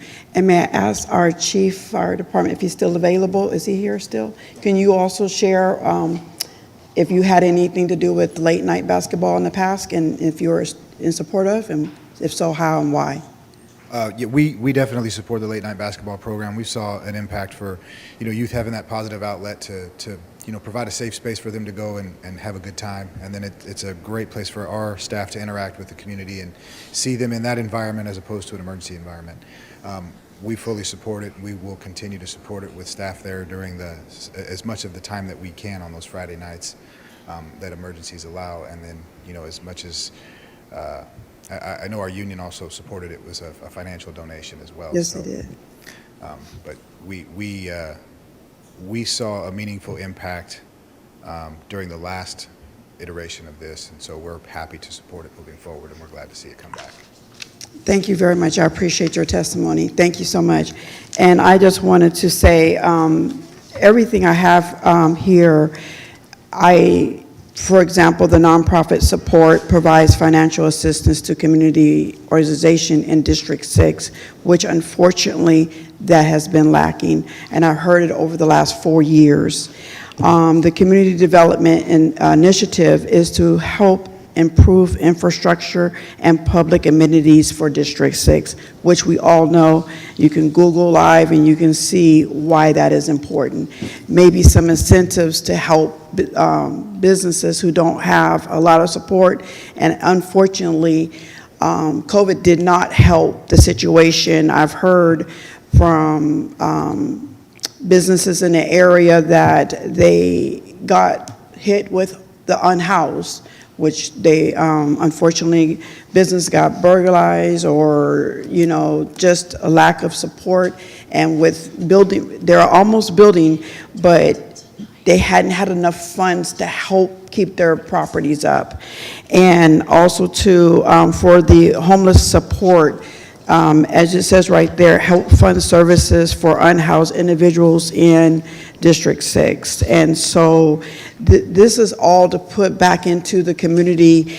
And again, they would have to apply just like anyone else and go through the process, but at least it's there. And it's not a lot, but it's something to help support our community. And that was one of the big problems we heard too in the last terms, that there were hardly anything that went into District 6. And this is my job, is to advocate. So I hope my colleagues will support me and our district, as I will definitely support their district as well as our city of Vallejo in general. Thank you so much for letting me make that request. Great, thanks. I'm tempted to do kind of a temperature check of how people are feeling, and I see Councilmember Matias, so go ahead. I didn't know if we were going to sort of get to giving some direction, since this is step one. Yeah, I was tempted to kind of go down the line and do a temperature check of how we're feeling about taking votes tonight and where we're leaning and what we want to see if where we're at. I don't know if you had more questions, Phil, for your comments. I don't have questions. You know, I for starters, I'll just tell you, I appreciate you starting this process very early in the year. I think that those initial workshops were very enlightening for me. And so from my vantage point, I'm willing to give some direction this evening. And I don't need additional budget workshops other than going through the two-step process and solidifying this. You know, I'm in a position to give some direction and then call it a night and go home. All right, do we want to just go down the line? Councilmember Palmares, are you feeling okay? Do you need anything else, or? No, if I have any questions, I'll just email them, and, you know, encourage the other council members to do so as well. And we'll have more, give them more time to give us more robust answers by the next time we look at this. And the other thing I would like to, you know, put out there, City Manager Murray mentioned the long-term financial report, and that's something we haven't done in quite some time. Is that correct? So I think we're also, by the questions that we're asking, I think we're hitting on a major issue, is like, what are we doing as a city? Like, you know, where are we going to get the extra revenue from? And I think those questions, while may not be answered within the scope of, you know, this budget, I think that's something we should bank it for later, or maybe ask that question to City Manager Murray. Like, these are the things we need to be looking at for a long-term financial report. So that's my only recommendation, but that's it. All right, Councilmember Gordon. I would like to approve this budget so that we can get it going and make it effective as July 1st of 2025. We don't want our city to have to wait and go through just the process of waiting for more questions. I really appreciate, like was said earlier, that we had these questions and budget sessions prior to, and I likewise agree. I don't need any more. I do appreciate, I have emailed staff, and thank you so much. Not only do they call you, email you back, but they will call you to make sure you got the information. So I appreciate you doing that. So I'm very content with the questions. I just really think we should just get this budget approved so we can get our projects going and our city doesn't suffer anymore on or any type of delays. I am making that recommendation right now. Councilmember Matulik? In the general sense, I do agree with everything that we talked about, but I think the thing that we haven't gotten to that point is if we're identifying what our priorities are and where some reallocations need to happen. So I think we haven't had that deeper dive, and I think that's 7 conversations that needs to be vetted out before we actually do an overall approval. So I don't think we've gotten there yet. We just have to. We have to, if we're talking about prioritizing stuff, and there seems to be some reallocation of some of these numbers, and we just need to identify where that's going to be. Great. Thanks. I'm going to finish going down the line. I said it before. I'm not there. I think we need to cut, and I do appreciate that we started the process early. I think we're getting there. I don't think we're there yet, but I think we're getting there. I think we're going to need a subcommittee to make sure that we can take care of it next year. But I just think we need to be really transparent that we're balancing we're hinging on Measure P to stay solvent. And I'm just not, I'm not comfortable with it yet, but that's why I'm going down the line. Councilmember Leteju. Vice Mayor. I didn't realize we could pass, but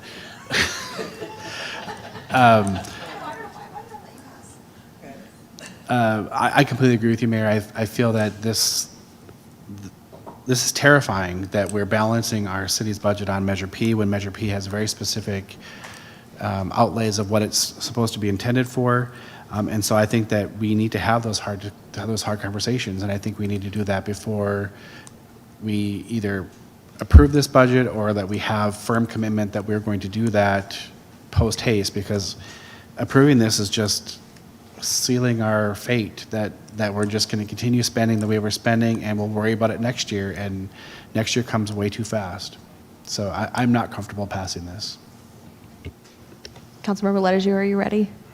We can go back to, okay, Councilmember Matias.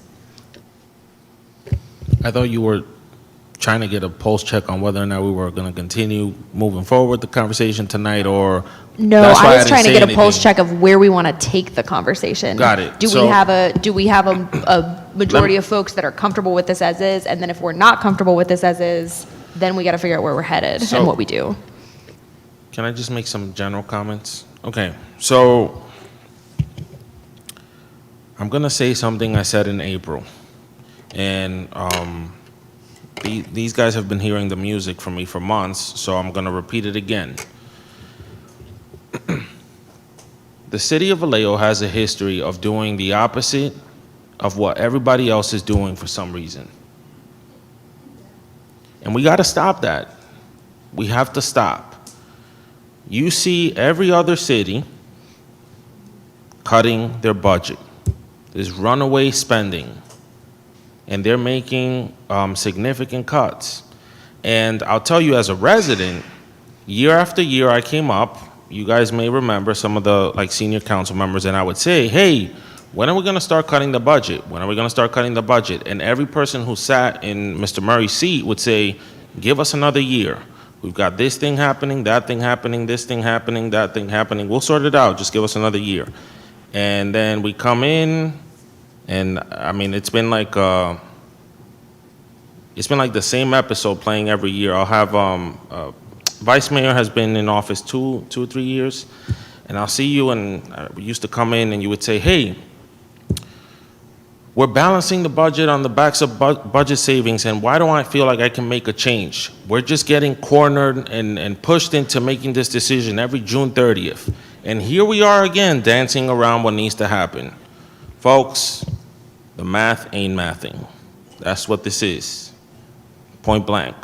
And I'm gonna go through a few things. In 2018, we had 558 FTEs. We have 682 FTEs in 2025. Mind you, there was $2 million given in bonuses by a previous city manager, and we saw a dip in the FTEs. And you still had the public complaining about service delivery. You still had staff complaining about them not having the resources to get softwares, to get equipment, to get fleet. So personnel, money, we've kind of pulled every lever. We even asked the voters for a tax, and they approved it. And even with the tax, we're still not getting to a place where you go out and you ask a regular Vallejoan, and they're like, yeah, I kind of feel like the city's moving in the right direction.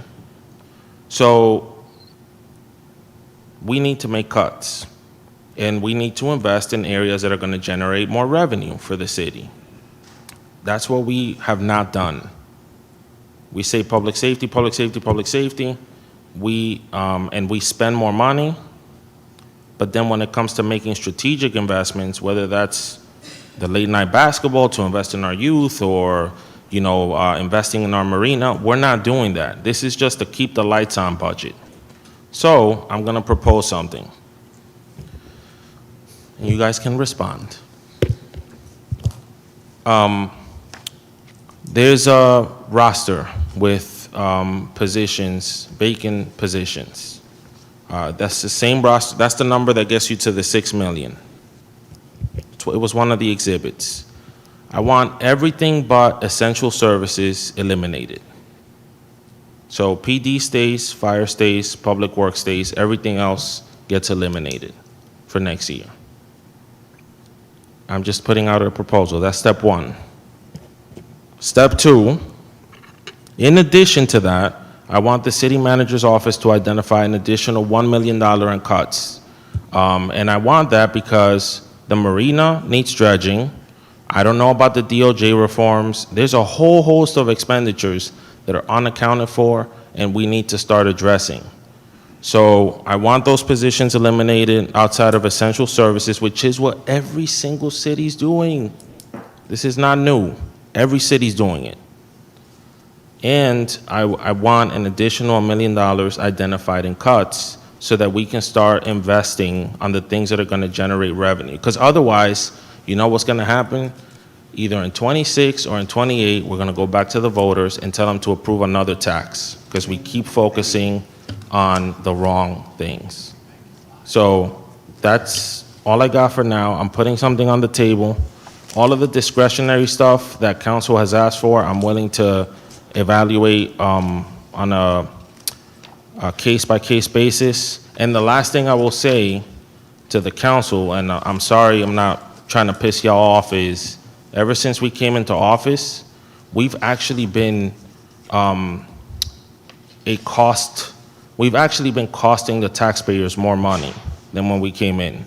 What do I mean by that? Security guards expenditures, because we're having later meetings, up. We're spending more money on security guards. We are now spending more money on cell phones. We're spending more money on travel. We're spending more money on everything. And what is the return to the city of Vallejo? I don't know. I think we have to, if we're gonna cut, which is what I'm hearing, we also have to take that same stance. Because otherwise, you know what that otherwise is. So I'll end there. You guys can respond to that, and then we'll take it from there. I'll comment really quickly. I noted the same thing you did, and what I had written here was, if you, from the Q&A that we got, that there was an amendment, an addendum to the answers to council questions. If you subtract out, and I didn't write the exact numbers, but if you subtract out all the vacancies we currently have from our total FTEs right now, and maybe I'll pull it up because it might make more sense if I do. our current staffing number is about the same as the city's entire budgeted FTEs from 2018, which means that we currently have the same number of full-time equivalent staff working for the city as the 2018 budget deemed necessary to deliver required city services. And I would say we can all probably agree that we're not delivering services at the level we were when we were in 2018. Did we have problems in 2018? Of course. But what happened that our org structure got so out of whack that we added 130 positions and we're at the same level, if not higher level of staffing, and our community hasn't got any return in services. And so I think what I would sort of agree with but amend to Councilmember Matias's point is I don't think it's as simple as looking at the vacant positions and just cutting vacant positions. I think we have to actually look at the org chart and go, what does this department look like if it's functional? And I think we might need to look back at our 10 years of org charts for the different departments and look at, what structure was effective here. Because if there's a department, and I can't think of any examples off the top of my head, but if there's a position that's vacant, I guess you said public works, like we have to hire a public works director, we have to hire an ED director. We don't want to freeze those positions. So we have to be strategic about making sure that what we are, if we're going to cut, that what we cut is thoughtful enough that it's not going to further decline the services that our citizens are getting. But I noted the same thing when you said that. I think 558. So in 2018, the city of Vallejo, the total budgeted FTEs was 558, and we had 86 vacancies. So we had about 470 odd staff. Currently, we're budgeted for 682, and we have 149 vacancies. So we're at 540. So we have more staff than we did. So again, just like there's a narrative there, and there's things we added, priorities we added, but what happened to our org structure that we got so inefficient is kind of the question that I'm raising, and how do we tackle that together? Councilmember Ledeju. Thanks. So to both of your points, all of your points, I recall when we started our budget sessions, asking our city manager to look at the org structure and begin to think about what does every organization need. And your response has been, and I understand it, that, we haven't gotten that far and we need more time. But to Councilmember Matias's point, that is the continued answer that has been stated in the city.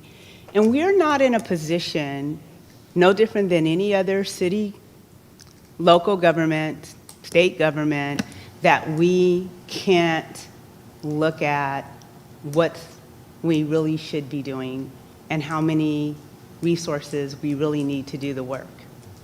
And additionally, I agree as it relates to the council expenditures. I don't need a telephone, and on and on and on. I don't need any of these extra things, because what I need most is for this city to run well. That's what I need most. And what also is really important to me from a leadership perspective is really getting in here, not me doing it, not this council doing it, but there are recommendations that are data-driven when you guys come back to us stating, what are you going to do to really balance this budget? We had someone in the audience talk about, I think it Measure B or V, whichever tax it was, all of a sudden became part of general fund. And we can clearly look in our budget book and see that Measure P has been and is definitely on its way to being the same thing. And I will tell you, as a citizen of this city, it is very unfair to ask constituents to buy into a tax for specific things and we don't do what we said we would do. As politicians, as city leadership, it is very important when we ask individuals to pass taxes, to pass a bond. We have things that we need to do. And if we can't be trusted with our community's money, they are not going to follow along with the things that we need. Now is the time to do the things that we are supposed to be doing appropriately. And so, again, I am not going to vote on this budget. It is not a balanced budget. And what I want us to do as a city is for our city manager to go back with his team and come back with a data-driven product to say to us, here are the things that we need to do and we can reasonably do to provide services and to cut and make sure that Measure P dollars are not used inappropriately. It's very important. Thanks. Councilmember Gordon. So, being that previous military, I got a chance to travel around the United States, and every place that I've seen that was functioning, moving forward, uniform light, even lower income communities, they always ask for tax dollars. And their cities was willing to step up and do it because they knew it was going into their community. Orange County does it. I mean, and look at Orange County. Everyone does what they need to do to help their city. And we're going to need to do something because it sounds like our administration currently has different plans. So sometimes we have to do those things. Regarding the cell phones and our laptops and all of that, this is one of the only cities that I know that city councils did not have a cell phone. Other counties do. Also, they also have rooms where the city council can go to. They even have aides in some cases. Sometimes they're full-time. Why we have it because, one, people have access to our personal phone numbers, and they call all the time to your personal phone number. And also, too, this can be taken at any given time because of under the PR Act. So I myself personally, and it's just only for that, it's only $5,000 to service 7 people versus $13,000 to service one something. So all I'm saying to you is, as a community, we have to invest in our communities. We have to think that our city is growing, and if we really want it to grow, we're going to have to put money into the city. We talk about we want infrastructure here, we want staff to be employed, but then we want to cut staff, we want to cut this, and we want to cut that. Well, we're going to be right back where we started. I know in 2018, 19, I mean, even I've been here since 2005. There was a time I could come here and I couldn't even get anyone to help me. Now I can come here, I have somebody to help me. There was a time when I could call here and I would get voicemails and hope that I would get a response back. And when I come, they're all running around trying to help other people. So now we don't see that as a bigger problem, but yet still our staff is wearing more than one hat. Now you think of your own household. You think of your own house. You need essentials. And then you're also happy to have some of your wants. If we really want this place to be a tourist place where we want tourist tax dollars, we have to take care of all of Vallejo, not just certain parts of districts of Vallejo, and be happy that we are taken care of. We need to take care of all of Vallejo, and mostly District 4, because why? That's where downtown is at. District 6, that's the corridor from the Carquinez Bridge to Napa. We want to take care of every part of Vallejo. It just can't be where we want to do this and we want to do that, but if we start cutting this and we want to know why this is not working, we want to know why this is not working, because we're not taking care of all of it. So I believe that I fought for Measure S for the school district. And I'm glad we did, because now we were able to use that money to be able to take care of our schools. And so I fought for this Measure P. I'm glad we did. Because look what's doing. And remember, Measure P is still general dollars. We just have it set under another umbrella to make sure needs get met. Just like us district, we may be district, but we service all of Vallejo. We just do that to make sure no one falls under the wayside. So for me, I believe if our city needs to step up and help, we need to do that. We need to come up with a strategy to protect our city, because if funds are going to be becoming limited, then we need to tighten up our belt, yes, but we need to ask our community to help up and step up, and I believe they will, because they too have a lot to offer into Vallejo. Thank you, that's all I want to say.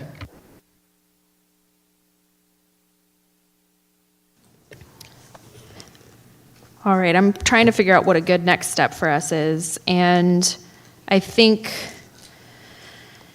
I don't disagree. I think there's a consensus among us that we need to be willing to make investments, and I think that's why we need to make the cuts to the structural piece, so that we do have those monies to invest in the community and in projects. And I put one request in here, and it's clear which one's mine. And I actually really thought long and hard about it, because I thought, am I going to be a hypocrite if I come in with an ask, if I'm saying cut? And it's a tough one, because you have to invest. I mean, that particular membership, I've been told by multiple former mayors and current mayors that it pays for itself because you get access to grants and things like that. But we're in a bind. I mean, we're on a path. We're on a path to not being solvent. I think that's just that's the truth of it. And we're but for Measure P. It's actually really terrifying, like genuinely terrifying, to look at this and go, wow, we're toast in 2 years without P. And I think like I said, I think there's consensus, even if it's not perfect alignment on every single thing. I think there's consensus on doing the hard work. We're not gonna be able to solve every little thing now, but doing the hard work, getting to a point where we're comfortable heading into the long term and we're not kicking the can, and giving ourselves enough of a buffer that we can make investments to try to turn around those beautification projects and the investment in the community. And I think we need to also explore, and this was where I was going with my subcommittee suggestion, that I was taking some notes as others were talking. I think we need to think about every single source of funding that we have and use, and that includes whatever it was, opioid funding and the other settlement funding, and it needs to include PB and Measure P and the general fund, and what do we want to provide our citizens? So this is where the goal setting comes in, right? What is the type of city we want to be, and what do we want to provide our citizens? What is it going to take to get there, and where are those funds going to come from? And I think with respect to things like funding nonprofits, that can come from philanthropic. I think we need to be ready to hustle and be creative. That can come from PB, this can come from P, okay, that can go through P, that's one time. I'll give you an example. I think Flock, as a former SAB member, and I'm looking at the chief, I think Flock should be in the general fund. I don't think we should be relying on P for that. That's something we're going to have in the long term. At least the license plate readers. I think that needs to be baked into the general fund. I think the road maintenance needs to be baked into the general fund. So just having those conversations of where this is what a functioning city, to Councilmember Letaju's point, this is what a functioning city looks like. These are the things we have to fund, and this is where we're going to fund it. With a tapestry that encompasses different things. In terms of our next steps tonight, I think we have a clear majority that's going to want to see another step. The question is, what direction do we need? And maybe that's a question for the city manager. What direction do you need, given what you've heard, that would help get us to a point where we can go to the next step? How specific do you want us to get? I would like you to get pretty specific. So Okay. there are lots of different elements to this budget. I've heard some council members raise some specific proposals, but we've gone through a bit of a multi-step process to get to this point. What's changed between the second community workshop and tonight is, as a result of the way we reoriented the budget process, we developed the baseline in a different way that I think is more realistic than how we've done it in the past. We had, kind of unfortunately found ourselves in this shortfall situation, which, as many of you have noted, is a much larger phenomena. It's not a Vallejo-specific phenomena, and cities are taking different approaches to it. Because of that and our focus on trying to close that baseline shortfall, we didn't spend as much time as we normally would talking with departments about what their needs are, which is why we now, the only thing that's changed from the consensus direction that we got from the city council at the second workshop, which was how to balance the budget, is this $2 million additional dollars of department asks. The term ask is a little bit of a misnomer because normally those are things that the departments would have requested earlier in the process and would have been baked into the proposed budget. So we really do need some specific direction from council at this point on how to close this. I mean, the budget that finance has presented is a balanced budget. It's not a structurally balanced budget because we're using some one-time options under what I think are truly unusual circumstances to balance this budget. The one of which is using the surplus from the current fiscal year to fill that. So, I mean, this is currently a balanced budget, but if the city council wants to take steps towards our long-term, structurally balanced budget this year, I think that would be, of course, appropriate and beneficial. One thing I'll say about the 5-year forecast is when you look at the 5-year forecast, it's assuming that the city council and the city don't make any adjustments in the future, right? That's like you're driving down a road, you see a curve coming up, but you don't start to turn, right? Well, that's not, we would never do that. So the fact that in 2 years or 5 years, we're going to be in a negative fund balance situation, there are all sorts of opportunities to correct, and this budget right now is the first of those opportunities. So I absolutely agree we should take steps, but none of us are going to follow a course where we don't make any changes going down the road and correct that. There are a lot of opportunities to make corrections. So yeah, I think whatever, I know Councilmember Matias had a very specific proposal. That's the kind of direction that we need to get this to, to return with a budget that you all might find acceptable. Thank you. I appreciate that. And I want to add, I have a comment to that, and I want to add something which I actually have in my notes, but like I said, I was cobbling. I had about 24 points that I'd listed, and I want to say that I do think we did some things really well in this cycle. I want to appreciate the workshops. I want to appreciate starting earlier. I want to appreciate the finance team, and without getting too detailed, the city manager knows, I mentioned to him, I really want to appreciate you, Reka, and your team, because I think you took a big leap in kind of reckoning with this. Because the previous direction and the previous sort of consensus on the council was like, yeah, we're fine with not being structurally balanced. We're just going to call it structurally balanced. And you jumped in and you heard us and you responded. And I want to say to the community that this is not Vallejo. I mean, some of this is Vallejo coming out of Vallejo's problems, but some of this is just really hard work that every city right now is going through. And there are cities that I would not want to be right now. We are not in the worst position. We are not in an ideal position, but we're not in an insurmountable position. We can do this. We are getting there. And this is, I don't want the public to feel doom and gloom. Like, you turn on we should feel some doom and gloom about just the overall outlook of cities not being solvent. But this is not insurmountable. It's not totally unique to Vallejo. And to the city manager's point, when you do look at a 5-year forecast, you almost always are going to see deficits in year 4 and 5, in year 3, 4, and 5. And that's okay. I think for me, I see $9-10 million deficits, like half of our reserves.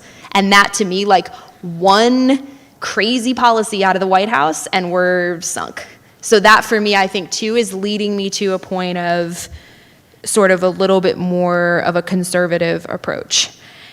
What I think would be helpful for me, and we can try something like what Councilmember Matias proposed as a starting point. I think what would be helpful for me is if we could run a few projections out. Like we certainly so let's say that, on 57, 58, where it's the 5-year forecast, I don't need to see that balanced through year 5. I mean, I don't think we're going to, that'd be really difficult. But can we run a few projections where we're like, it's just, we have a couple options of like, okay, if we cut 4 million, this is how it's going to look and feel for the projection. If we cut 2 million, this is how it's going to look and feel for the projection. If we cut 6 million, this is how it's going to look and feel. So we can get a sense, to City Manager Murray's point, of what can we knock out now to get to structurally balanced that'll make enough progress that we're not sitting here next year like Groundhog Day going, well, great, kick that can, here we go again. And that's, I don't know what the answer is quite, I don't know if I have enough information to know what that answer is of just how much are we talking about here? Are we talking, like I said, are we talking the whole 6 million? Probably not. We're probably talking like, I don't know, 4, 5 million. I don't know, or the whole 6, right? And that's the projections I think that we're gonna wanna run. I'll kick it over to Councilmember Ledeju and then Councilmember Matias. So my direction is, yes, we look at the $6 million. Again, I am going to say, as much as we don't like it, we are no different nationally than every municipality, and we need to do the work. And what I also would challenge is, from a federal perspective, we have a housing authority, and it is really important to run the projections if this city has to absorb the cost of any of these housing dollars. Housing authorities were funded at prior year budget. You're already asking to fund one position out of the 4 positions that the housing director asked for out of the general fund. And so the real question for us is, and I know that this housing authority, like every other housing authority nationally, has a shortfall. So what are the projections that have come out of the housing authority that we really should consider potentially if we lose these dollars? What are we going to do? Are we just going to unhouse people? So we really need to look at, if we as a city have to absorb any of this cost, any of it, there are no short fund dollars that are given by the federal government, even though you can apply for them.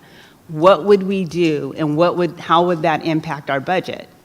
I'd like to see some predictive modeling around this particular issue, around the 6 million. There should be some predictive modeling.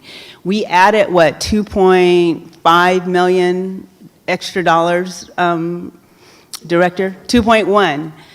So we added $2.1. We took nothing away. We're already balancing on $6 million of salary savings. Again, where is the predictive modeling around all these things to really make some choices about what we can do and what we can't do? And I think we need to do that work.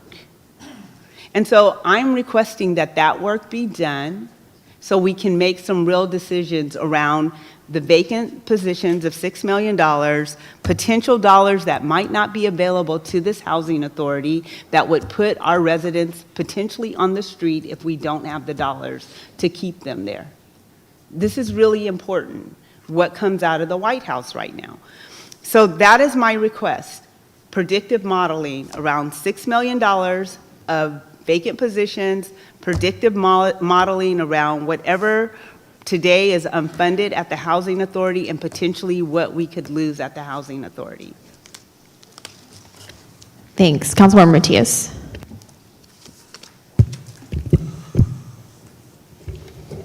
Just make 2 quick final points on this item. So I'll start with Measure P.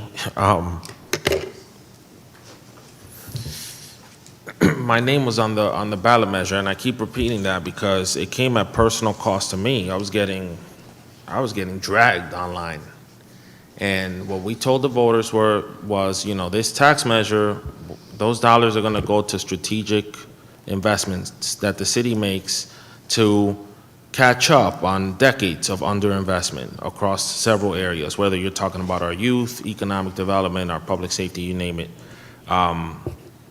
And what has happened is, over the past couple of years, we've used Measure P, and it hasn't really been, in the traditional sense, strategic investments. We've used it to cover for a whole host of things, right? So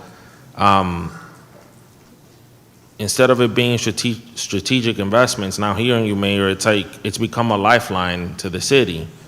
And if the taxpayers gave this team a lifeline, and we're now in year 3, we have to make some accompanying cuts. It is only the responsible thing to do. Otherwise, we're going to keep going back to them, and we're not going to get it the next time, because I mean, it was a very contentious debate. So I'll say that. And then number 2, economic development, economic development, economic development. So the marina needs dredging. Former Director Tigbau talked about that. There's no money going towards that. I would like to see a CIP set aside for some perhaps beautification projects or studies around the marina corridor while we also do the dredging. We need to activate spaces in parts of our town that can generate revenue for the city. That's just how this works. Either raise money, cut costs, and we've been raising money, raising taxes. We've got to cut, and then we've got to use some of those dollars to make investments in areas that are going to amplify the dollars that are coming in. So that's my proposal, City Manager Murray. Like, I put something on the table, and I'm also adding that I want to see some dollars go towards those areas, specifically the marina and some beautification projects, because we can't keep waiting around for plans and plans and plans that don't get implemented. We need to, like, accelerate the pace. So I'll conclude with that, and I also want to thank the finance team for all their work. And these are tough conversations. Nobody wants to hear them, but I think it would be a disservice to staff, a disservice to the residents, and also to folks who are tuning in and watching us if we're not really addressing problems in the way that every other city is addressing them. Every other city. Councilmember Matulik. Thank you, Mayor. And once again, thank you to Rika and her team for spending all the time you've done over the past few months of trying to put this together for us to at least have this conversation. And I want to take a step back and highlight the fact that I think what we're all talking about is having more of a visionary conversation to the idea of we need to have policies in place. We need to have a game plan. We need to have structure to how we make decisions. For example, with the homeless situation, to other situations, the abandoned cars, to the fact we don't have a policy in place and we're more reactionary. We're throwing money at a hotspot here and there.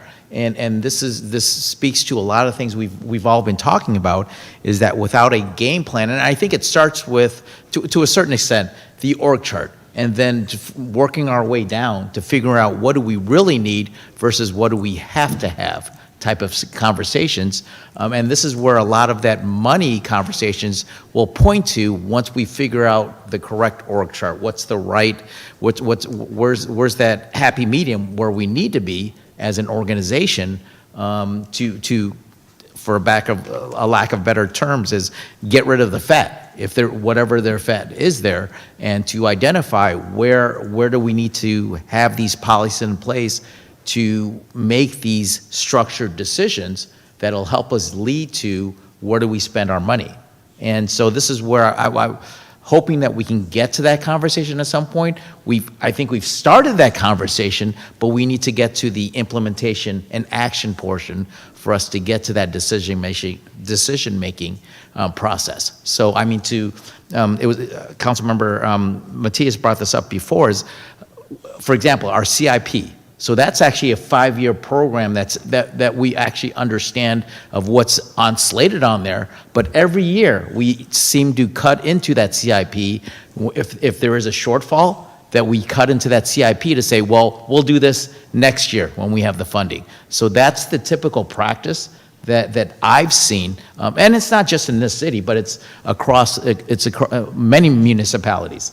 But I think what we're identifying here today is one of the concerns, and we need to highlight this concerns, is if we're needing to use Measure P to fix our shortfalls, we've got a serious problem here to where we should be using Measure P as the investment process of what we're doing. And if we're using it as a shortfall fix, we're going about this all the wrong way. So we need to take a step back and actually figure out from the first step down of how we're actually moving forward and making structural decisions. And I think it starts with an organizational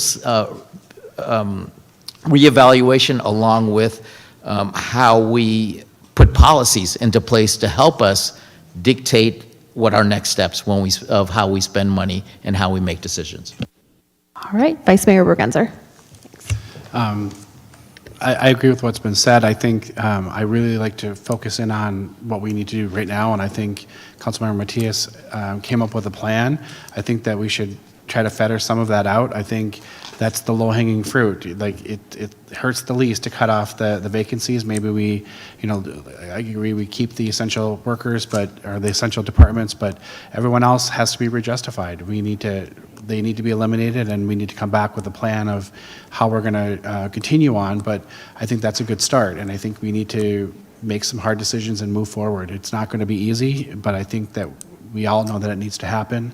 And so we can talk about policies. I agree we need policies in place, but we don't have time to do the policies before we make these budget decisions, but the budget has to happen quickly. So I think we should come up with a plan and vote on it and move forward, because we could be here all night talking about different priorities and different things, but I think we need to make some really tough decisions. It's already after midnight, and here we are on the first agenda item or second agenda item. So I think maybe we should make a motion and let you take a vote, and then we'll go from there. All right, let's go Councilmember Palmares, and then we'll try to loop back to a motion. Sure, appreciate it, Mayor. So actually a couple of things. So to piggyback off Councilmember Matias's comment about economic development, I agree. But it's also, we're also should be thinking holistically in terms of revenue, right? It's not just coming from economic development per se, like property taxes. I know Planning Development Services are doing some wonderful things that are in the works right now that could potentially generate more property tax revenue for us. What are things that we need to do to support that endeavor? Fee schedule. I don't know if we had any timeline when we're going to talk about that, but it's not an insignificant amount of money. I think it's worth looking into whether we need to update that or not, or at least some sort of calculation of the fees. The other thing I'd like to bring up, and this is a question for Reka. So for CIP, is there anything that we can defer or possibly defer that we could use as savings, or is it all but nearly deferred at this point? That's actually an Oscar question. Okay. Because it depends on where the project is, or, if it's a matching grant and we have to spend the money. So I'll probably leave it to Oscar to identify if there are any projects that can be deferred. Is it possible to get?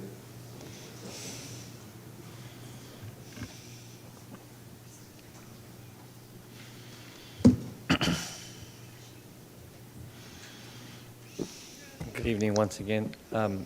There's always CIPs that you cut, but are we really willing to cut those? Is the question. We have the dispatch at PD that's right around the corner. We're trying to focus on. We got to get this thing done. It's been on the table forever now. So there's maintenance issues that we have all over the city, all the buildings. The fire chief alluded to some of them. There's some issues at the fire stations that we have to do. So the question is, where do we cut, and how does that affect what we can do? I think if I could maybe translate that, it sounds like we have to go line by line and use our own value system to assess whether we want to cut that or not. And we can't really ask you to do that. Yeah, in the building we already cut. Like Rika said, it was just over $1 million. We're down to 700,000 already, so we are cutting. Sure. No, I understand that. Okay, thank you. All right. I was going to say too, to the vice mayor's point, I mean, we are understaffed, and so if we do make cuts to get to more structural place, we actually will end up having the salary savings still that we can put into some of those investments. So if we can commit to doing the work now to get ourselves to a better position, it doesn't preclude us from then having a conversation about what investments we want to make to try and better our position going forward. Councilmember Gordon, go ahead, and then I'm going to try to wrap us. I don't know if you realize I had a motion already on the table. Earlier, I asked to vote to approve the budget. Do you recall me saying that earlier? So I did remember make you that a expressing it, motion. but I don't remember a motion specifically. Yeah, If it you'd was- like to make a motion, you're welcome to move Yeah, it to was pass a the motion. But budget. before I continue, I just want to say, we just had a long discussion about staff not being hired, and what do we need to do to recruit, and what do we need to do what we're not doing to get staff, right? We had that discussion. You know, are we out there at the schools? Are we here? Are we there? Now we're talking about cutting staff. I mean, it just sounds kind of, bipolar there. I'm like in my brain. I know I'm dyslexic, but something's not right. Who am I going to look out there and not see tomorrow? Next to Rika, is she not going to be there tomorrow? We have to think about that. I don't know if I can come into my house and not see my son, Chris. Everyone is needed.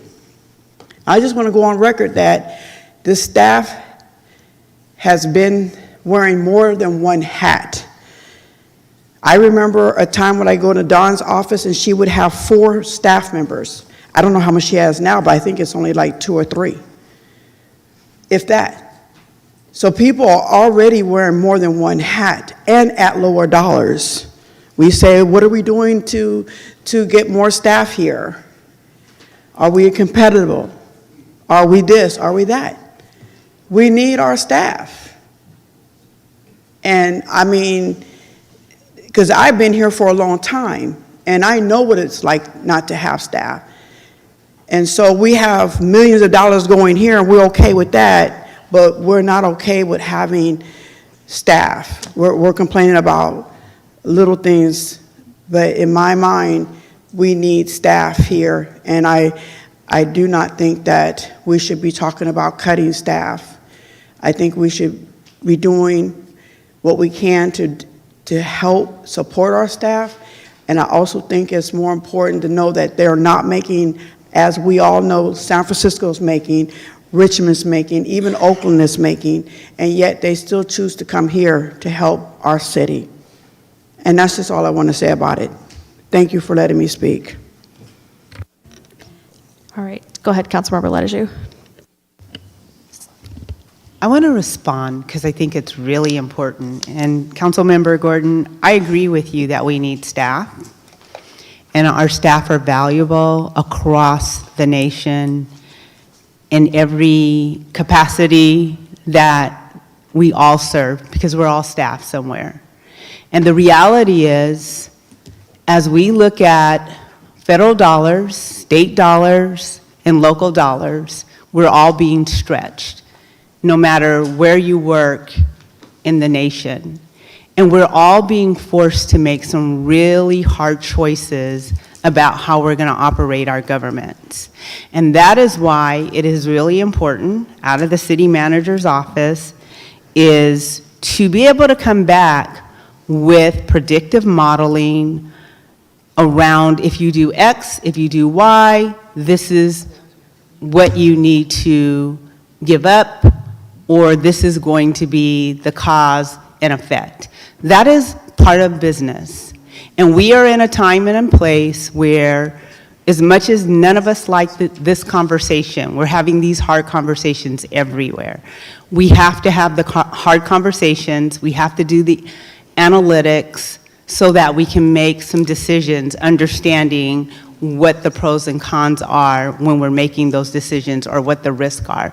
And really, fundamentally, that's what we're asking for, is the data, so that we can understand what we can and cannot do and what it means if we do X, Y, and Z. So yes, we value the staff. We know how important it is to have staff. I'm staff somewhere as well.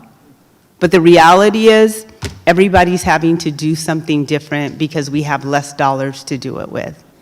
And everywhere in the nation, whether it's private, public, or nonprofit, staff, including myself, are doing more with less. And it doesn't feel good, but it is our reality right now until some things change where it relates to at the national level in particular, and how dollars will flow through our government.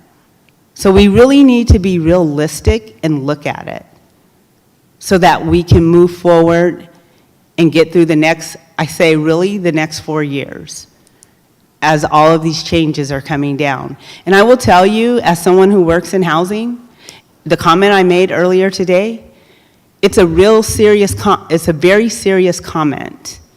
If federal dollars stop for housing, and there are a lot of policies that are being pulled right now, if we're not able to sustain in our own budget, we will be making choices about who will not be on their voucher. And I will tell you personally, as someone who has done the predictive modeling, it is very terrifying when you have to stop and think about how many families you could possibly lose and not have a voucher for them to live.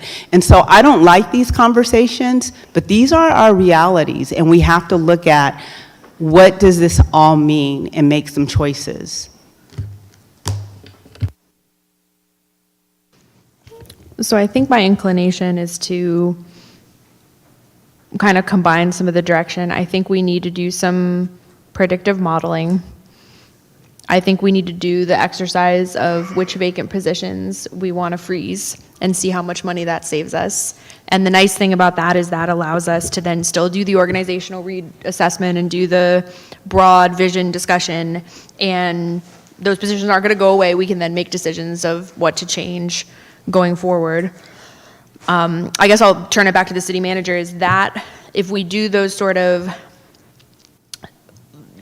seeing what we can trim from vacant positions and then coming back with predictive models of what those scenarios look like, and then we do need to have a separate conversation about housing. What else would you need from us to feel comfortable proceeding and closing out this item?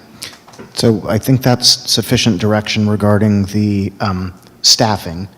Is to cost out what the savings would be if the vacant positions outside of police, fire, and public works in the general fund departments. Mm-hmm. I assume we're not talking about water and other things like that. Happy to cost that out. My quick, I'm including planning and development services. That's transitioning out of the general fund, but I think that's important to include. Combining all of those looks like about $3 million. Now, some of those vacancies have been factored into our vacancy savings assumptions, so we'll have to figure out what the net is there. Regarding doing some forecast, I'll need a little bit more guidance on what forecasts, and Mayor Source, you mentioned some forecast around, like what would it, if we reduced expenditures $3 million a year for, compounded for the next few years, what would it look like? Something like that. If you want to give us that direction, we can do that. Councilmember Letajou asked for some forecasting as well. If you want to provide us with a parameter around that, for instance, if our federal funding to the housing department gets cut by 25%, what kind of a shortfall does that create? I mean, so if you want to be specific about those parameters, we can happily run those forecasts. I think that sounds good.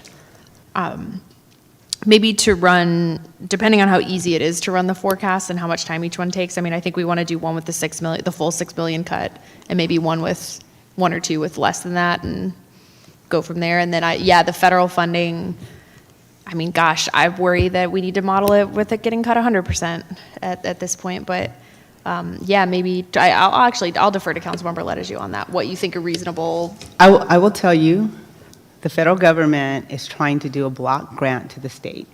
I don't know if that will actually happen or if he pulls the trigger regardless. And so if that happens at December 31, whatever your budget is after December 31, HAP is run, meaning the subsidy for housing is run from January to December. You will no longer have funding. I don't know if the city has EHV vouchers. If it does, those vouchers will end 6/30 of 26. So, you know, it's really important to look at, to do predictive modeling around what happens if that funding goes away, if you have EHV vouchers. The most money you're going to have is until potentially till June 26th. And if you have 10 EHV vouchers, 15 EHV vouchers, because I don't think we have more than 1,500 vouchers, right? You don't have any EHV vouchers? Okay, that's fine. So then you just need to look at, if we lose funding at any point in time from now to December, what does that look like? Because I know you should be in shortfall. You're no different than any other housing authority. If the housing authority is in shortfall by $1 million, whatever the case may be, how will we make that up if we don't get short funding from the federal government is really important. And then taking it, you have 6 months later, 1/1/26 to 6/31/26, which would be in this budget year.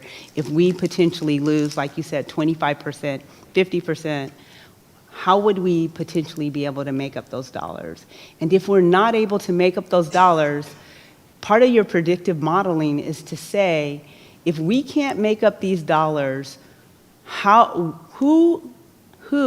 what families, what individuals will be impacted, and how would we make those decisions?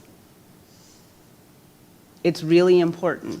And you would look at, potentially, you have your elders, and it's like, who are we protecting in these pieces, and what does it mean per family? And if you know your number in terms of how many vouchers are turned back in, I don't know how that looks on a month-to-month basis. And if you're in shortfall, you cannot lease up any voucher that's returned to you.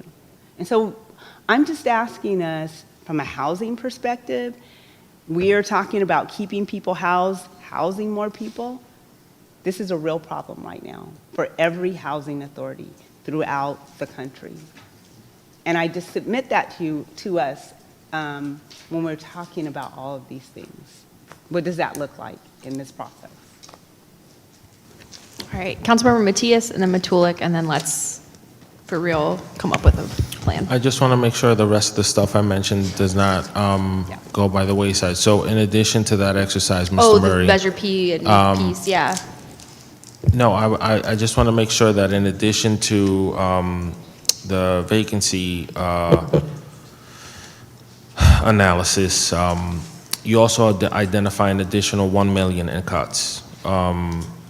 And then you also work with your ED team to explore whether or not we can set up a CIP for some beautification projects, mainly on the marina and the dredging.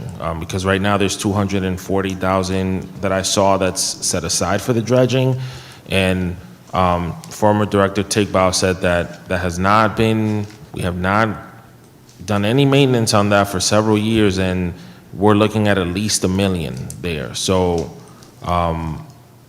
at the same time that you're looking at the housing, I think we also need to look at that and identify where else we can generate some savings. So that would be it. Does that make sense? I'll need a specific amount for the marina and for beautification. I mean, if we're going to come up with commensurate amount of savings, I'll need to know what you have in mind as a target for those things. The marina, I know we need at least $1 million for the dredging, and I think we have to do that in the fall. I don't know if, You have to have a permit. You have to have a permit to do it, and I don't know that we have the permit for this year to We do might, it. yeah, we might just And it takes a year to apply for a permit. we might be okay to table that and not have to deal with thought that, she said not she have was- to allocate that now. I thought she was. Dredging season is July to November? We've got a consultant working on the designs that I think would go towards a permit application, as well as a master plan for the marina, but I don't think we'll have a permit in time for dredging this September. Director Alcantar, do you We want to comment on that? definitely won't, right? I think we had that I conversation. thought she was working on it.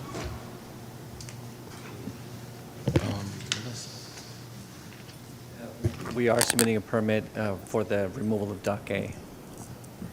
For the not dredging. removal of what, sorry? Dock A. Oh, Dock A. Or that last dock at the end. For this year, as part of, and that was part of what we had already approved for the study. Okay, but not dredging. Yeah. Okay, right. so I guess we don't need the money for the dredging.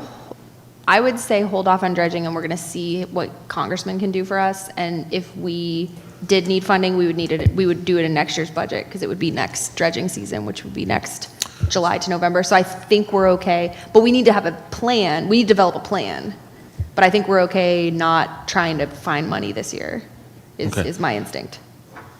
And yet, I would still, in addition to that analysis, would like the city manager to identify $1 million in cuts.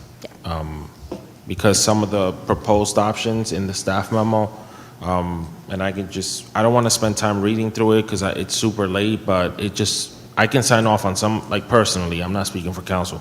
I could probably vote on some of these recommendations, but not on all of them, and that's why I'm asking for that additional contingency. And would you like to specify a dollar amount for the beautification in the vicinity of the marina? I mean, that would be like kind of throwing a dart into the air. I don't know, 50? Yeah. Yeah, 50,000. I don't know. I mean, I don't want to get into too many details, but I'll just throw that number out there, and you guys can come back and suggest whether I'm way off base or that's right on target. We'll just ask you guys to talk to your team. Ask Mr. Murray to talk to his team about that. $500,000. It took $500,000 to lay down some cement. Time out. Let me clarify. The $1 million is very separate. It's a separate request that I'm making in relation to beautification in the area. It's the two separate things. So I would like the city manager to identify $1 million in cuts because we have a structural deficit. And separate and aside from that, I also want to see if there's some beautification projects that can take place along the marina corridor. And I don't have the number, and I would leave it up to the experts to suggest if there is a there, and there may not be. I just want to throw it out there. Councilmember Matulik. Thank you, Mayor. And the fact we're bringing up this conversation of cuts and we were identifying as public safety as being one of those ones we don't want to cut or we don't want to touch to a certain extent. I want to make sure we're semantically talking about it correctly, because when we talk about police, are we including dispatch in that? Because that's a totally different group. We are. So, Yeah. so I just want to make sure that when we're talking about that we're including the correct groups. Because I'm also looking on here, Public Works isn't part of essential, what we're classifying as essential. So are we? Councilmember Ricci is classified as essential. Okay, so essential. Yeah. so when we're talking about, and that's where I want to make sure we're semantically talking about the same stuff and on the same page of what we're cutting, what we're looking to identify as positions to use as cutbacks, that we're all on the same page with that one. So I just want to make sure we're just talking apples and apples, oranges and oranges type of stuff. Thank you. All right, I see Councilmember Gordon. After this, I really do want to get us to the closure on this item, but go ahead. I want to ask if there's any possible way that we could look for grants and just find monies that we can to help our city any way, shape, or form beautification, because District 6, its waterfront is horrid. I mean, that whole corridor going from the waterfront to the Carquinez Bridge, well, not including the college by no means, but you know, that whole area is horrid. And I mean, I get that we want to take care of certain parts, but once again, we talk about spending $1 million here, we want to cut a staff here. But once again, I just say that if we're going to do projects, we should do a project in each district and then one for all of Vallejo. So just if we could look for grants, I would appreciate it. I know the governor spoke on some grants that he is proposing for the unhoused, and to create an opportunity for a wellness center. So if we could look for grants, I would appreciate that. All right, I'm going to take a crack at the motion, which is going to be to direct the city manager to come back with a budget that has cuts in our non-essential vacant positions. And by cuts, I mean freeze, not cutting the positions altogether. That proposal, plus an additional $1 million in cuts proposed, with projections for a couple of different things. First, the 5-year outlook, what that looks like with different amounts of cuts year over year, the 6 million and maybe a little less than the 6 million, and then also some modeling on what's going to happen if we lose our federal funding, particularly with respect to housing. I think that's, if there are other departments that are going to be significantly impacted if we lose federal funding, we should probably model those out too. But I think housing, we've said in previous discussions, I think that housing was the biggest one. The marina piece, I think the marina piece, do we want to include? I would almost say let's have that be separate and just do this, just what's going to balance this budget. Do you want to include Councilmember Matias in the motion? Marina projects?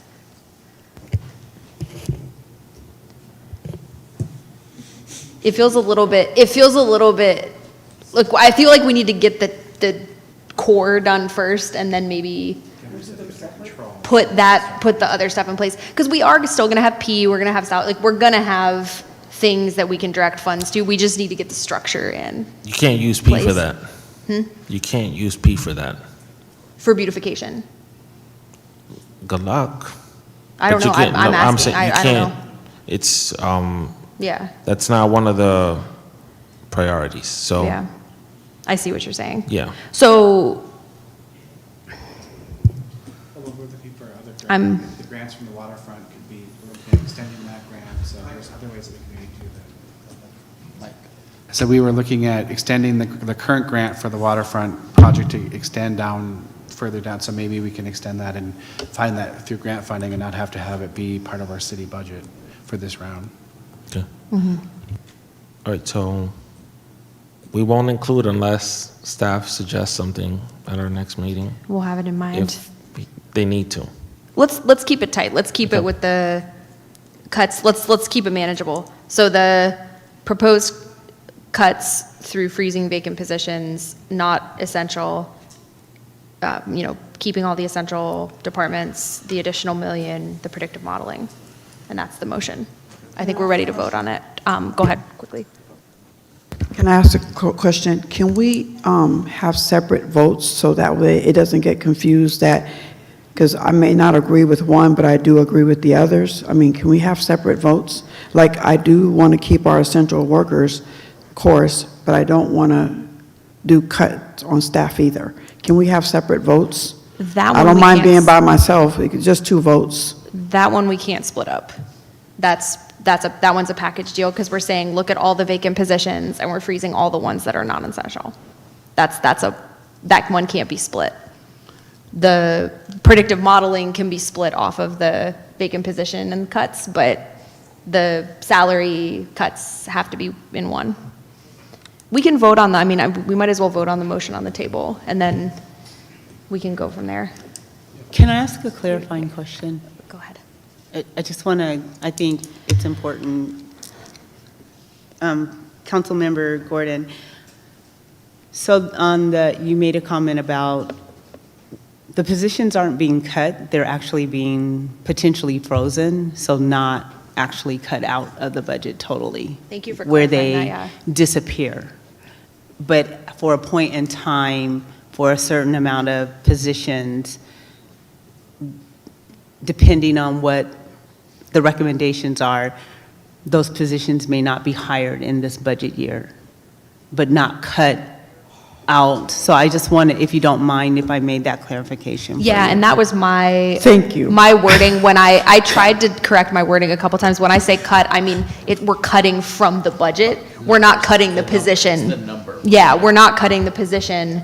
We're Okay. cutting it from the budget and freezing the hiring of said position. We're just freeze To not it. include. For as an example, we might freeze it 12 months till the Okay. next budget, but we haven't unfunded, if you will, the position permanently. We're just Gotcha. saying, Okay. we're just saying you may not hire for these 10 positions this year, if that's okay. Okay, now it's Christmas. Thank you very much. I just want to make sure I don't look out in my audience and don't see my colleagues. Thank you. No, that is not what's going to happen. All right, let's go ahead and vote.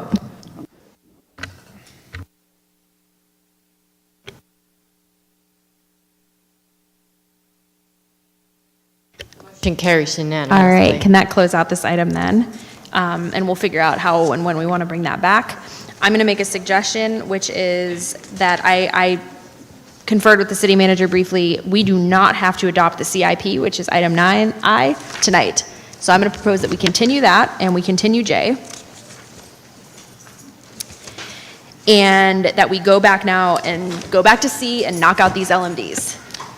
Mayor, would you like to specify a date? So we have 2 more council meetings scheduled in June. At which date would you, actually, now that we're talking about this, I'm not sure we will have the information ready This for is- the 17th. I guess it'll come to the 24th, and if needed, there's the possibility of having another special meeting to close things out. And if we're not done by June 30th, the prior year's budget continues? Or do we really want to try to get done by June 30th? We're going to try to do it by June 30th. So why don't we plan on having it on the 24th, and then we'll stay in touch, the vice mayor, myself, and you can stay in touch and make sure that makes sense. And if we need to have a special meeting right at the end of the month, we'll do that. All right. So thank you, finance team. Thank you, everyone. All right, continuing with permission of my colleagues, I and J, let's go back to C. I'll ask the city clerk to announce this item, and then we're going to have recusals. Hello.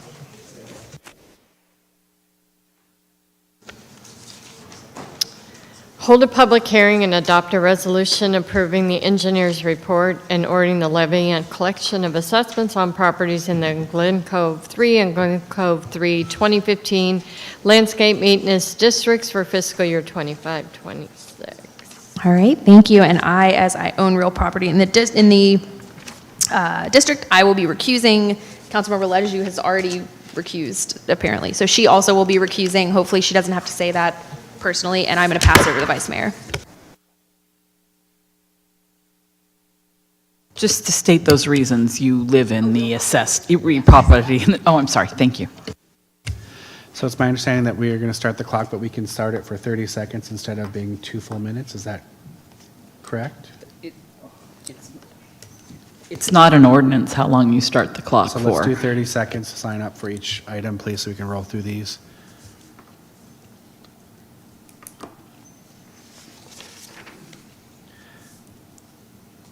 And is there any staff presentation for this? There are not staff presentations for the LMDs. No speakers at this time, Vice Mayor. Okay, then not seeing any council members with questions or comments, we'll go ahead and make a motion that we approve the public hearing and adopt a resolution approving the engineer's report and ordering the levy and collection of assessments on properties in the Glen Cove 3 and Glen Cove 3 2015 landscape maintenance districts for fiscal year 2025-2026. If we can vote, please.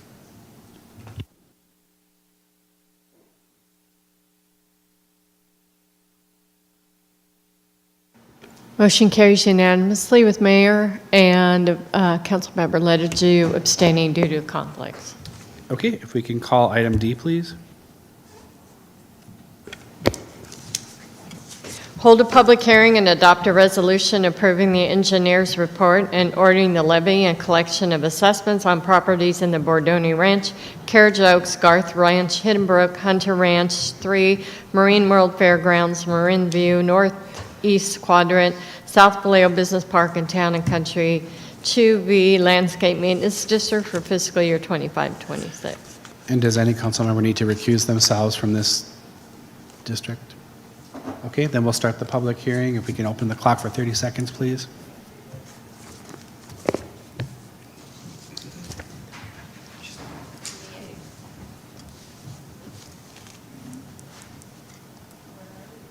On D. Are we ready to vote on D, or are we going We're waiting ahead? 10 more seconds, and then we Oh, can... and then we're ready. All Motion. right.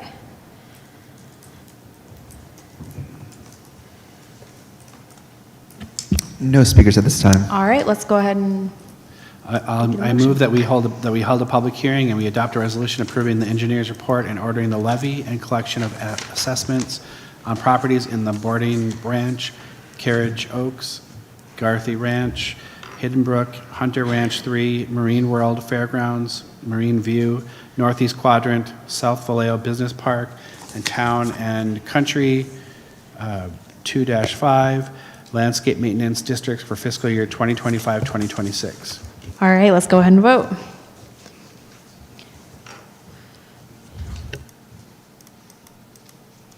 Motion carries unanimously. All right, thank you. That's going to bring us to item E. City Clerk, would you mind announcing item E, please? And I believe Councilmember Matulik, you do have a conflict with this one. Yes, I do. Okay. And for the record, I have to recuse myself due to owning property in this area. All right, let's go ahead and announce the item. Hold a public hearing and adopt a resolution approving the engineer's report and ordering the levy and collection of assessments on properties in the Sandpiper Point Landscape Maintenance District for fiscal year 25-26. All right, let's open up our public comment for this item. Do we have any speakers in person? No? We'll let the clock run for a few more seconds online, and why don't we go ahead and get a motion on the table while we do that? I move that we've held a public hearing and we adopt a resolution approving the engineer report and ordering the levy and collection of assessments on properties in the Sandpiper Point Landscape Maintenance District for fiscal year 2025-2026. All right, and that hits for 30 seconds. Verifying we don't have any commenters, let's go ahead and vote.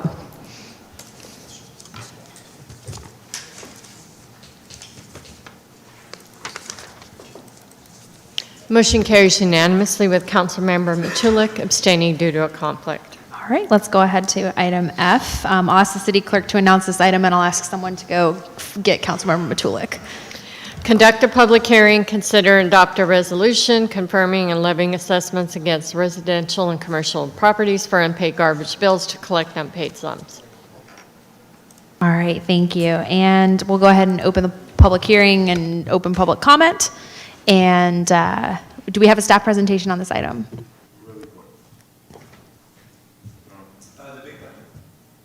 Really quick, Derek Crutchfield, Environmental Services. Good evening, Mayor, Right. City Council members.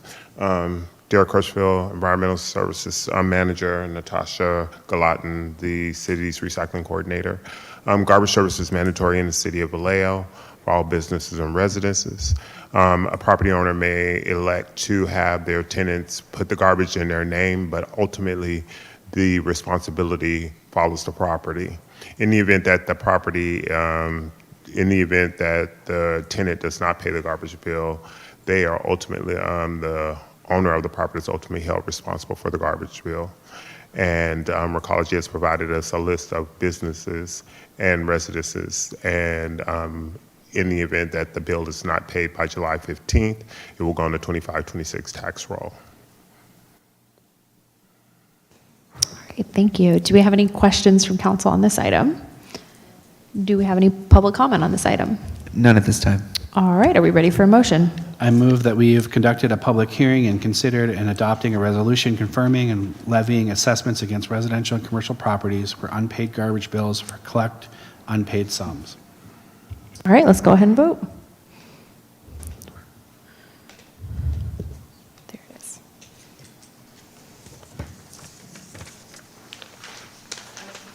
Motion carries All unanimously. right, thank you. Thank you for staying with us this late. We appreciate And it it. was nice meeting you.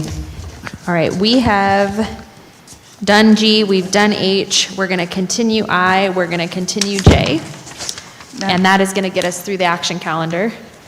Do we need to take a vote to continue those two items? So my only concern is, and of course, the finance director, I think, has left. Could you take an action to continue the We have to open it. I know CIP to what a you date said. certain? I'm Yep, sorry. All right, let's go ahead and do item I. It's a public hearing, so we need to open it. I'll ask our city clerk to please announce action item I. Do you have it? We've flipped a lot of pages since we went through it. Hold a public hearing and adopt a resolution accepting the 5-year capital improvement program for fiscal years 25-26 through 29-30. All right, thank you. We're going to go ahead and open it up for comment. We'll leave online for 30 seconds. Anyone in person is welcome to sign up at the kiosk. Do we have any commenters in person? Specific for the continuation. Oh, because we're going to move, yeah, I guess, do you want to make a motion to continue, or I can make the motion? I'll move that we continue this item to the June 24th meeting, a date certain. And any public commenters wishing to speak with us on the continuation? Let's go ahead and vote to continue this item.